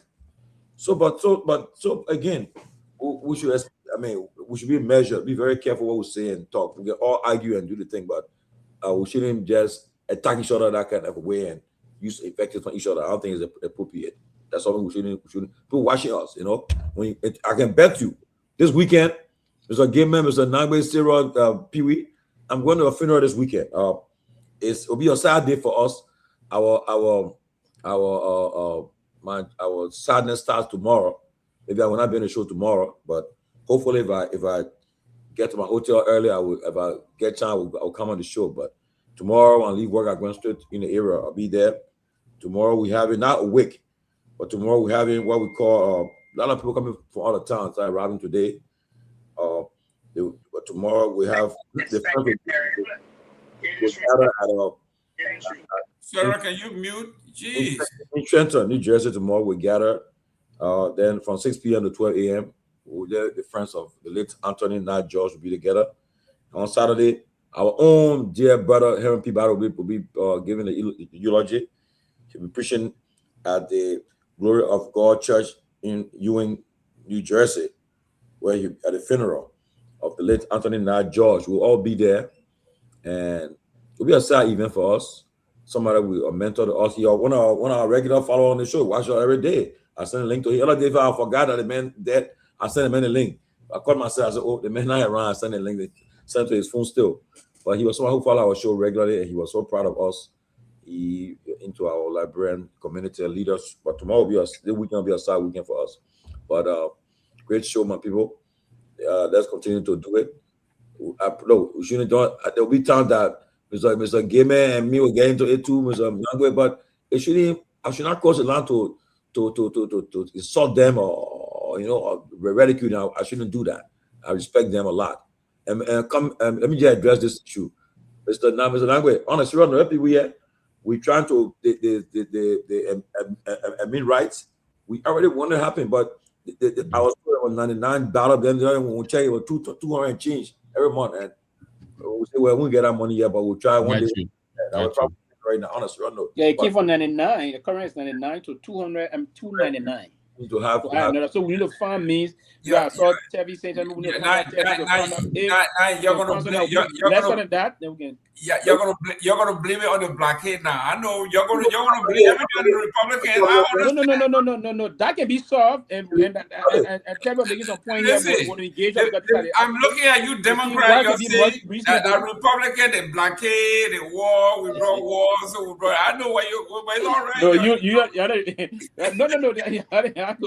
No, Tomalin, sympathies to you and the Trenton family. I heard that guy. I never met him, but a lot of people talk. A lot of people come from other states. The already that arriving today. We in fact, people will get to meet our diplomat Pewee. Pewee might be gracing the occasion, so look forward to seeing him there. Yeah. So look forward. We try to all be there tomorrow evening, and but. I think they're going to run out of Budweiser style Guinness tomorrow. The whole weekend is finished. No, but you're not there. You're there. I'm going to run out of style, but you're not there. So. I was going to bring my own. Mr. Gayman, you drink? You drink? Of course. I know Mr. Nagbe stopped drinking. I did, but I stopped. Yes, I stopped. Mr. Nagbe he's a good Catholic boy. The Pope told him how to drink. Yeah, I smoke cigar. I do cigar. I still do that too. I do cigar. Okay, so I don't do that. I tried a cigar one time with Victor, and I almost died. But the cigars don't have smoke cigar. You healing yourself when you smoke. Well, I'm sure, Tomalin, they have levels, the bold, the mild. So I think what Jerome and I had was the bold. Yeah, and that's true. You know why? Because I know interest rate. I with my Otama guys. Yeah. My eyes was spin. I was drinking. They got something that are very powerful, right? Because I don't do it. I don't do about real, but a lot. The Cohiba alone, if you take one the pop Cohiba, try the weekend. Try one. No. The smoke, Pewee. Anything ready to smoke? No. But they got a name brand, but what they have grays, just like you have.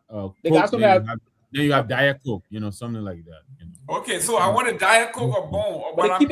They keep a cigar the best cigar. I got my homeboy went to Cuba, brought me a lot of Cuban cigar, but because I don't know where it is, I got them here. But listen, guys, tomorrow we'll talk about this, or I'm going to send it to you.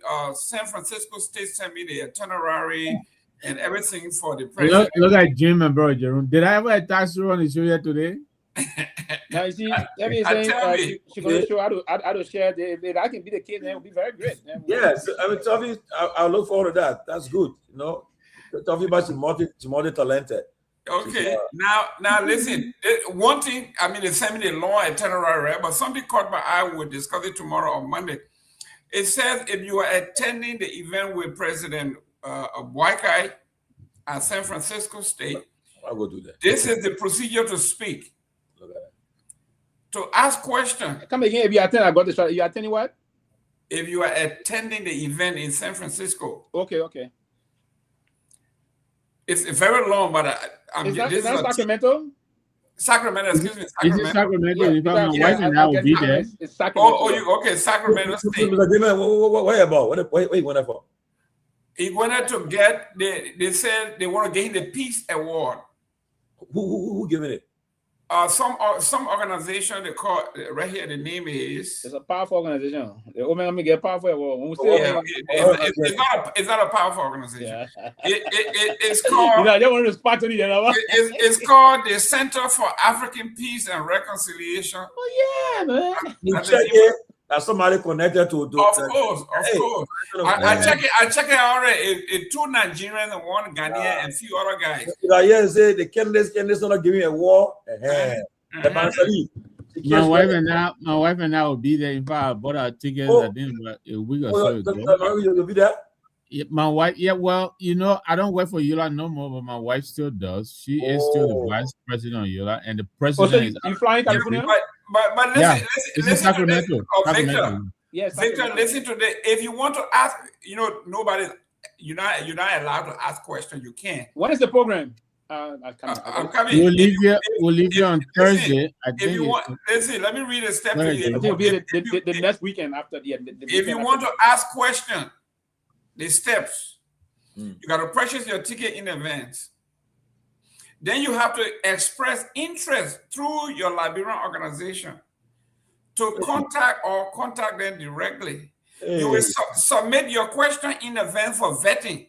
That's a joke. After vetting, then the final list of speakers will be informed. And your question will be sent in advance, and they will ask the question on your behalf. That's a non-starter for me. That's a non-starter for me. So I come and send it to you. I come and send. I put it posted. I know that tickets been sold. That is true. But like I said, my wife is going to represent Yola, so I think she will be speaking for the union. So I don't know about the question in advance and all of that. That's a non-starter for me. I know the guys in Nigeria. So this time around, are you part of the delegation as special assistant or husband accompanying his wife? I'll be the chief butler for my wife. That's a job. He's an advisor to the ULA. No, not just no. The time we came, I think she's a great leader and other thing. But so you're not going now as special assistant to your wife? No. You've been dismissed for not? No, I quit back in November when I started engaging with the CMC actively. Okay, so you resigned from her office? I did. I resigned from the union, but my wife is still the vice president. Or did she put you on extended leave? No, I wrote it. Yeah, but budget the fact that she's vice president. Yeah, so she is good that he accompanied the wife to support her. Exactly. Oh yeah, he's going as the chief butler. So you remember what Bill Clinton, where Hillary said, "You get two for the price of one." I'm told that there was one Liberian. I still be corrected here. To those of you people that get it, there was a Liberian finance minister that he was always his secretary. Hey. Yes, so one of the ministers before they wanted to Congo boys. Hey, where was his secretary? Not the Congo boy, right? Yeah. And you tell me you're going to take a shot right there. No, the Congo boy can't do that. No, but I'm from a digital background, but just that when it comes to that debate, I always like to be honest and fair with that, No, I get your point. Like I say, yes. Listen, guys, you see, you don't have to worry about Victor Nagbe right in his house. You see a white looking over his shoulder. You see him? They should call it. It's time for you to get out of here. So, guys, let's do this tomorrow. I will send it. You are so right, Jerome Gayman. I'm sure your wife is calling you too. Say get up. Yeah, if you guys the soup getting hot. Yeah, I will send it to everybody so we can look at it. But it's very nice. What? No matter. I can't. Mr. Gayman, who can do that for soup now? That me, my wife. I know your wife from she's a Haitian, right? That's right. Yeah. That's what I mean. So you have to. So you have to. You train her how to do it. About to make a cook. Oh no, I know that. The Basel men are very good chefs. They are very good at that. Every old lady in the village will tell you the day your wife leaves you, we don't want you to die from hunger, so you gotta cook. That ain't there because they know. The women that know their friend. To be frank, in terms the chef thing in the country on the other world, the Kui way or the cook, Basel men. Among ever Liberian tribal group in the men's side, right? The Basel men predominantly, most of them, are people that can cook. Of course. I don't know for some reason why. I just told you the mother. That reason, right? Okay, but the mother. You're right. I think the Basel men tend to even cook better than the women. You're right. Oh yeah. And that way you see most the mother would tell their boys, don't let the best cook among women that is Vi women can cook. They say don't let a woman make you hungry. I'm sorry, gentlemen. I just want to do this so people can feed us more. We're not tribalistic and do things. You see, this fellow is still here because I said it here, and my reason I was saying the war I knew about I was looking at the institution, the thing that I didn't call traveling. But you know from his name now, he just attacking me today. He said this nothing. That meme, that sentiment, he bringing that strapper sentiment to bed. So I don't know you. I don't know you. So the whole thing I think now you bringing all kind of thing, and I highlight the thing. You know why you always tell me don't pay attention to the comment. No. Musa, Musa, anytime you hear Sonny guy, you know that about me, right? So that's yeah. why. So he clear now. It's only so I don't know you, my brother. Probably if you know. Let me be frank. Let me say this to you. Most of my personal friends are Mandingo. I don't have no issue. I didn't say nothing about trap yet. I talk about the institution. So calm down a little bit, my brother. Calm down. And you know what, Sylvester? Remove from this kind of line, Mr. Donzo. So let me say this to you. Mr. Donzo, calm down. Calm down. Let's do it. Let's do it. Your friend come boss, right? I just want to say this too. Most of my best friends. I'm not sentimental yet. Are Congo people, you know. I'm not and you'll be surprised. Very calm, professional person. Most of my best hit friends. Target when I want to hit it. I hit. But Victor, what was your Congo name? My Congo name. Mm-hmm. Your queen name. My queen name. This is my queen name. This is the name you calling me now. Victor is my queen name. No. So the whole thing. What is J for? The J is for James, but I have There you go, James. No, I'm not joking. I'm not. So somebody told me that J was. They said the J was Jirate, but you went to several people, so you changed your Nah, look at that. No, it really is. Nyenwolo. Yeah, that one. Everybody knows. Hey guys, listen, let's do this tomorrow, man. Absolutely. Okay. It's been fun. Have a good night, guys. Okay.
Disappointment.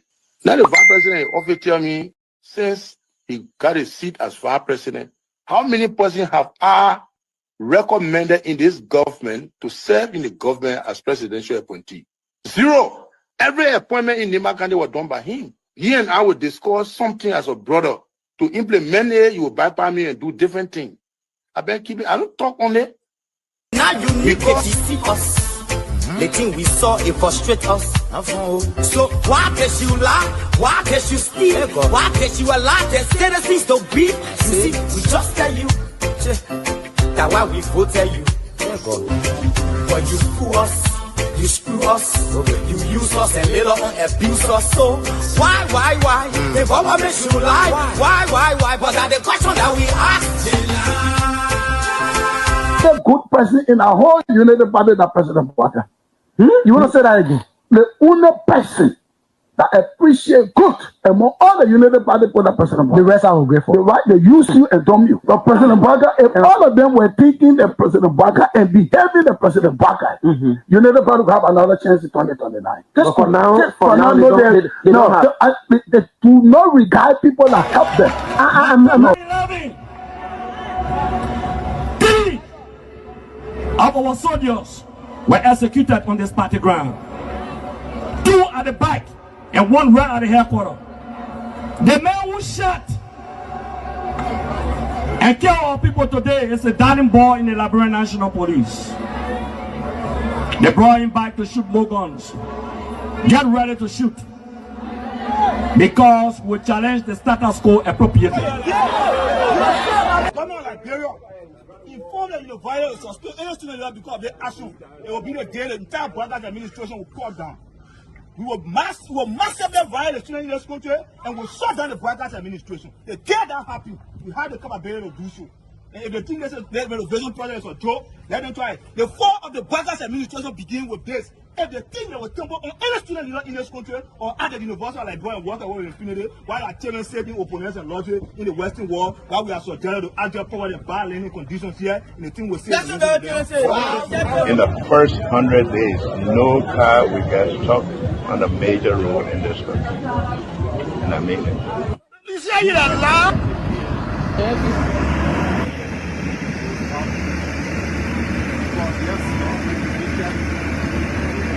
It's going down.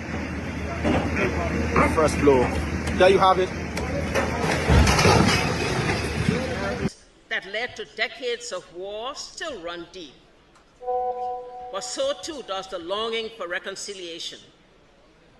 A reconciliation defined not by political bargaining or by an artificial balance of power by tribe, region, religion, or ethnicity, but by the equality of opportunity and a better future for all Liberians. Boga can lie, the government, all the ministers in the government, they can lie. They don't put all hustle, they put a hustle, they lie. Everything they say, they never say the truth. Today, the supporters of His Excellency Joseph Boakai presents him as a poor man from Lofa and asserts that he will understand the plight of the poor people. Fellow Liberians, do not be fooled. First President Boakai is not poor like you, not even as me. As Vice President, his office received more money from the government budget than any other Vice President has received in Liberia's history. He has enjoyed some of the best and most lucrative government jobs. First of all, there's this, what I call sort of vicious lie about the fact that Mr. Pewee is gay or bring gay lifestyle to Liberia. It's complete bullshit. When people can accuse you of stealing people's money, when they can accuse you of being involved in the war, anything, people don't make up stuff. They don't make up shit. Excuse my language, right? So it's complete nonsense. I'm married, 8 Teresa, 2 children, 5 grandchildren. I believe in traditional family values, so it's complete bullshit, complete nonsense. Jamaku, the young man, vice president, young man that vice president, the major stole 500,000. I mean, Jamaku, the major went to I forgot that Jamaku. The majors went to Ghana, the fit, and they may bring it all company in the country. I mean, Kun can reach yourself.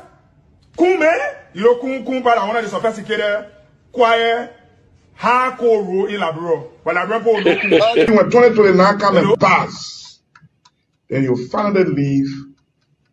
Mission is completed. Now, what the rules of engagement? When the war ended, the guy said, the captain, the commander said, mission complete. There wounded Alphas, all men on board. Everywhere there is no school, I will put school.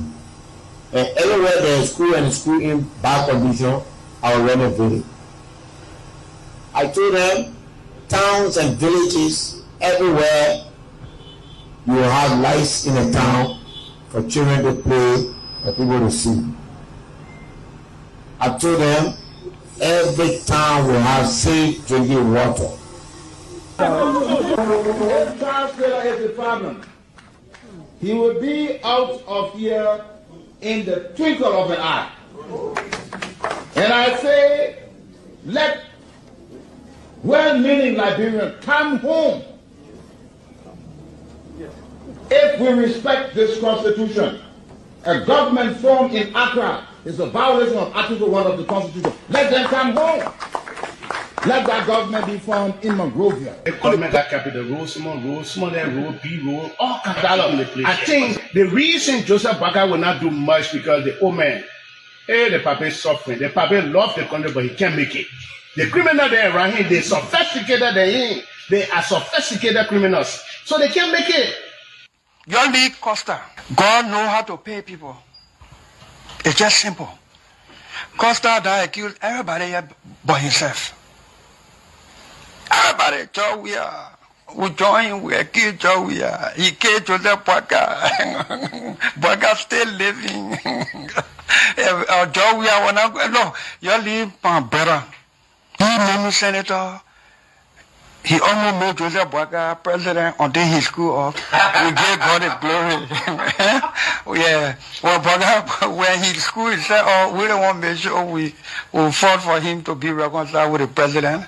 And then the people who fought for him. Look, Yoli Costa, you come. And Costa, on your podcast, he said, they don't been calling me. Okay. The time you were calling me for me to kind of Bwaga, did I put it on radio? The immaturity to do what you talking about. And I guarantee you, when we finish, there will not be a winner or the loser. Today we all wear the jersey of Liberia, and the victory belongs to the people, to the peace and to our democracy. As we begin to build upon the foundation of this new Liberia, I, George Seleke Kromah, the new president, will first give thanks and praises to the Almighty God for the blessing He has bestowed upon our country. And I say, my people, thank you, When you elect on 85 irresponsible men, what happened to our country? We elect on 85 irresponsible men to govern this country, not to be very irresponsible.